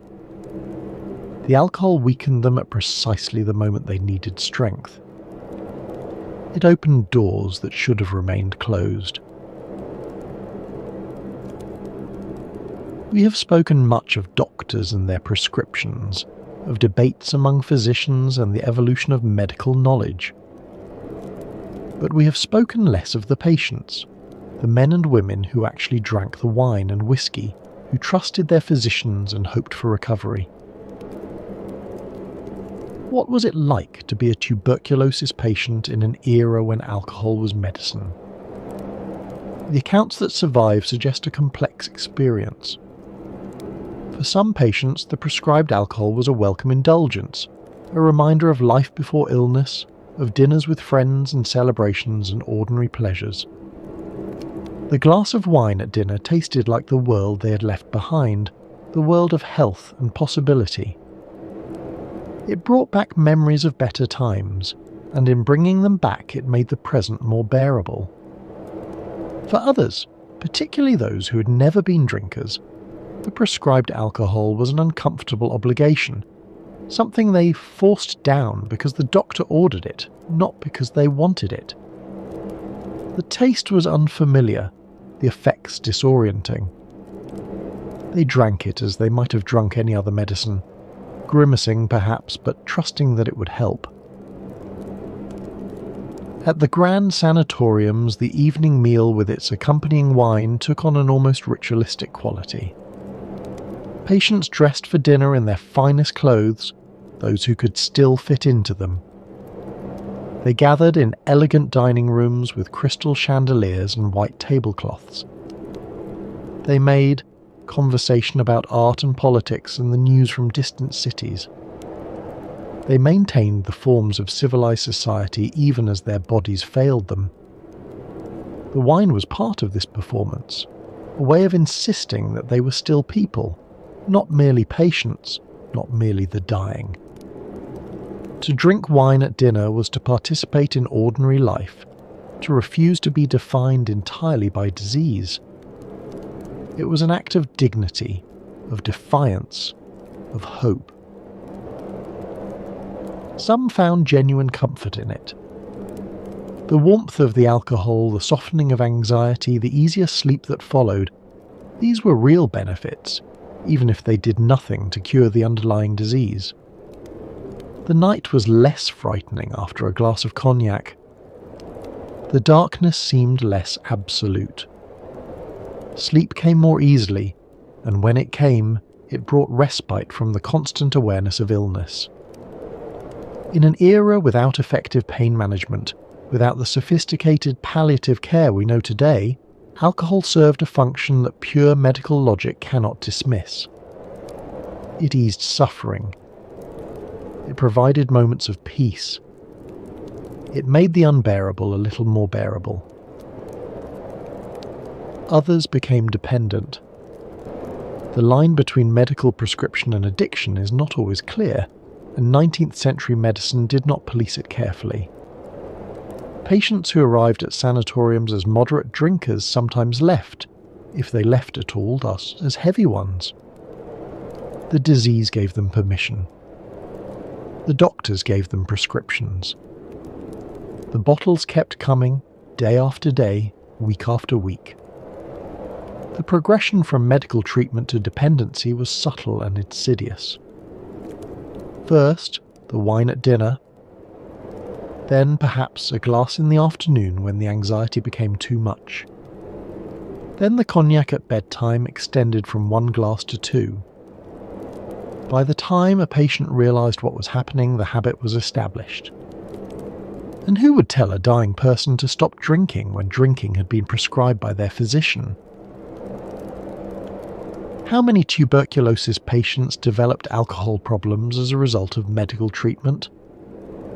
The records do not permit a precise answer.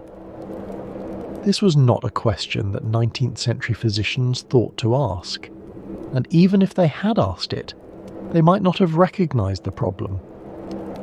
The concept of alcoholism as a disease was still developing.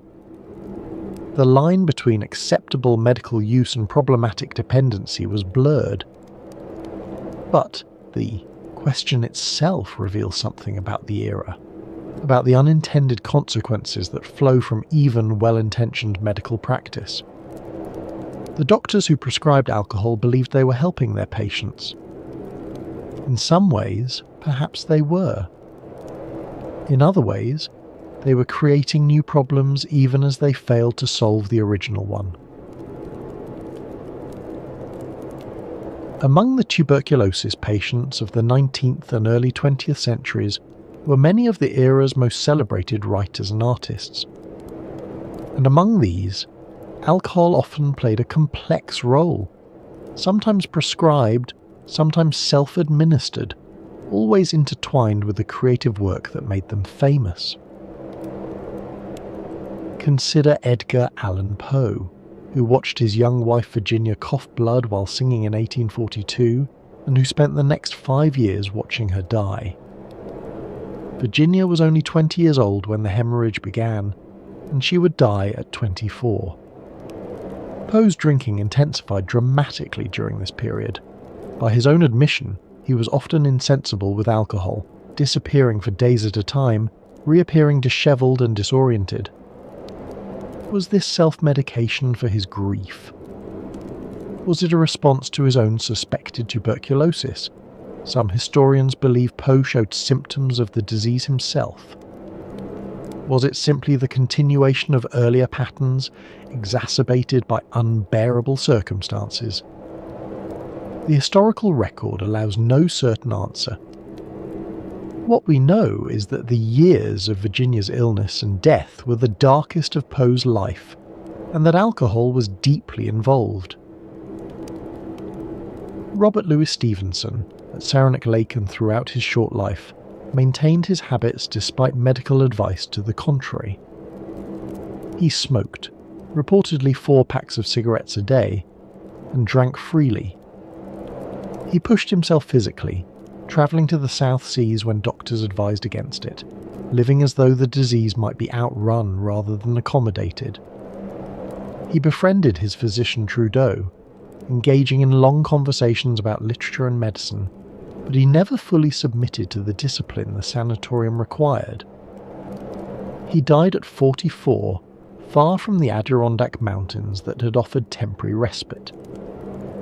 He was in Samoa, in the house he had built on a mountain, in the place he had chosen to make his final stand against the illness that had pursued him all his life. He was opening a bottle of wine when the stroke that killed him struck. It was cerebral hemorrhage, not tuberculosis, that took him in the end, though the years of illness had surely weakened him. Time. Turcus. The Bronte sisters, Charlotte, Emily and Anne, lived their short lives in the shadow of consumption. Their brother Branwell died of tuberculosis in 1848, probably exacerbated by his heavy drinking and opium use. Emily died 3 months later, at 30, having refused all medical attention. Anne died 5 months after that. Charlotte alone survived past 30, only to die in pregnancy at 38, likely of tuberculosis complicated by hyperemesis gravidarum. What role did alcohol play in these deaths? The evidence is fragmentary. Branwell certainly drank heavily.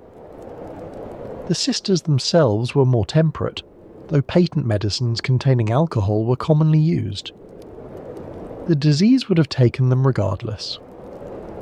But the mythology that grew around them, the romantic image of the consumptive artist, often included the glass of wine, the evening cordial, the prescribed stimulant. The romantic image of the consumptive artist, pale, inspired, burning with creative fire, often included a glass in hand. Keats writing his odes by candlelight, Byron at the height of his scandalous fame, Chopin at the piano coughing into his handkerchief. The mythology surrounding these figures blurs the line between their art and their illness, between their creativity and their destruction. We should be careful not to romanticize this. The tubercular artist drinking wine by candlelight makes for a compelling image, but the reality was suffering, was fear, was slow suffocation, as the lungs filled with disease. The alcohol did not make them better writers. It did not make their deaths more beautiful. It may have hastened those deaths, or it may simply have made them more bearable. The line between medicine and escape was never clear.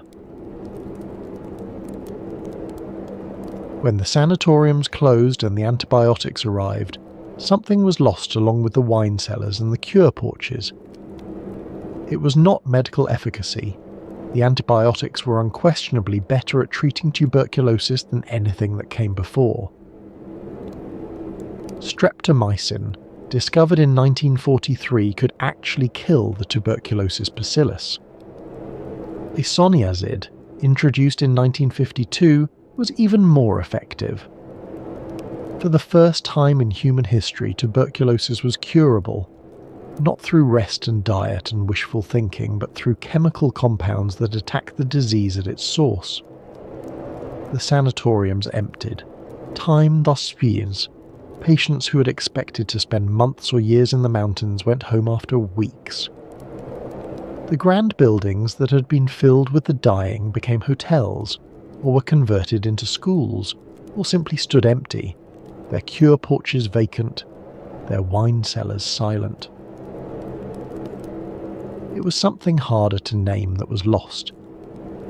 A sense of ritual, perhaps. A philosophy of care that attended to the whole person, not merely the disease.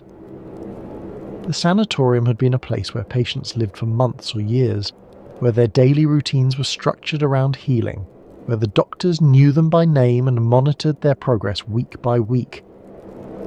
The dining room, with its wine and formal dinners, had been part of that comprehensive care. The new treatment was different. Take these pills. Take them for 6 months. Do not miss a dose. Come back for follow-up appointments. The cure was faster, more effective, more scientific. It was also less personal. The patient was not a resident of a healing community. They were a case number, a prescription, a follow-up file. The alcohol had been part of the older model, part of the evening meal, part of the bedtime ritual, part of the comprehensive care that the sanatorium provided. Removing it was medically correct. We know now that the alcohol was doing harm, not good. But something about the experience of being cared for changed when the glass of wine disappeared from the table. Something about feeling attended to, about being part of a healing ritual, about the ceremony of recovery, Perhaps this is sentimentality. The sanatorium regime with its wine and cognac was killing people, or at least failing to save them while giving the impression of treatment. The antibiotics actually worked. No amount of ritual and atmosphere can substitute for effective medicine. A cure porch and a glass of Tokay cannot compete with streptomycin. And yet, the modern study of medicine has begun to rediscover some of what the sanatoriums knew. The importance of the healing environment, the value of attention to the whole patient, their fears, their hopes, their daily experience of illness. The recognition that care involves more than medication, that human beings need more than pills to heal. These insights, stripped of the alcohol and the pseudoscience, remain valid. Modern hospice care, modern palliative medicine, modern attention to quality of life alongside quantity. These owe something to the sanatorium tradition, even as they reject its specific methods. The wine is gone, but the recognition that dying people deserve comfort, that healing involves more than chemistry, that care must attend to the person as well as the disease, these remain. Today, no physician prescribes whiskey for tuberculosis.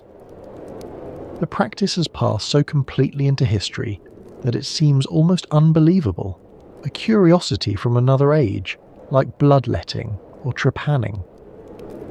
If you told a modern pulmonologist that doctors once prescribed alcohol for lung disease, they might laugh, or shake their head in disbelief, or simply stare at you wondering if you were joking. And yet the echoes persist. The relationship between alcohol and tuberculosis has not gone away. It has simply reversed, no longer prescribed as treatment, but recognised as a major risk factor for the disease. In Eastern Europe and Central Asia, where tuberculosis remains a significant public health challenge, alcohol use disorder is one of the major barriers to effective treatment. Russia in particular faces a dual epidemic, rates of both tuberculosis and alcohol use disorder that rank among the highest in the world. The two problems feed on each other, creating cycles of infection and reinfection that public health officials struggle to break. Patients who drink heavily are less likely to complete their medication regimens. Tuberculosis treatment requires months of daily pill taking, and alcohol makes adherence difficult. Missed doses lead to incomplete treatment. Incomplete treatment leads to drug resistance. Drug-resistant tuberculosis spreads to others, creating new cases that are harder to cure than the original. They are more likely to develop drug-resistant strains. Multi-drug-resistant tuberculosis, MDR-TB, is one of the most frightening public health challenges of our time. It requires longer, more toxic treatment regimens, and it kills more often than ordinary tuberculosis. Alcohol use disorder is one of the factors that helps create it. The intersection of alcohol and tuberculosis that the 19th century physicians observed, however much they misunderstood it, remains a deadly reality. They saw the connection. They drew the wrong conclusions. But the connection itself was real. There is also the broader question of medicine uncertainty. The doctors who prescribed alcohol for tuberculosis were not charlatans. They were trained professionals, working within respected institutions, following the best available evidence as they understood it. They attended medical schools, read medical journals, discussed cases with colleagues. They were wrong, but their wrongness was not obvious at the time. It took decades of research and the arrival of truly effective treatments to reveal the error. What errors are we making now? What treatments that seem sensible today will future generations regard with the same mixture of pity and bewilderment that we feel toward the whiskey prescription? What confident certainties of our own time will dissolve under future scrutiny? We cannot know. That is the humbling truth. We can only proceed with humility, testing our assumptions, remaining open to evidence that contradicts what we believe. The story of alcohol and tuberculosis is ultimately a story about the limits of knowledge and the consequences of those limits. It is a story about hope, the hope of patients who drank their prescribed wine believing it would save them, the hope of doctors who poured it, believing they were helping. That hope was misplaced. But it was human, and it was real. And it reminds us that our own hopes, our own certainties, our own confident treatments may one day look equally misguided.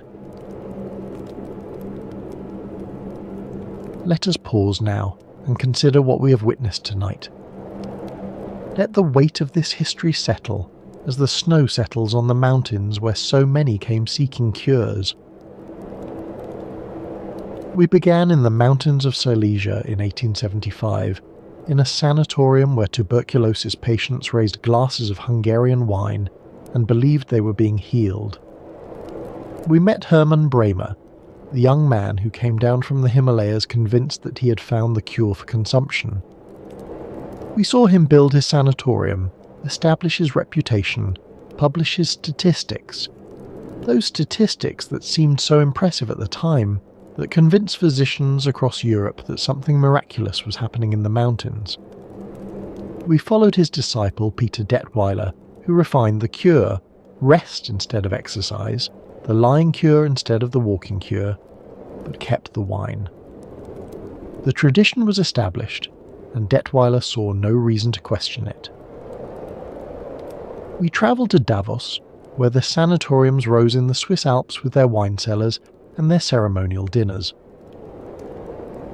We crossed the Atlantic to Saranac Lake watching. Edward Trudeau chart a different course, fresh air and rest and discipline, but no alcohol. We passed through the strange interlude of prohibition, when 11 million prescriptions for whiskey were written each year in a nation that had banned alcohol entirely. We saw the doctors who wrote those prescriptions, some believing in what they prescribed, others simply profiting from a profitable loophole. We saw the pharmacists who filled them, the patients who drank them believing they were medicine, the system that evolved around a practice that the medical establishment had officially declared useless. We traced the slow accumulation of evidence, the animal studies, the epidemiological data, the cellular research, that finally answered the question the 19th century could not resolve.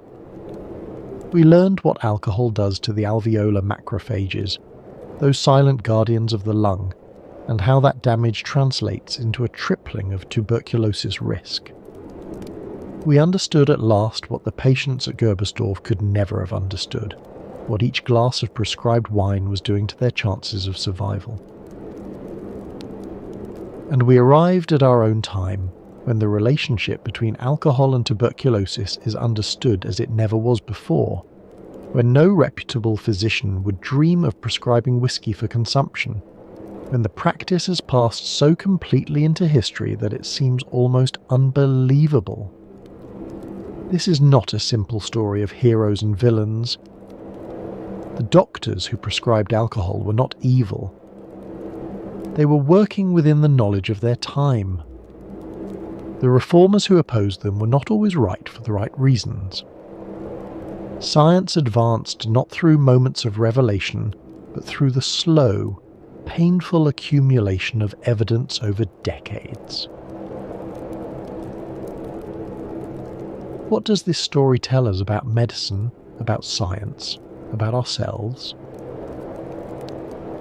It tells us first that good intentions are not sufficient. The physicians who prescribed alcohol genuinely wanted to help their patients. They observed, they reasoned, they drew what seemed like logical conclusions. And they were wrong. Wanting to help is not the same as helping.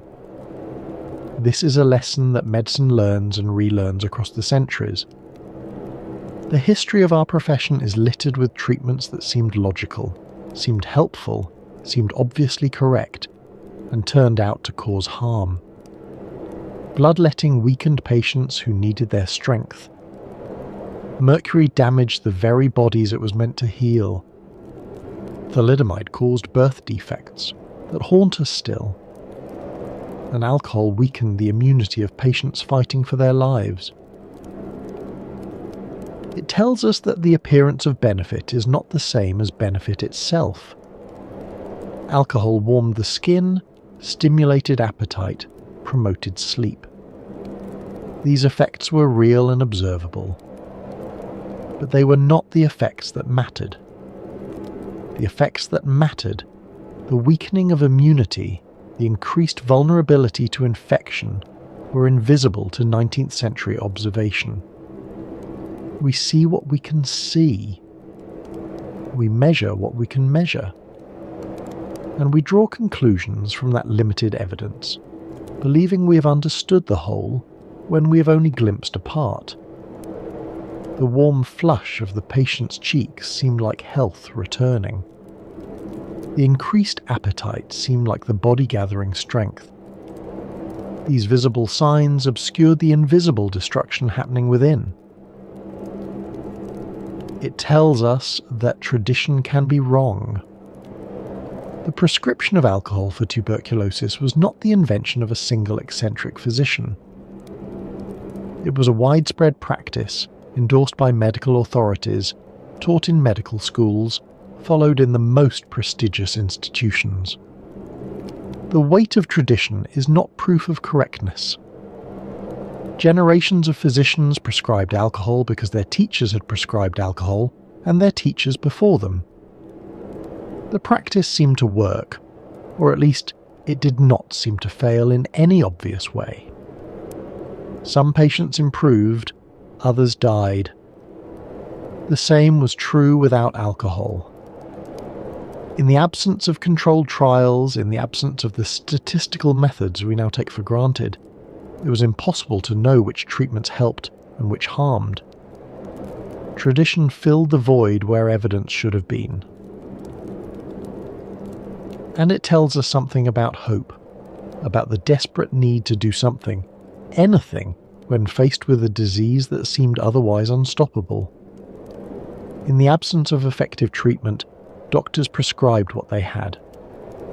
Patients took what they were given. Hope sustained them, even when the object of that hope was misplaced.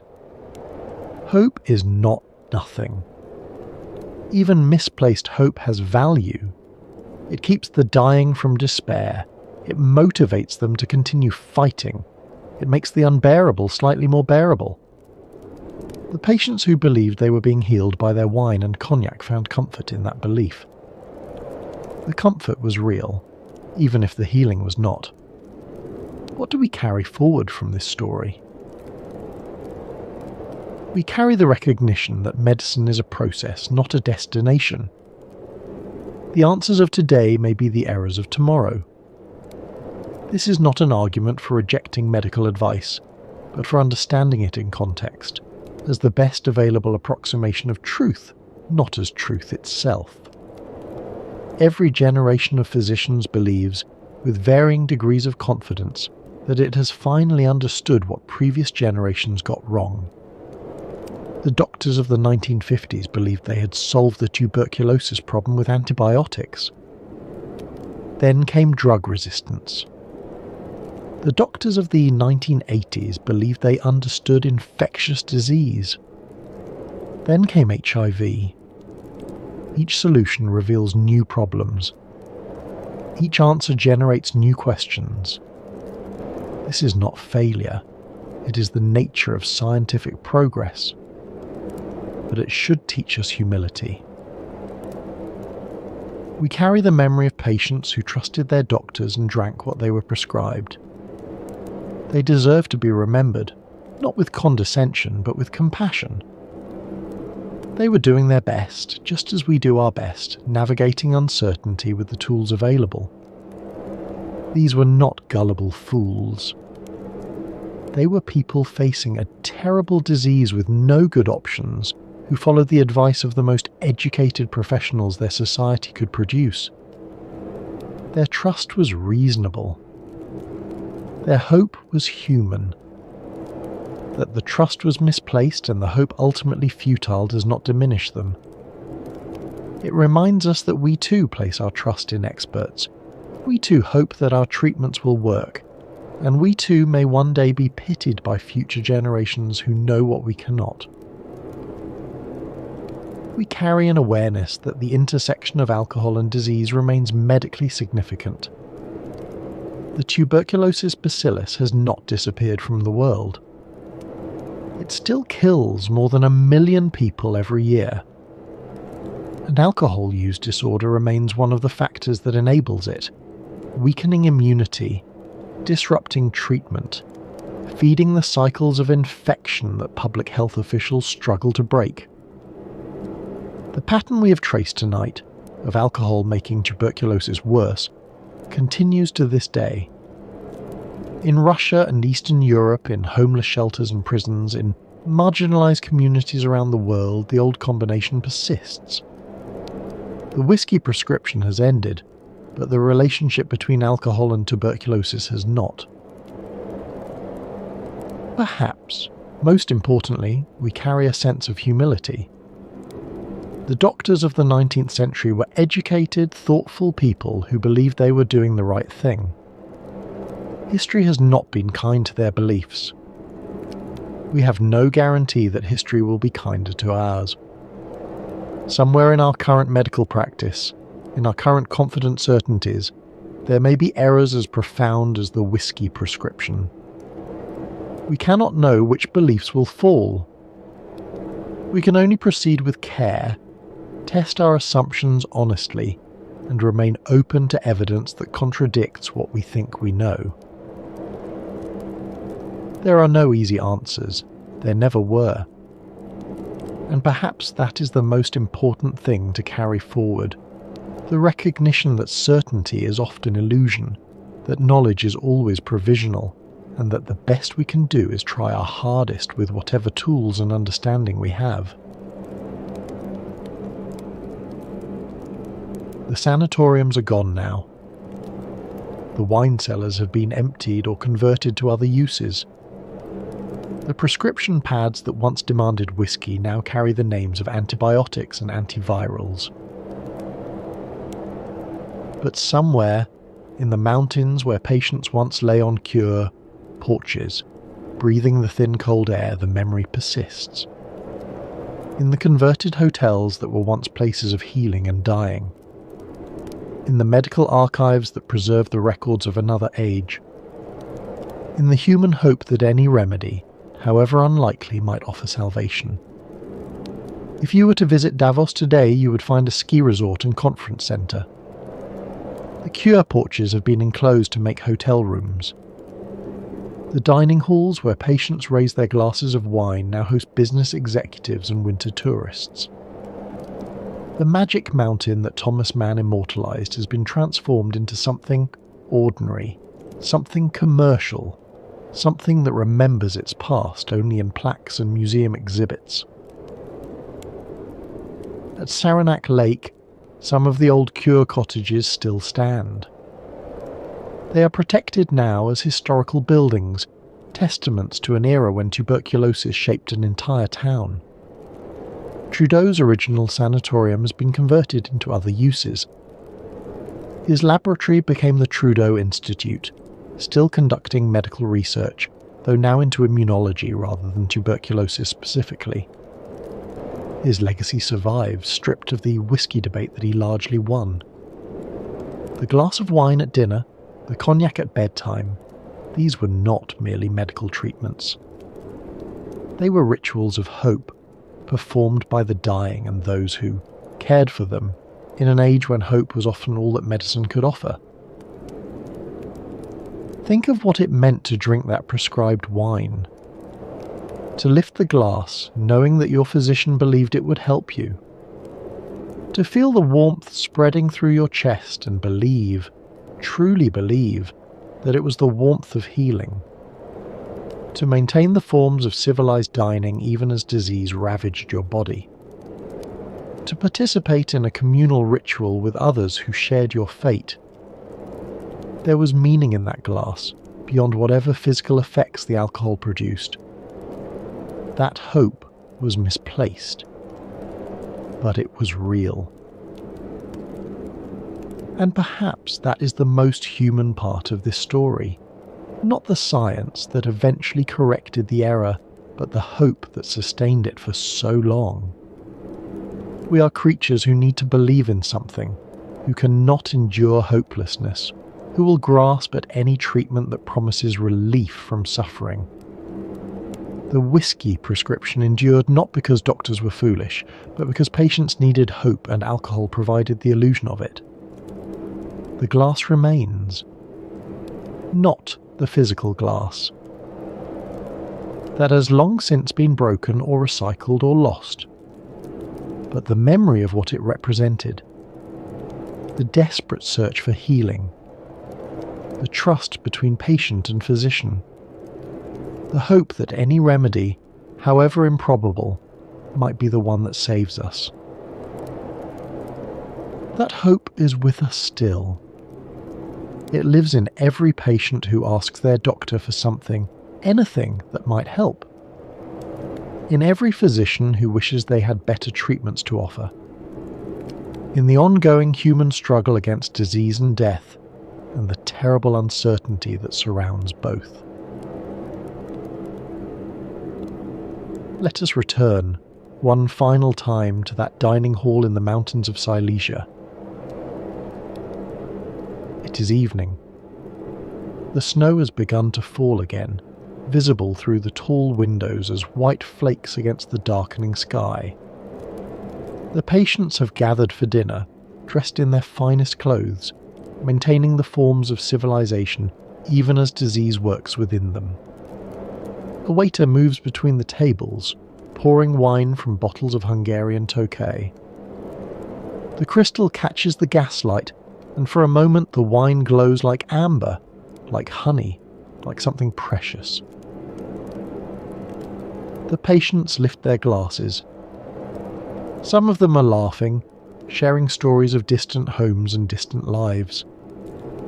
Others are quiet, their thoughts turned inward. A young woman near the window gazes at the falling snow. An elderly gentleman studies his wine, as if reading something in its depths. They drink. They believe, most of them, that what they are drinking will help them. That the warmth spreading through their chests is the warmth of healing. That the doctors who prescribe this wine know what they are doing. We know now that they were wrong. We know what the wine was doing to their immune systems, to their chances of survival, to the invisible battle being waged within their lungs. We know what they could not know. But we cannot save them. They are beyond our reach, separated by more than a century of time and knowledge. All we can do is remember them. Remember their hope, remember their trust, remember that they were people doing their best in an impossible situation.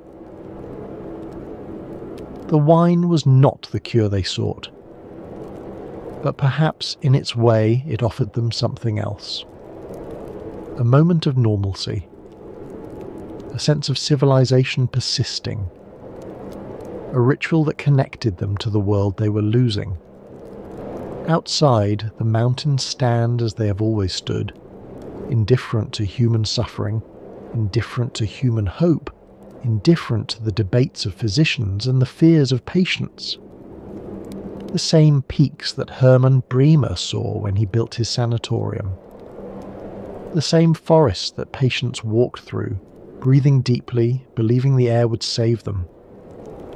The mountains have outlasted the sanatoriums, outlasted the patients, outlasted the entire era when tuberculosis ruled and alcohol was prescribed as its cure. And so, as the night deepens and the sanatorium dining hall fades into memory, We leave behind the doctors and their prescriptions, the debates and the doubts, the science that came too late to save those who needed it most. But their legacy remains in our understanding of immunity and infection, in our humility about medical certainty, in the ongoing relationship between alcohol and disease that still claims lives today. The story we have traced tonight is not merely history. It is a reminder of how medicine works, of how knowledge grows, of how well-meaning people can do harm while trying to help. It is a reminder to question certainties, to test assumptions, to remain humble in the face of what we do not yet understand. Next time on the Sanatorium, we'll explore another corner of tuberculosis history, but that journey is for another night. For now, rest well. Let the memory of mountain air carry you gently into sleep. Let the distant sound of crystal glasses raised in hope echo into quietness. The wine has been poured and drunk. The patients have retired to their rooms. The snow continues to fall on the mountains where so many came seeking cures they would not find. If you found some measure of peace in tonight's journey, perhaps leave a like or share it with someone who might need it. Thank you for being here. Thank you for remembering with us those who drank in hope and died in ignorance of what they were drinking. Good night. In the spring of 1912, a German novelist visited his wife at a Swiss sanatorium. She was being treated for tuberculosis. He planned to stay for 3 weeks. A doctor examined him during his visit. "I found a moist spot on your lung," the doctor said. "You should consider remaining here for treatment, perhaps 3 months." Thomas Mann refused. He returned to Munich. He began writing. 12 years later, he published a novel about a young man who visits his cousin at a Swiss sanatorium. The young man plans to stay for 3 weeks. He remains for 7 years. Here is the strangest part of this story. When doctors later re-examined his wife's original X-rays, they found no evidence of tuberculosis. She had never had the disease at all. The greatest tuberculosis novel ever written. A book that would win its author the Nobel Prize, that would define an entire era, that would be called one of the most important works in the history of literature, was born from a misdiagnosis. From an illness that wasn't real. From a cure that didn't work. From 3 weeks that became 12 years. And here is something stranger still. The novel would predict with uncanny precision the catastrophe that was about to engulf Europe. It would diagnose a civilization's sickness before the symptoms became visible to anyone else. It would see the war coming, the World Festival of Death, and describe it in terms that would haunt readers for the next century.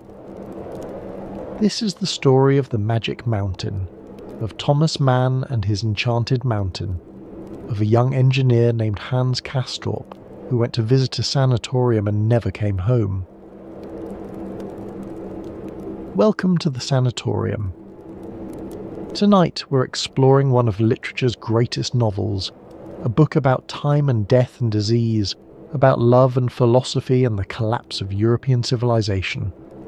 A book that was intended as a short comedic novella and became a 1,200-page epic. A book written in the shadow of one world war and published in the ruins of another. If you've journeyed with us before to Davos, to that alpine town that tuberculosis built, then you already know the world we're entering tonight. The same cure terraces, the same mountain air, the same patients wrapped in blankets, breathing deeply, watching the snow fall on the peaks above. But tonight, we're not just visiting the sanatoriums. We're entering the mind of the man who immortalized them. We're following Thomas Mann from the merchant houses of Lübeck to the balconies of Davos, from the outbreak of the First World War to the Nobel Prize ceremony in Stockholm. We'll walk the corridors of the Berghof Sanatorium where Hans, Kastrup, spent 7 enchanted years. We'll listen to the great debates between reason and passion, between life and death. We'll stand with hands in the snow, lost in a blizzard, dreaming of paradise and horror. And we'll follow Thomas Mann himself through the darkest chapters of the 20th century, through exile and loss, through the rise of fascism and the destruction of everything he loved, through the long years of speaking across an ocean to a homeland that no longer wanted him. It is a long journey, but the night is long, and the fire is warm, and there is nowhere else we need to be. So settle in, find a comfortable position, let your breathing slow, let the mountain air fill your lungs, that thin, cold, impossibly clear air that was supposed to cure tuberculosis, but instead created something far more lasting. Let's begin. Imagine, if you will, a train climbing through the Swiss Alps. It is May of 1912. The narrow gauge railway winds upward through tunnels and across viaducts, the locomotive labouring against the grade. Outside the windows, the world transforms. The green valleys of the lowlands give way to pine forests, then to rocky meadows where the last patches of winter snow still cling to sheltered hollows. The air grows thinner with each passing mile. Passengers who board at Lanquos at the base of the mountains find themselves yawning, their ears popping as the train climbs higher. The ordinary pressure of sea level gives way to something else, something lighter, stranger, more intoxicating. In one of the passenger carriages sits a man of 36. He is impeccably dressed, his moustache carefully groomed, his bearing that of a successful bourgeois gentleman. He carries with him the quiet confidence of someone who has already achieved what he set out to achieve, who has, against considerable odds, made himself into one of the most celebrated authors in the German language. His name is Thomas Mann, and he's travelling to Davos to visit his wife.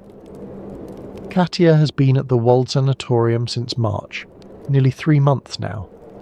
Her doctors in Munich had detected what they believed was tuberculosis, and they had recommended the mountain cure, the same cure that Dr. Alexander Spengler had pioneered half a century earlier, the same cure that had transformed this remote valley into one of the most famous medical destinations in the world. Thomas has been worried. He and Katja have been married for 7 years now. They have 4 children, Erika, Klaus, Golo, and Monika, with 2 more still to come. The household in Munich depends on Katja's management. Without her, everything has been more difficult. But it is more than inconvenience that troubles him. It is fear. Tuberculosis kills. It killed Chopin and Keats, the Bronte sisters and Chekhov. It is the White Plague, the captain of death, the disease that has shaped the 19th century more than any other. And now it has come for his wife. He has been at home with the children, writing as he always writes, with the disciplined regularity of a factory worker.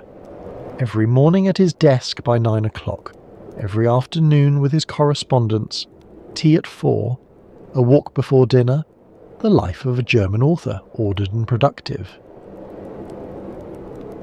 But the work has not gone well. He has been distracted, anxious. The letters from Davos bring mixed news.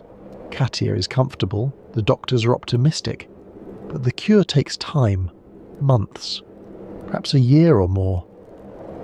And now he is ascending into her world, a world where time moves differently, where the healthy and the sick live side by side, in elegant buildings perched on mountainsides, where conversations about philosophy and death and the meaning of existence fill the long hours between meals.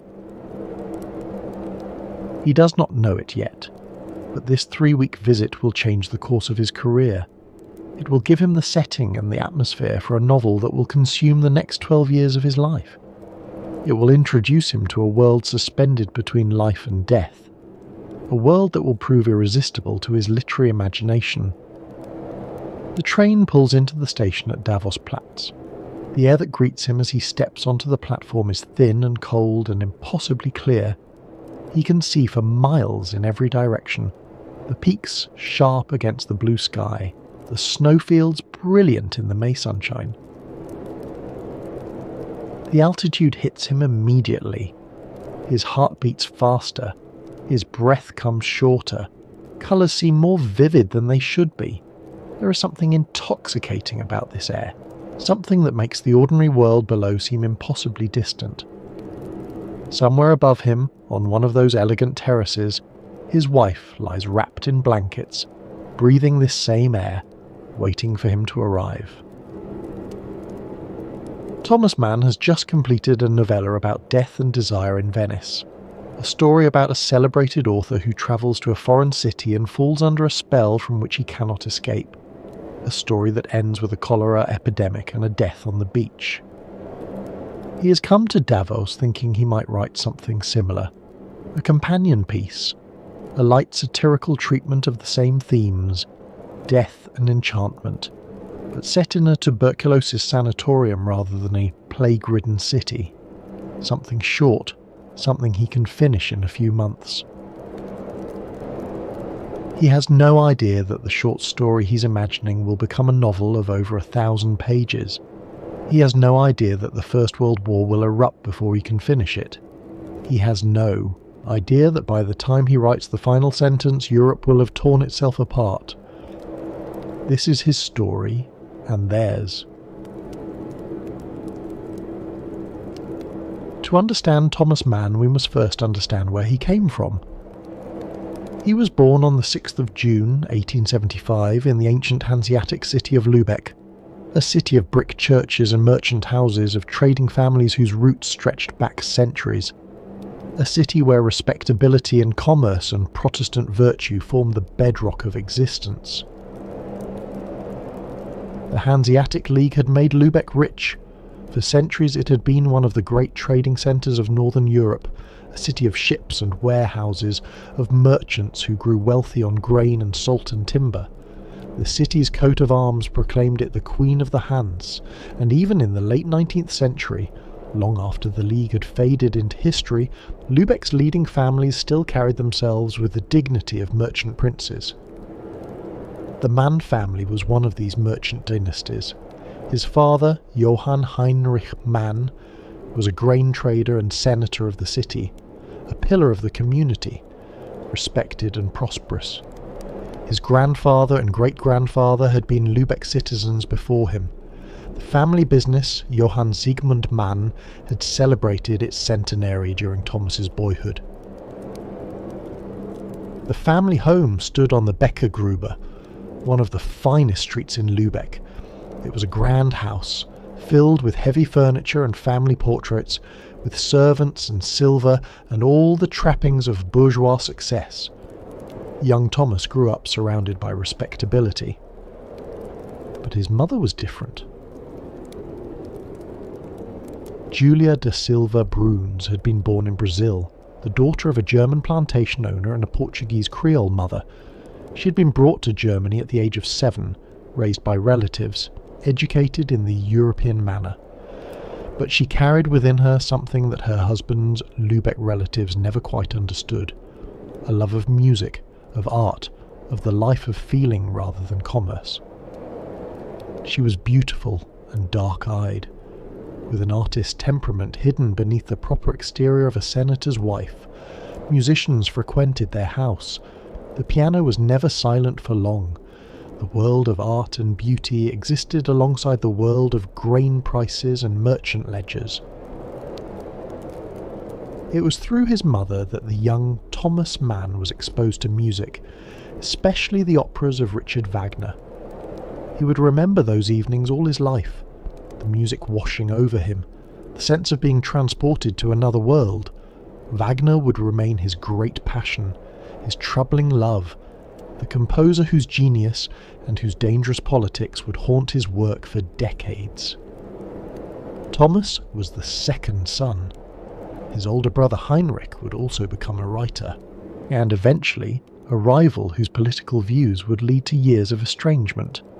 But in childhood, the two boys shared their mother's artistic temperament, her sensitivity, her sense that there was more to life than the counting house.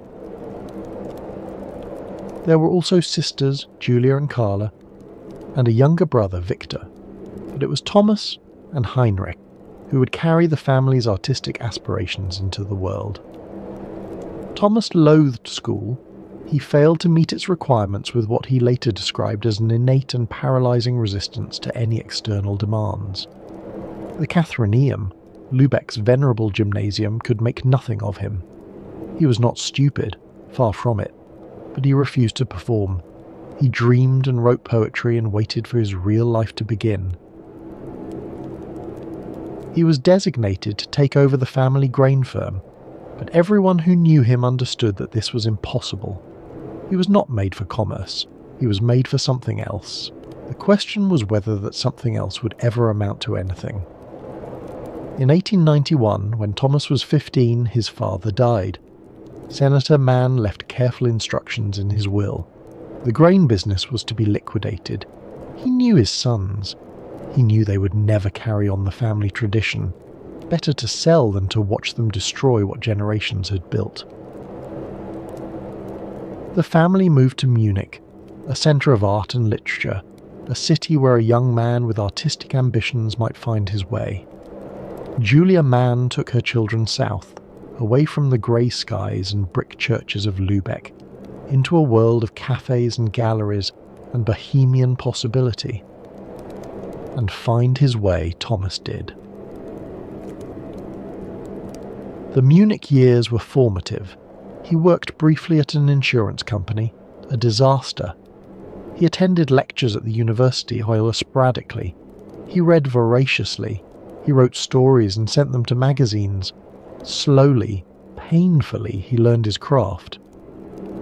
He also travelled to Italy with his brother Heinrich, spending months in Rome and Palestine. Italy would become one of his great subjects. The South, the sun, the sensuality that both attracted and frightened his northern Protestant soul. At the age of 26, Thomas Mann published his first novel. It was called Buddenbrooks, and it told the story of the decline of a merchant family in Lübeck over the course of 4 generations. It was, quite openly, the story of his own family, the slow decay of commercial energy, the rise of artistic sensitivity, the transformation from prosperity to decadence. The novel drew on everything he knew: the family home on the Becker Gruber, the senator father with his public dignity and private doubts, the artistic mother who didn't quite belong, the children who couldn't carry on the tradition, the long, slow decline from merchant, vigour to aesthetic refinement to collapse. The Lübeck patricians were not pleased. They recognised themselves in its pages, or thought they did. They called it a scandalous Roman éclat, a betrayal of their caste. For years, Mann would receive angry letters from Lübeck, from people who claimed he had libelled their families. But the rest of Germany embraced it. Buddenbrooks became a bestseller, then a classic. It would eventually help earn its author the Nobel Prize, the young man who had failed at school, who couldn't hold down a job at an insurance company, had written one of the great novels of the German language. By 1912, when Thomas Mann boarded that train to Davos, he was already famous. He had married Katia Pringsheim in 1905, the daughter of a wealthy Munich family, a woman of intelligence and beauty, who would become his lifelong partner and the mother of his 6 children. Katia was remarkable in her own right. Her father was a distinguished mathematician. Her mother came from the wealthy Dome family, known for their progressive politics. Katia herself had been one of the first women to audit university lectures in Munich. She was brilliant, cultured, and devoted to her difficult, demanding husband.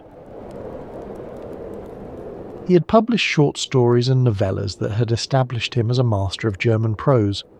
Tonio Kröger, a story about an artist torn between his bourgeois origins and his artistic calling. Tristan, a darkly comic tale set in a sanatorium, a hint of things to come. Most recently, he had completed Death in Venice. This novella told the story of Gustav von Aschenbach, a celebrated writer who travels to Venice and becomes obsessed with a beautiful Polish boy named Tadzio. As Aschenbach's obsession grows, a cholera epidemic sweeps through the city. He refuses to leave, refuses to tear himself away from the object of his desire. Eventually he dies on the beach, watching Tadzio wade into the sea. Death in Venice was partly autobiographical. Mann and his wife had vacationed in Venice the previous year, staying at the Grand Hôtel des Bains on the Lido. There he had encountered a young Polish boy who fascinated him, the same boy who would become Tadzio in the novella. He had also witnessed the early stages of a cholera outbreak. The authorities were covering it up, afraid of scaring away tourists. But the disease was there, lurking in the canals and alleyways. He had turned these experiences into literature, into a meditation on beauty and death, on desire and dissolution.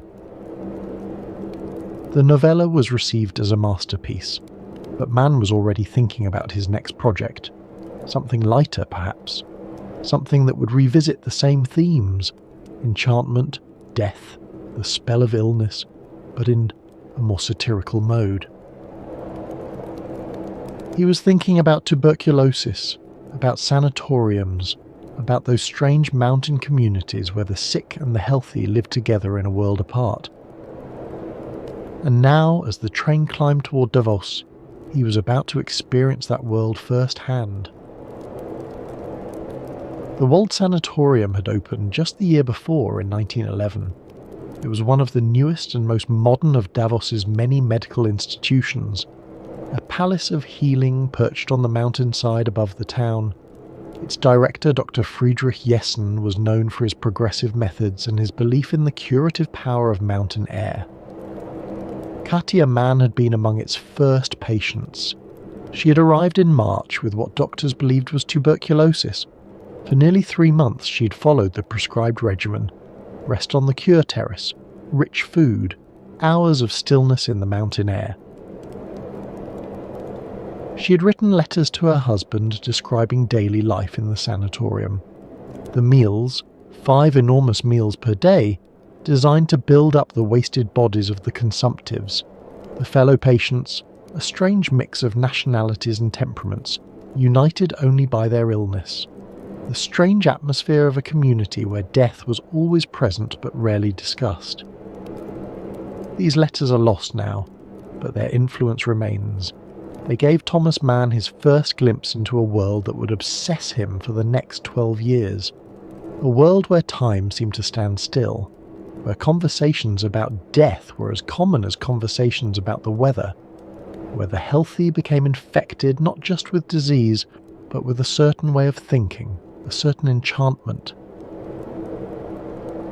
When he arrived at the sanatorium in May, Thomas Mann did not simply visit his wife. He immersed himself in the sanatorium life. He sat on the balcony beside her, wrapped in the same kind of camel hair blanket that all the patients used.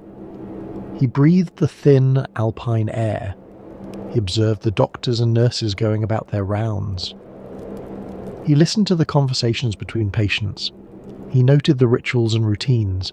He absorbed the peculiar atmosphere of this place, what he would later call a mixture of death and amusement.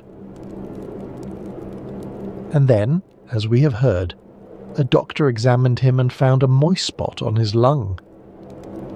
Would he like to stay for 3 months? Would he like to take the cure himself? Thomas Mann said no. He had children waiting for him in Munich, books to write, a life to live. He could not surrender to the mountain spell, however seductive it might be. But the question stayed with him. What if he had said yes? What if he had surrendered? What if he had stayed? The novel he would write imagined the answer. The novel that Thomas Mann began writing in 1913 opens with a young man on a train. His name is Hans Castorp. He's 23 years old, an engineer from Hamburg, and he is travelling to the Swiss Alps to visit his cousin Joachim Siemsen. Joachim has been at the Berghof Sanatorium for several months, being treated for tuberculosis. Hans plans to stay for 3 weeks, just long enough to keep his cousin company, before returning to the flatlands to begin his career. 3 weeks, 21 days, a brief interruption in the orderly progression of a young bourgeois life. Hans will visit, he will rest, he will breathe the famous mountain air, and then he will descend to the real world below, to engineering projects and business concerns and all the productive activities of modern life. This is what Hans believes. This is what the reader believes, at least at first. But the mountain has other plans. Mann introduces his protagonist with careful irony. Hans Castorp is ordinary, thoroughly, deliberately ordinary. He is not particularly intelligent or gifted. He has no great passions, no burning ambitions. He is simply a young man of his class and time, a product of Hamburg's merchant culture, destined to build ships and make money and live the respectable life his family expects. He has recently passed his engineering exams and is about to take a position at the shipyard of Tunder and Wilms. Everything is prepared. His future is mapped out.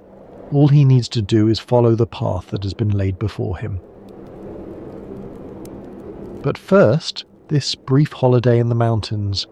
3 weeks to visit his cousin, 3 weeks to see the sanatorium that everyone talks about, 3 weeks to breathe the famous air. The journey itself is significant. Mann devotes pages to Hans's ascent from the flatlands to the mountain. The train climbs and climbs. The air grows thinner. The landscape becomes more dramatic. It is as though Hans is travelling not just to a different place, but to a different world entirely. From the moment Hans arrives, something is different.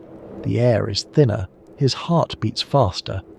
Colours seem more vivid, sounds more distinct. Even time itself seems to move differently. The hours stretch and compress in ways that the flatlands never permitted. His cousin Joachim meets him at the station. Joachim is a soldier, or would be, if only he could get well. His greatest desire is to leave the sanatorium, to descend to the flatlands, to begin his military career. But the doctors keep finding reasons for him to stay. His fever persists. His lungs are not yet healed. Just a few more months, they tell him. Just a little longer. Hans is struck by how natural this all seems to Joachim. The routine of the